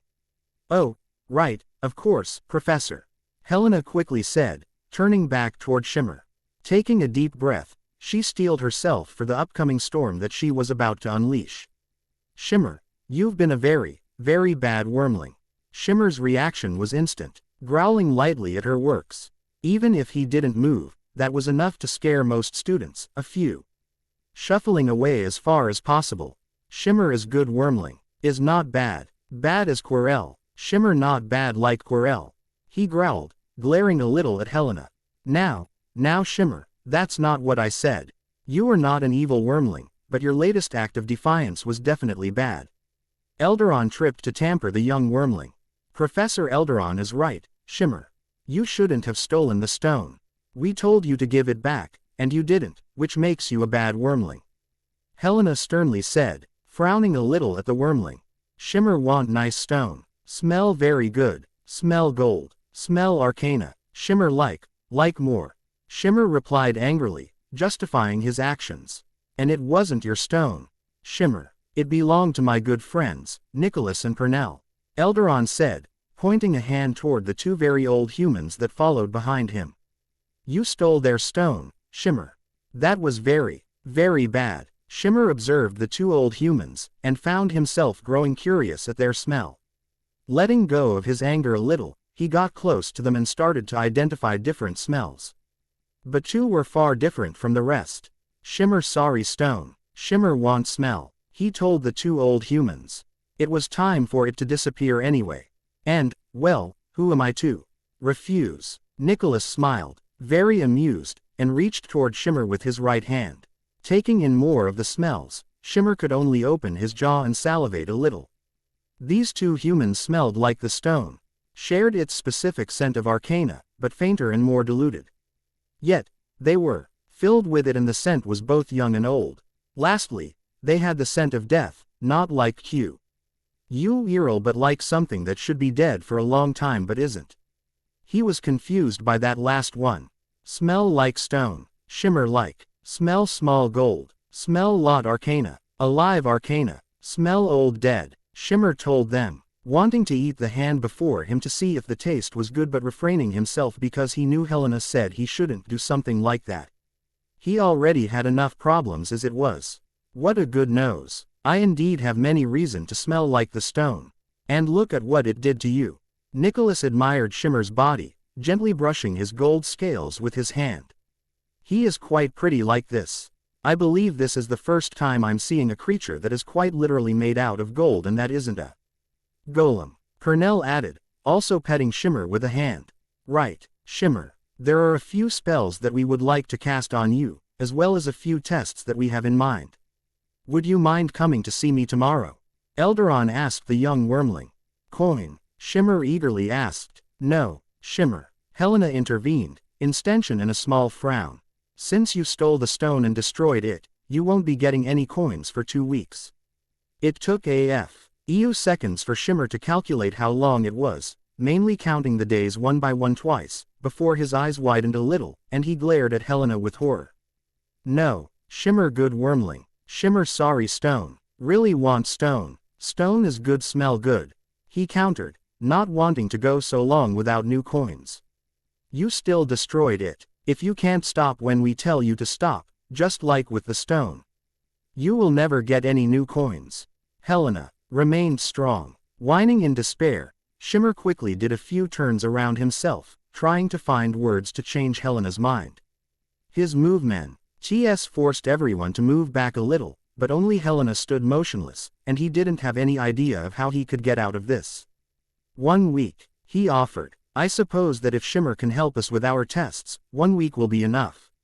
Eldaron mused aloud, amusing the Flamels and Helena who watched Shimmer fall in the trap head first. 1 week. Shimmer no coin 1 week. Shimmer help arcana. Help test. Shimmer eagerly agreed, happy to see his loss of coins being cut in half. Very good. Then we will see you tomorrow. Before we leave you in Miss Granger's care, can you tell us if you felt anything wrong this afternoon? Shimmer okay. Like new fire. Shimmer big, Shimmer strong. The golden wormling boasted, standing proudly and spreading his wings arms a little to display his new size. Good. We will see about this new fire tomorrow. Have a good evening, Miss Granger, Mr. Weasley, Mr. Longbottom. Eldaron said as he and the Flamels returned to the teacher's table. Many of tea, he whispers that took place during the exchange blew out in loud conversations, everyone wondering what happened and trying to guess what changed the appearance of the wormling. Only a few knew the truth, though, and they planned for it to stay that way. Letting out a sigh of relief, Helena looked at Shimmer who was now more interested in Rowan's plate, still half full. Frowning a little, she watched head as her friend gave up his plate to Shimmer, who happily started to tear into it with gusto.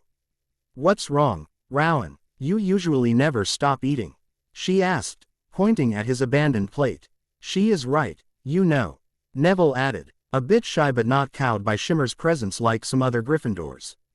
You don't even speak as much as before.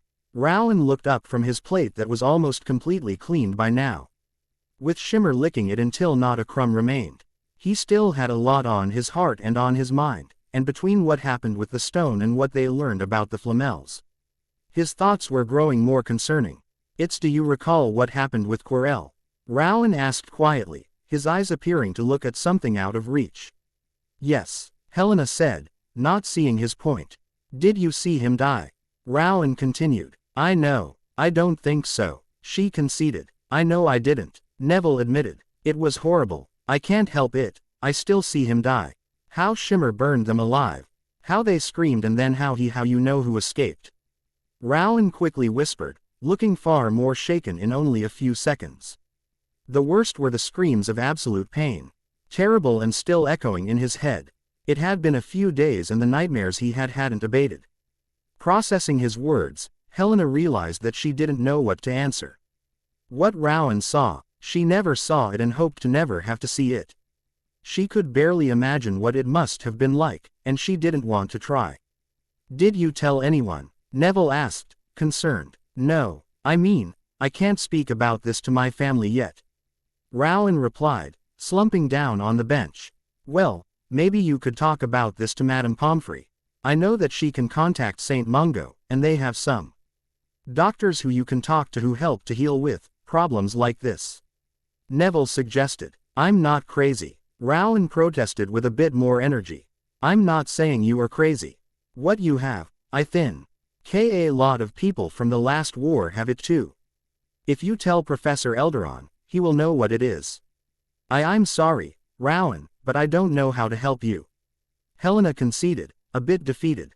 Why sad, bad? Shimmer asked, noticing how sadder and gloomy it got. He didn't understand how words could make them feel like that. I don't think you'll ever understand, Shimmer. Helena tried to reassure him. Shimmer smart, not dumb, he growled. I didn't say that, I said that it wasn't something you could understand. She replied, offended. It's okay, Shimmer, it's not about you. Here, Rowan said, taking his empty plate and filling it again with more cooked ham. With that offer, Shimmer hungrily abandoned the subject and went back to devour more meat. Sighing, Helena gave Rowan a thankful look. He can be a bit much sometimes, she said with a small smile, looking at the wormling, right before looking back at Rowan. But don't think we'll forget about you. Yeah, I suppose I can tell Matilda. He relented. The three went back to their meals, listening to some of the whispers and talks going on around them. Most were about what just happened, some still focused on Shimmer's new appearance. And a few more still stuck on Quirrell's disappearance and how it must be tied to Shimmer. Helena was mulling over the conversation that took place a couple of minutes ago. She was slightly unsatisfied, and would work harder with Shimmer to teach him a few more things and remind him how important it was to follow the rules and to not steal things.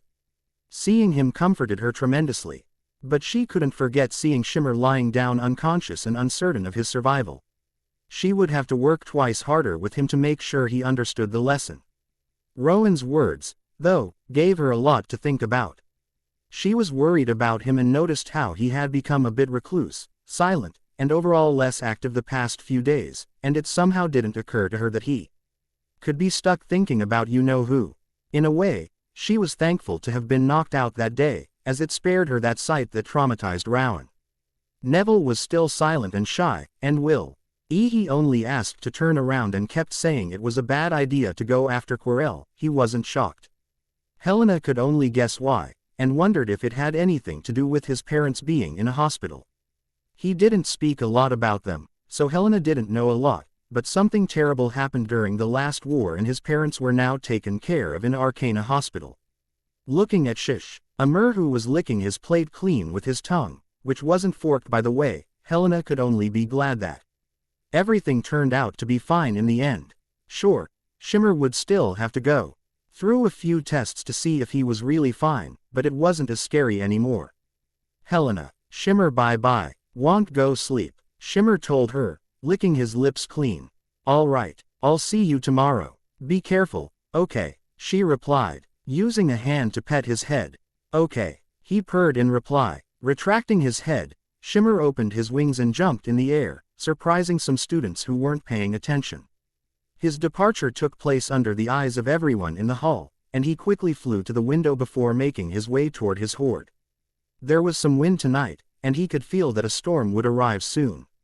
Reaching the ledge of the broken window giving access to his lair, he wished that he would have the time to fix it before the storm, but it was too late.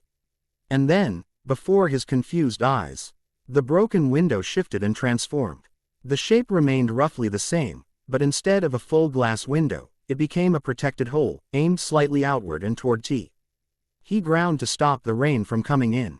Amazed, Shimmer wondered how this happened, if it was really that simple, and if all human houses were like that.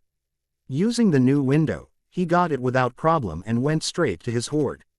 Hap, knowing he was himself a precious part of his hoard pleased him immensely, and it also meant that he would be transporting a part of his hoard with him at all times. A bit risky, but he could defend his golden scales very easily, easier than a piece of gold stuck in his mouth or claws. Suddenly, he looked at the window, and wondered if this change could apply to other things. Imagining the biggest pile of gold ever, his disappointment was great when no golden coins appeared. He Would have to try something else, since he was persuaded there was a way to convince the human home to give him gold or precious things. Closing his eyes, sleep came to him easily, ignoring the conflict that took place in some wizards' and witches' minds as they wondered what could be done about the wormling and what the future had in store for them. Hi, Velexto at the keyboard. Almost 2 weeks to write that chapter, but it's done. A wild shiny shimmer appeared. Looks like Shimmer's going to be fine. Even if he's partially made out of gold now, but there's more to find out about the changes that affected him. Also, Rowan may have been slightly traumatized by Quirrell's death. Who could have imagined that an 11-year-old seeing someone burn alive to ash could be traumatized? Not me. I really appreciate all the positive comments, so thanks a lot and keep them coming. Thanks for all the support and see you soon. The next day, Shimmer found himself tearing up a pork's leg, courtesy of Helena, who preferred a more normal breakfast. Surprisingly, Rowan wasn't here to eat with them. But Neville told Helena that Rowan managed to get a word with Professor Matilda. The teacher took the young Weasley with her and they hadn't been seen since. But, both to his annoyance and a bit of curiosity, Shimmer was forced to wait for the humans to take him for tests. He didn't even know what he agreed to last night, and it took Helena explaining to him what could happen for him to not be fond of the idea. Helena did say she didn't exactly know what they would do, but the concept wasn't thrilling in the least. Could you make less noise when you eat, please? Helena asked, frowning and ticked by the disturbing sounds of chewing and cracking bones. "RRR." A growl was Shimmer's reply, not happy to be disturbed in his meal. "I just want you to be a bit more quiet and polite." Helena replied with a huff. A bit frustrated. "Eat," Shimmer said, breaking the bone and reaching for the delicious bone marrow inside. "I don't know if that's a good idea," Neville commented, glancing at Shimmer with a bit of worry. "I will teach him manners," Helena replied, determined to accomplish this. Shimmer didn't bother with a reply and simply kept eating.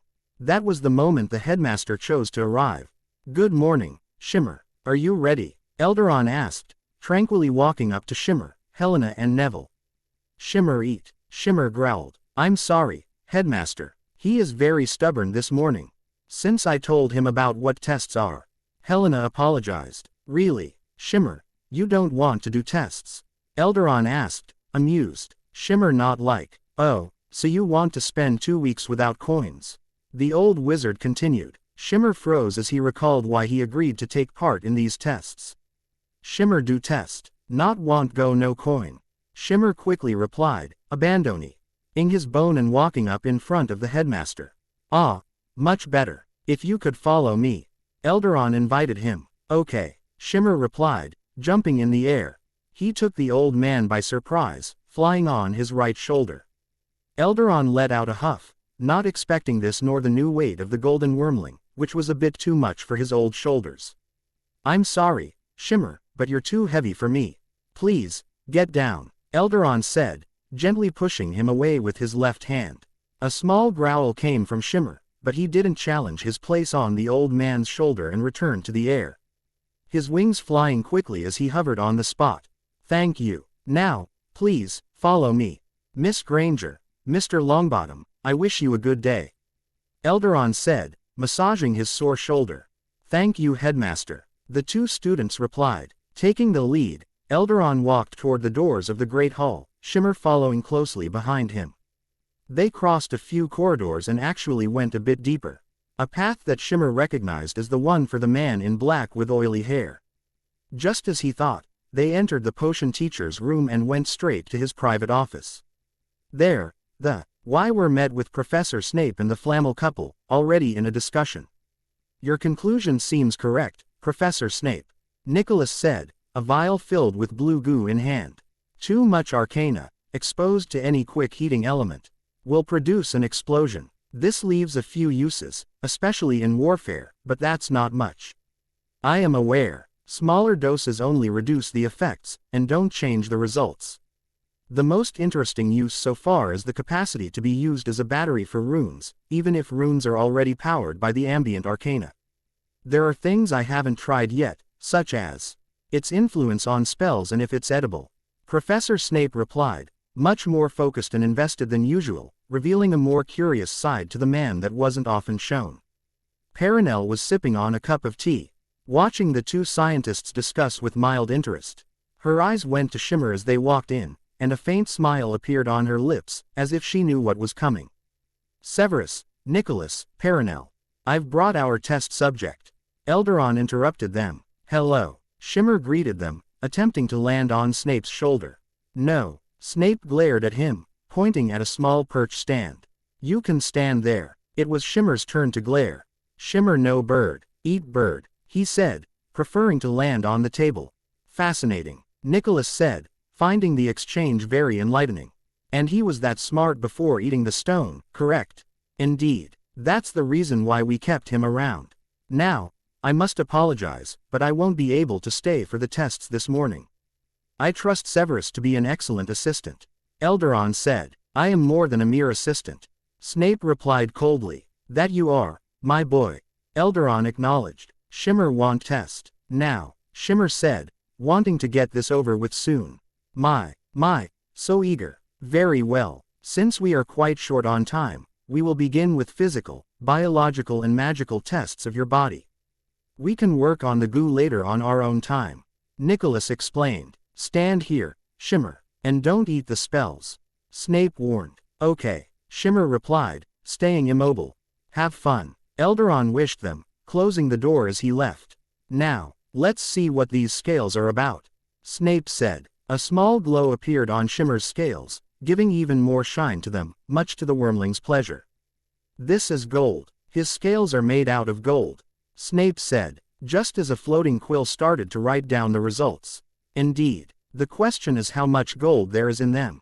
Nicholas said, but we won't know until we have one that we can do more advanced tests with. Quote, not take scale. Mine, Shimmer warned. We're not going to take your scales, stupid lizard. Unless you behave badly. Snape replied as cold as usual. Now, we're not here to fight. Nicholas tempered, just as he flicked his wand. Shimmer felt something around him, but there was no light, only a strong scent of arcana. What do? Smell arcana, he said, licking the arcana off of him. He can smell our spells. I don't believe there are many other creatures capable of such things. Nicholas said, impressed. There is nothing wrong with his body, but I can't say what's normal or not with him. There is a pouch near his stomach that is partially filled with arcana, separated from the rest of his organs. And it's not what powers his fire either. Shimmer, I want you to eat this spell. Understand? Snape said, aiming his wand at Shimmer. Okay, Shimmer agreed, mouth already open. A light purple ball flew from the tip of the wand toward Shimmer, and he instantly. Nicholas used the same spell as before, getting a new diagnosis directly from Shimmer's body. The pouch filled up a lot, but there's still some space left. And it appears that it is where the arcana he eats goes. The ancient man explained. Does it affect him? Snape asked. Besides warming him up a little, there are no notable effects. Shimmer like. Good arcana. Eat too much, Shimmer said just as he started to retch. Acting quickly, Snape summoned a pan that flew from the back of his office and landed right in front of Shimmer's head. The wormling then expelled the excess of arcana, vomiting red goo in the pan. Shimmer not like. Shimmer growled a little. I was expecting blue goo. Either he still has some of the stone's arcana in him, or the stone altered the way he consumes arcana. Snape replied, staring at the small quantity of goo. There was enough to fill up a glass. Fascinating, Nicholas whispered, staring at the goo intently. May I? Snape handed him the pan. And Nicholas wasted no time using his wand to cast several spells in a row, getting all sorts of information about the goo's potency and quantity of arcana. It was less than the goo Shimmer rejected directly after consuming the stone, but definitely far more than the blue one, maybe twice as strong. And, just like the other samples he got, Nicholas felt and recognized the arcana that allowed him to live for so long. The goo itself wasn't exactly like the stone, and Nicholas could tell the effects wouldn't be the same. Professor Snape, I believe this goo can produce an effect that is similar to the stone. Even if it's not perfect, he said, pouring the liquid in a vial. How so? Snape replied. Allowing someone to live longer should be possible with this, albeit less than me and my dear Perenelle. Maybe it could be used as an extremely powerful healing balm. Nicholas explained. Severus stared at Shimmer with a new eye, one of both wonder and worry. What if someone ill-intended learned about Shimmer's ability to produce an elixir of life? What if a certain Dark Lord were to hear of this? It only made Shimmer's interest and value grow exponentially, and it would require far more protection from now on. He hoped that this ability wouldn't stay, and that Shimmer would be back to simply vomit, normal, magical goo. It would be better for his safety. That is concerning, the potion teacher replied. In a way, Nicholas agreed. Could you use it? Severus asked, looking between the goo and the old man. The goo. Would you use it to expand your life again? Nicholas remained silent at that, starting down at the ground and then at Shimmer, who was busy sniffing the vial of goo. A small smile crept up on the old man's lips, and he looked back at Severus. I would lie if I said no. Just to get enough time to understand this marvelous, young creature. But, we already prepared ourselves, and it is time for us to retire. Even if we were to walk this year 500 more years, we wouldn't have seen all of its magnificent creatures and wonders. Nicholas answered, brushing Shimmer's head with his wrinkly hand. Severus nodded, understanding the man's endless curiosity. Shimmer smell good arcana, want eat but not eat. 2. Shimmer got their attention, still focused on the vial. You are insufferably hard to understand without Miss Granger, Shimmer.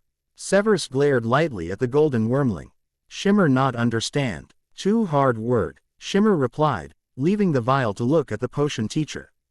Words are hard. Perenelle nodded, talking for the first time since Shimmer entered the room, taking him a bit by surprise. She smiled at how fast his head turned toward her, and patted the table next to her. Come here, young Shimmer. He obliged her, expanding his wings and, with a single jump, flew over to her, his claws scraping lightly the wooden table. Old human, smell arcana, smell gold, he said. Thank you, it's better than saying that I smell like an old woman. She smiled a bit more, petting his head. Raising her other hand, she pointed it at the fresh vial of goo. And, can you tell what you smell in this? Thank God you're here. I seem to forget an awful lot to ask the more competent people, as I often am the most competent one. Nicholas smiled lovingly at his wife. My beloved Perenelle saved me numerous times from dire trouble, by pointing out what I seem to forget so easily. Shimmer smell arcana, life, Shimmer replied, enjoying the hand brushing against the scales on his neck.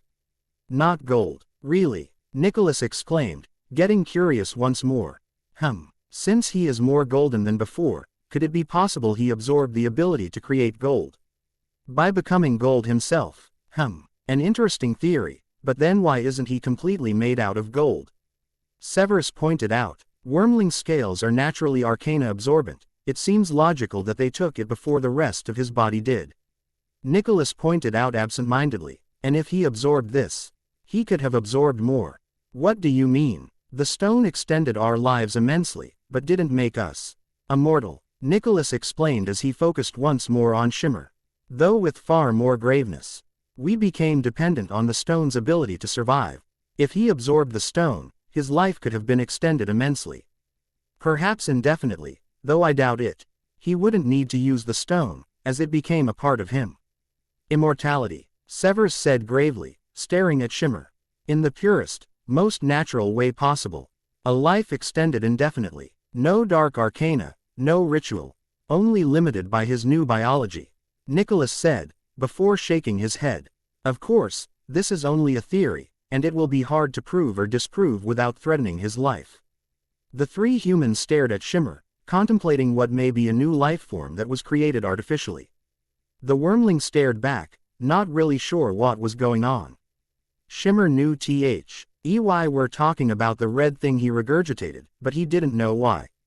It smelled good, but that was it. It might be better that, of all creatures living on this world, it wasn't a human who got that ability. Perenelle said after a few seconds, sipping her cup of tea. A sapient creature like Shimmer, both untamed and untainted by man's desire for exploring, conquering, or dominating, seems more fitting of such an incredible gift. Perhaps, but it will not protect him from humanity's desire for immortality. People will want him, Severus warned. Indeed, Nicholas agreed. Shimmer want, do. Shimmer tried to say that he wanted them to do something, but didn't know how. Speak, Shimmer. Shimmer try. Is hard. Shimmer growled in reply. Calm down, Shimmer. Try again, Perenelle said, attempting to calm him down with pats. Shimmer want. Test, he said, recalling that new word. Well, aren't you eager to continue? Very well, Nicholas chuckled. Do you have any suggestions, Professor Snape? A few. Miss Granger provided me with a satisfactory report of his diet and habits, but it was lacking on the physiological and biological aspect. Something I plan to solve. With the assistance of dragonologists from the Romanian Wormling Sanctuary. Most of the tests and experiments I have left can be done without Shimmer's presence, but I would like to work on his ability to smell and taste. Arcana, Severus went on, grabbing a small notebook with a Gryffindor symbol on it. A fascinating trait of his. Could you help me set these up? The old French man said as he went to pull out a meter-long tube. Embedded gemstones on the upper part with the flat part beneath to hold it up. What is that? Severus asked as he helped the man move it on the table. A Detectus Magicae, an antique, almost as old as me. I've seen a few curse breakers use them to identify cursed objects, but it can be used to detect all kinds of spells and magics. Nicholas replied. Shimmer, intrigued by the new object, quickly made his way to the other side of the table where it rested. A couple of sniffs were enough for him to smell many different smells of arcad and bad. What is? Shimmer asked. Something that will help us find out how your nose works. Nicholas answered, using his wand and slowly casting a spell on the detector. A pisky. The gemstone closest to the detector's end lit up. A light white glow coming out of it. Shimmer, can you tell us what this smells like? Approaching the stone, the golden wormling took a deep breath and was surprised by how good it smelled. As Arcana. Arcana feel good. Smell like candy, he replied, happy to know the word thanks to Helena. Really? How curious. I see, Severus said, letting his enchanted quill write down the conclusion of this first test. Maybe something he already tried before. Stupefy. A red bolt flew from Severus' wand to the detector, lighting up another stone in a very light red color. Shimmer wasted no time to smell it, and recognized it as Arcana. Good Arcana feel. Smell hard, not bad, not good. Like fish. Shimmer liked this a lot.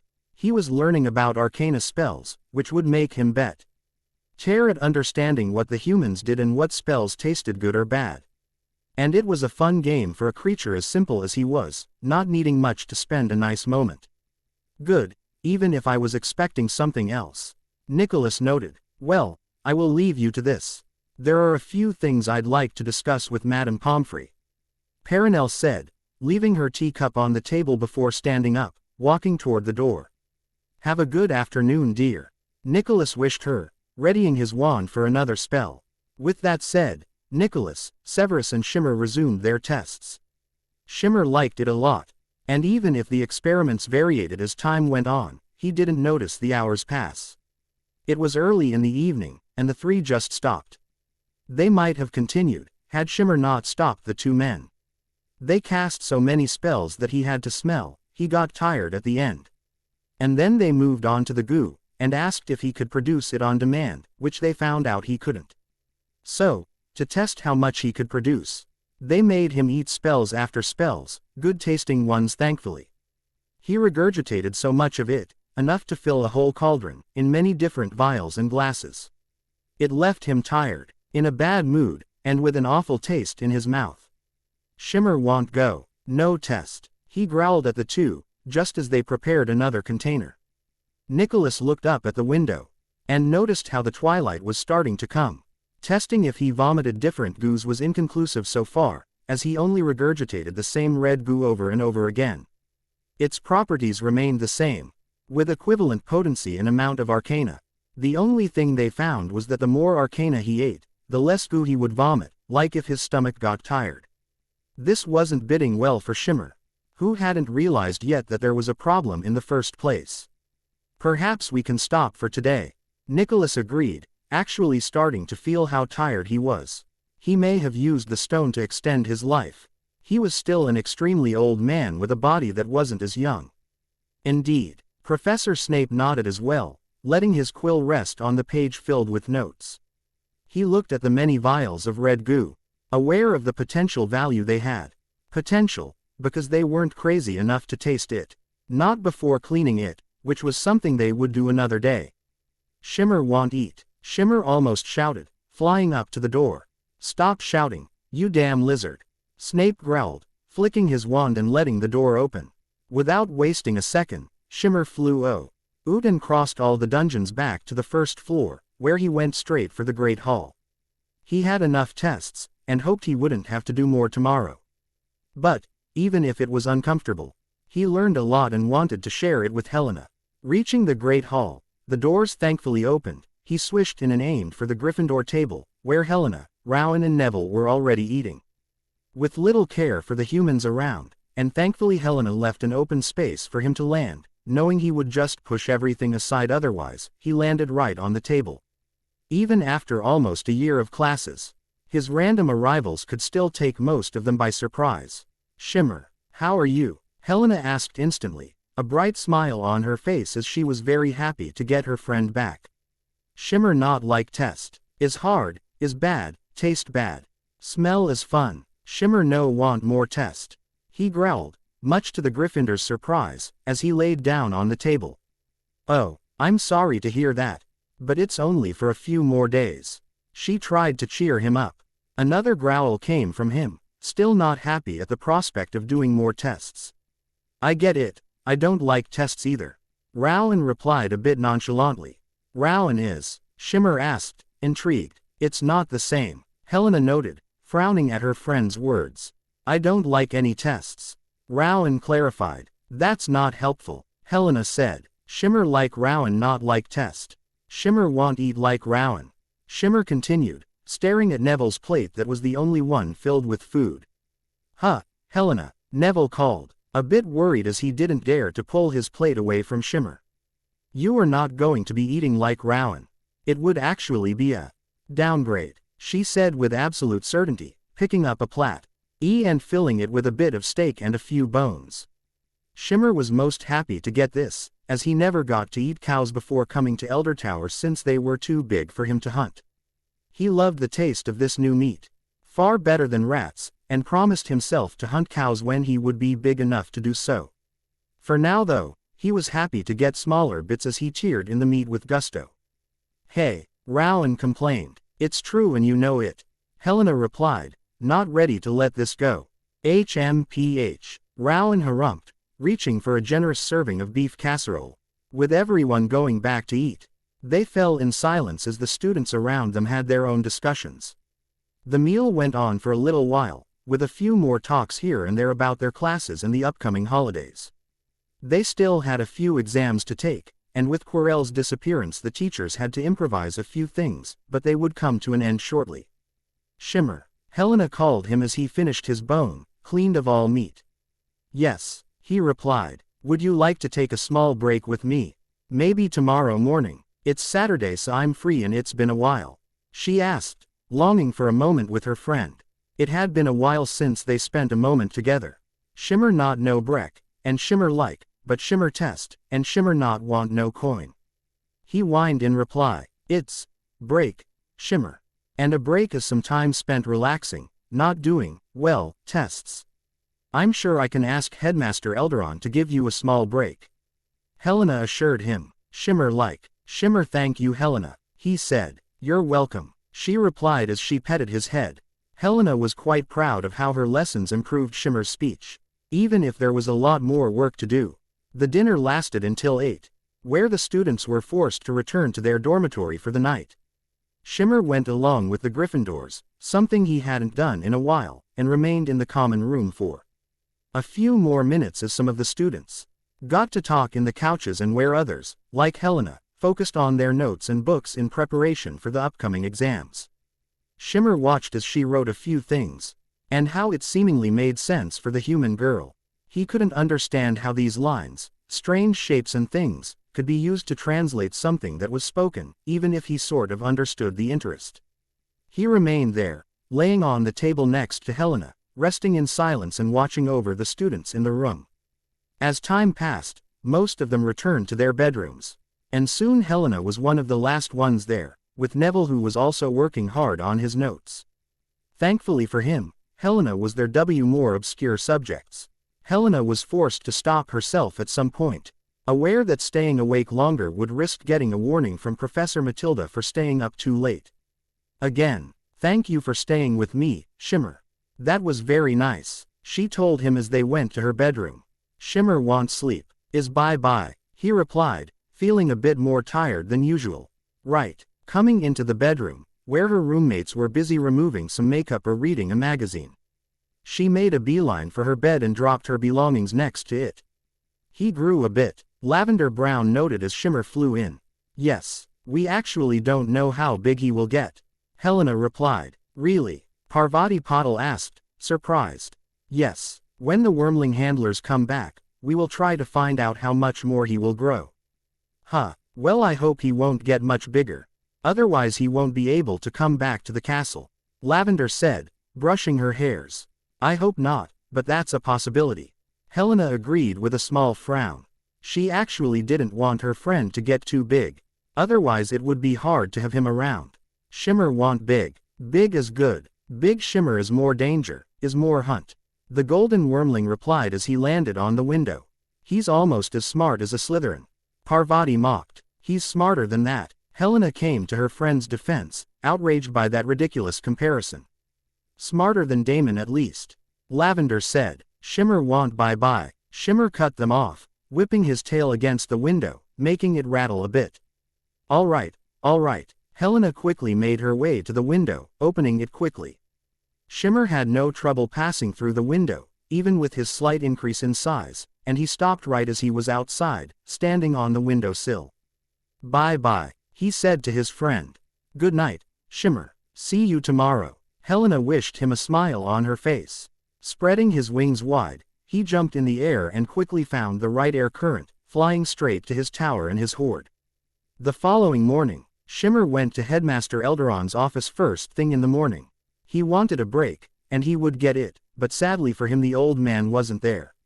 A bit disappointed but by no means defeated, he went to Helena's window, and though the glass was a bit blurry, he saw that the bed was still occupied. Helena, he called, landing on the window sill. No answer came, but maybe it wasn't a surprise as it was still quite early, with the sun barely up above the forbidden forest. Pulling his head backward, he readied himself and then smacked his head in the glass. A bit to his surprise though, the entire window broke under the impact, shattering into 100 fragments in a loud clatter. Ah! 3 voices shouted at the same time, sitting up in their beds, covering themselves at the same time. The 3 Gryffindor girls looked at each other in panic, trying to find out what woke them up. Exchanging a few words of confusion, blinking quickly to remove the sleepiness from their eyes. They soon found the source of their fear and confusion. Shimmer, Helena shouted, completely incredulous at what he did.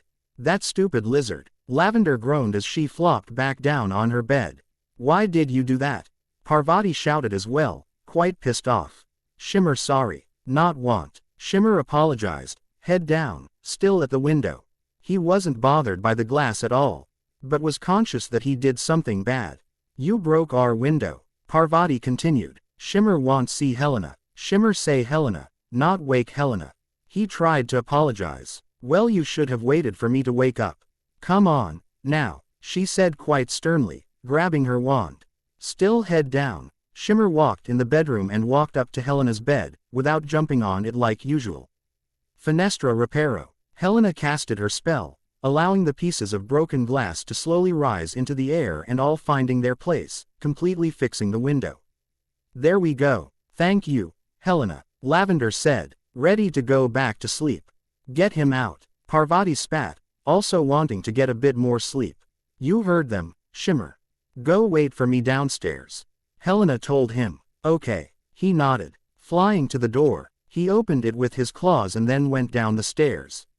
He was quite happy, since apparently Helena wouldn't take any coins from him nor give him any punishment even if he broke their window. But it wasn't broken anymore, so he couldn't be punished for it. That logic made an awful lot of sense for him. Once in the common room, he went for the table at first, but found the cushions more inviting. With but a flap of his wings, He was on an armchair aimed toward the stairs, and made himself comfortable, pushing the cushion with his wings and head a little until he was satisfied. It was a very nice thing. Comfortable and soft, but it lacked the scent of gold and its addictive presence. He wouldn't mind getting one of these cushions in his room, as long as he could keep all of his hoard as well. Helena wasn't the first person to come down though, as a few students from all years came down before her. Most passed right next to him without even noticing him, but it took a fourth-year student almost sitting on him to be found. He growled as the boy came next to his chair, almost about to fall into its comfortableness, and that quickly pushed him back. Merlin, he swore, almost reaching for his wand but deciding to step back instead. Since Shimmer didn't react, beside keeping his eyes on him, the boy got some assurance back. Who forgot to let the wormling out last night? The sentence was ridiculous enough as it was, but none of the few students already awake had an answer to give him. It wasn't until Helena came down that Shimmer looked up from his place. Helena, he called her. Her eyes looked through the room and fell on him, and she started to frown as she walked up to him. Granger, did you let him sleep here? Asked the boy who got growled at by Shimmer. I know. He broke through our window this morning and I told him to wait for me in the common room. Helena answered, losing a bit of her confidence by the sudden interruption. Really? The fourth year said, actually more impressed by what Shimmer did rather than angry for what happened to him. Yes, I fixed the window, but I need to have a few more words with him. She said, don't worry, it's fine. I just wasn't expecting to see him on a chair, he said before walking away, joining up with a few of his friends. Focusing back on Shimmer, Helena gathered her thoughts for a second before walking up to Shimmer, who was still laying on the cushion. Shimmer, what you did was very, very bad. She started, glaring down at him. Shimmer, no, not bad, wormling, he replied, a bit by reflex at the end. You scared me, Parvati and Lavender, and broke our window. I want you to promise to never do that again. Helena said very seriously. Shimmer, promise. Shimmer is sorry, not want scare. Shimmer apologized again. Shimmer, good wormling. I know you're a good wormling, but you sometimes do bad things. From now on, I want you to wait at the window for me to wake up. She explained. Okay, he nodded. And, because you broke the window, you will have to wait one more day before getting more coins from me. Helena said that last part more slowly, aware of what would happen next. What? Helena say Shimmer not go no coin again. Shimmer want coins, he shouted quite loudly, getting the attention of everyone in the room, as he stood up on his wings and legs. No, Shimmer, you break something, you need to pay for it. She recited a lesson she learned from her parents. Window not break. Helena Arcana window good, he protested, standing up on the arm of the chair. Yes, but only because we needed the window fixed immediately. You still broke the window, so I'm taking one more day from you. Helena didn't give up any ground.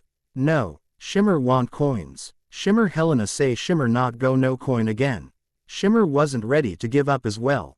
You did something wrong, Shimmer. You nen someone does something wrong, they need to pay for that. Helena repeated, and it's only one more day. I'm not asking you to give me your coins to pay for the window. Just the thought of losing coins, not just not getting any new coins, but truly seeing a coin be taken from his hoard, was enough to horrify him. It made him stop, thinking about this possible danger, and he had to relent. As much as he hated it, he would rather not get new coins rather than give up any of the coins he had. Shimmer not take coin, he asked warily. No, but you won't get new ones. Helena reminded him. He growled a bit more, his tail whipping the air angrily behind him, though it was part ally aimed at himself for doing something that would cost him coins. Shimmer, okay, he let out. You understand that you won't get coins for one more day, right? She clarified. Yes, Shimmer nodded. Good, now let's go get breakfast. She replied, much more cheerful. A bit surprised by her sudden change of emotion, Shimmer didn't lose time to follow after her. She didn't see it, but quite a lot of students were staring at her, whispering about how she definitely had her place in Gryffindor for being able to talk like that to a wormling. Going down the stairs, Shimmer had to slow down as he had to wait for Helena to actually walk them down where he was only flying over them. They soon reached the ground floor and made their way to the great hall, filled with only a small number of students. The majority still being in bed or on their way to get their breakfast as well. Sitting down at the table, Helena watched as Shimmer landed in front of her, on the table. She frowned as she saw him like this, not liking the fact that he was on the table and not on the benches like everyone around. Sure, he wasn't human and couldn't stand up like them, but he shouldn't walk on the table. Shimmer, come here, please.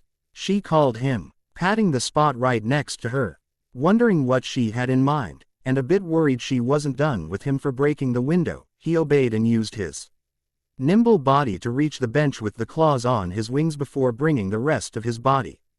Good. Now, what would you like to eat? Helena asked as she prepared herself some black pudding with bread and bacon. Meat. You need to say the nice words if you want something, Shimmer. She told him, really intending to work harder on his education. Thank you. He risked it. No, the other one. She corrected him. Meat please. He tried again. Very good. Here. Helena congratulated him, putting some slices of ham on a plate. She was about to hand it to him, and stopped as she watched him lay down on the bench. Shimmer, have you grown fatter? Shimmer not understand. Is big. Big as strong. He replied, looking at himself and wondering what she was talking about. I didn't realize that feeding you directly would impact your diet so much. You should hunt more, she said, taking away one slice of ham from the plate before giving it to him. Shimmed hadn't even noticed the missing slice, focused on himself, and simply tore in the meat when it was placed in front of him. The breakfast was well on its way. They finished quickly and didn't wait for Rowan and Neville. While Neville should already be up by now, he wouldn't come down without Rowan, and the Weasley boy wouldn't be awake for a little while longer. Let's go see Headmaster Elderon, Helena said when they were done, wanting to negotiate some free time for Shimmer. Walking up between the tables, they stopped in front of the table where only the headmaster, Professor Matilda and Professor Sprout resided.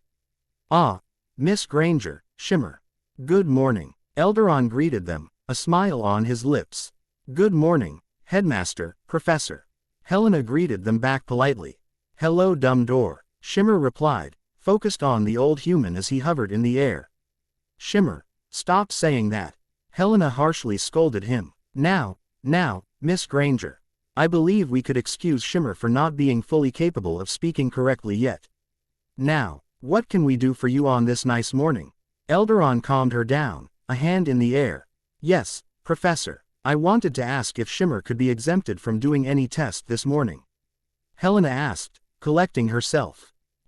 I suppose that, as long as he comes back this afternoon, it shouldn't be a problem. Professor Snape and Nicholas already made quite a few interesting discoveries yesterday. And I believe they also found something last night. But I digress, don't let me stop you from enjoying some time together. Elderon answered, as long as this doesn't impact your studies, Miss Granger. Professor Matilda added with a very light stare, not wanting to see her prized student wander too much. It won't, Professor. Thank you very much, Helena swore, nodding her head in gratitude. Thank you, Shimmer repeated. Now, get on your day, Miss Granger. Elderon waved them off. Leaving the table, Helena and Shimmer exited the Great Hall and continued in the corridor, even as more students were coming in for breakfast. Shimmer, there's something really important I want to talk about with you, she said, navigating in the other direction as most students. What say? Shimmer asked, distracted by the flow of students. Let's go to my room, she replied instead of repeating herself, wanting some privacy about this. Okay, he nodded. It took them a moment to go back to the Gryffindor Tower and then go up to her bedroom, where there were no more signs of Lavender and Parvati. Helena sat down on her bed, and Shimmer joined her there, laying down on the neatly folded covers. So, Shimmer, do you know what is going to happen soon? She asked first. Was there something important? He couldn't remember much about what was going on right now, except on a day-to-day basis. So if it was something he was told long ago, he certainly wouldn't be able to remember today. No, Shimmer do test, Shimmer finally said. Yes, but after that.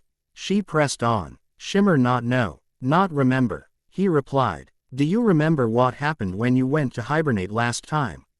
When do you go to sleep because it's too cold? She tried to give him enough hints to find out what she was looking for. Shimmer sleep long cold. He nodded, knowing what this was about. Good. Now, while you slept, I was not here. Do you remember that? Helena continued. Little. He acknowledged. Bar. Ely remembering Helena telling him that she was with her family far from Elder Tower. Perfect. Now, listen carefully. Me, and all the other students here, are going back home for the summer. Only the teachers will remain here. And not all of them. She slowly explained. Dumbledore, Snape, stay. Not Helena, he asked, a bit unsure. Yes, that's it. I'm going back to my family for the summer, so I won't see you for a long time. She went on. Many days. It's quite long, 3 months at least. That's about 90 days, she answered. Shimmer cold sleep. Many days. Shimmer tried to compare the two. It's actually about the same. I suppose. I'll be away a bit more. Helena nodded. Well, Shimmer didn't really know how long he actually slept during his long sleeps, since he wasn't awake to count the days, but he knew it was long, and, as he thought about this, he realized what Helena was saying, much to his horror. Helena not here many days, he exclaimed. Don't shout. Helena complained, a hand on each ear, taken aback by his sudden cry. And yes, I won't be here for at least 3 months. Why? I told you, students go back to their families in the summer. She answered. He thought about this, and he only had one logical question in mind. Shimmer not here summer. He kept asking. I don't know. That's what I wanted to ask you. Is there something you do in the summer? Somewhere you stay. Shimmer kill, eat, sleep, not move. He shook his head vigorously. Well, I was wondering, if the teachers agree, that maybe you could come to my house this summer. Helena suggested with an hopeful look. Shimmer not here. Why? Shimmer said, confused. No, how want to stay here without me? Just Shimmer, no Helena. She reformulated. Shimmer like Helena, is good friend. Shimmer like go Helena, he replied. Ah, thank you Shimmer. Helena reached for him, ready to hug him as she felt overjoyed at his acceptance. Shimmer not want go no coin. He added right as she hugged him. What? She said startled, pulling back a little. Shimmer want coins. Shimmer not go Helena Shimmer no coin. I don't understand. Helena replied, confused and slightly disappointed. Shimmer whipped his tail on the bed in frustration, wanting to say that he wouldn't leave without his hoard. He didn't mind going with Helena to her house. In fact, he was very curious, and spending more time with Helena meant more coins for him. But at the same time, he simply couldn't leave his hoard behind, unattended and alone against all kinds of thieves. Well, he was never stolen, but it was something he feared more than anything else. But maybe there was a way to show Helena what he meant. Helena fly, he said, staring at her. What? She said, surprised. Helena come. Shimmer kept going, reaching for Helena's sleeve and pulling it with his teeth. Shimmer, stop that, you'll tear it. Helena shouted, pushing his head away. Helena fly, he repeated, still pulling. All right, I'll follow you, just stop. She agreed. Letting go of her sleeve, Shimmer turned around and went toward the stairs. Helena grumbled as she looked at her sleeve, relieved to see the damages were very minor, before going after Shimmer. They quickly went down the stairs, Helena reaching the ground floor completely winded, barely keeping up with the flying wormling. Shimmer, slow down, Helena begged as they went outside. Turning around, Shimmer looked at her and then continued on his way, flying to the shed where the brooms were kept and landing right on top of it. Helena fly, he repeated again, still catching her breath. Helena managed to get paler despite her red cheeks. What? No, I can't fly, she instantly denied. Shimmer want go Helena, Shimmer go coin. Shimmer no coin no go. He once again repeated, getting annoyed by this.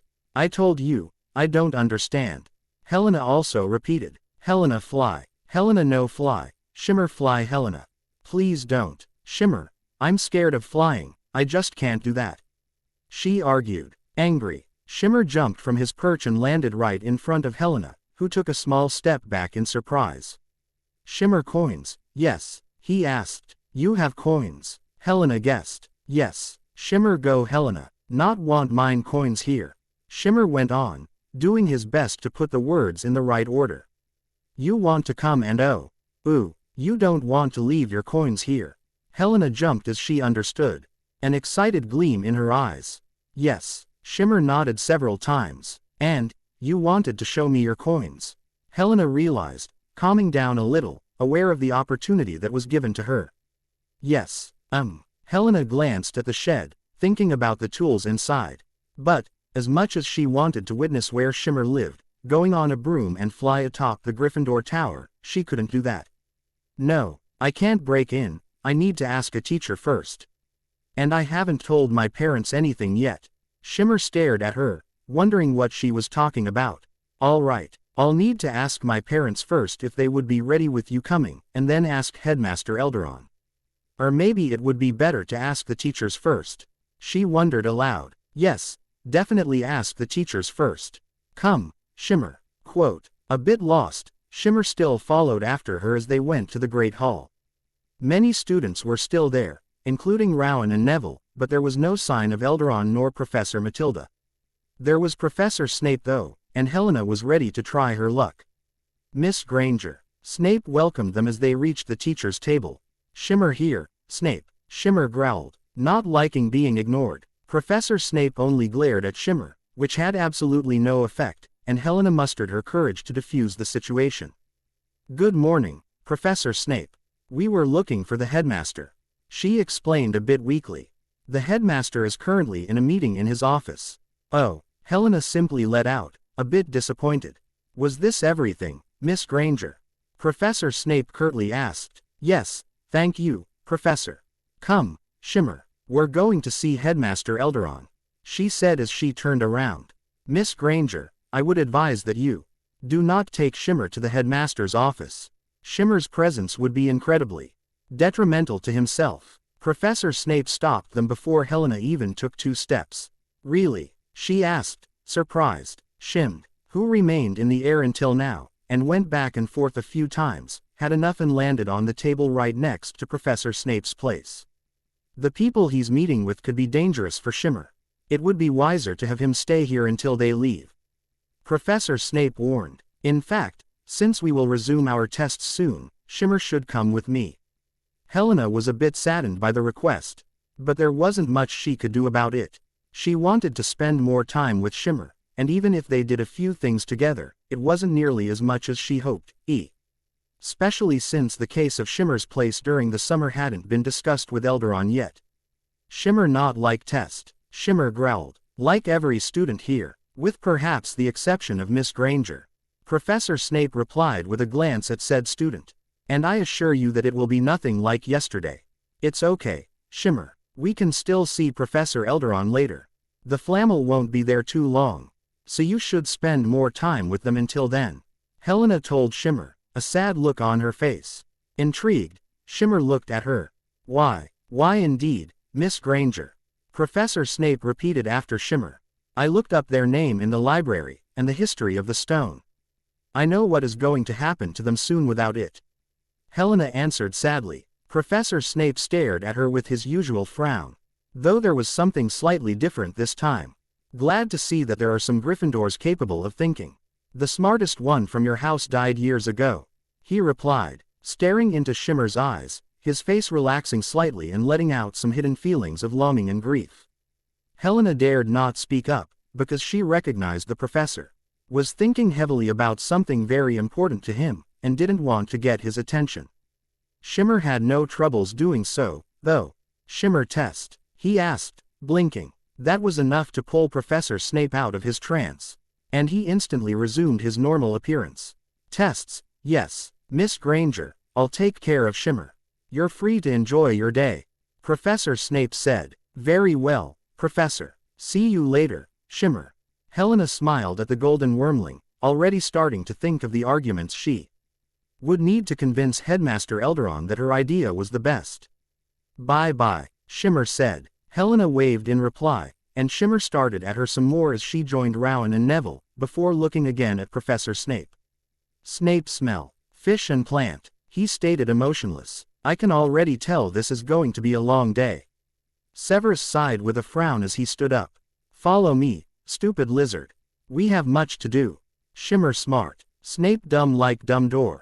She, Mmer growled in answer even as he jumped in the air, going after the teacher. I resent that. Hi, Velexto at the keyboard. First of all, I would like to thank you all for your very kind comments and your understanding. I'm very glad to have such an understanding community, and thank you all for this. My new schedule is starting to get a bit more stable, so I should be able to write occasionally, as you can see with the chapter above. I left university behind me 2 years ago, so going back is a bit of a hassle, but important nonetheless. It doesn't mean I'll be releasing new chapters as much as I used to. But at least once every now and then. I am Shimmer going to Helena's place for the summer is a good idea. Should I have him stay at Eldertower instead? Tell me what you think. I read all your comments and it really drove me to write this chapter faster in some of my spare time, as I really wanted to show that I wasn't abandoning the story in any way. Thanks for all the support and see you soon. Also, rest in peace to Maggie Smith, who passed away yesterday. I may not have watched all the Hodrick Potter movies, but she was incredible as Minerva Matilda. Single quote.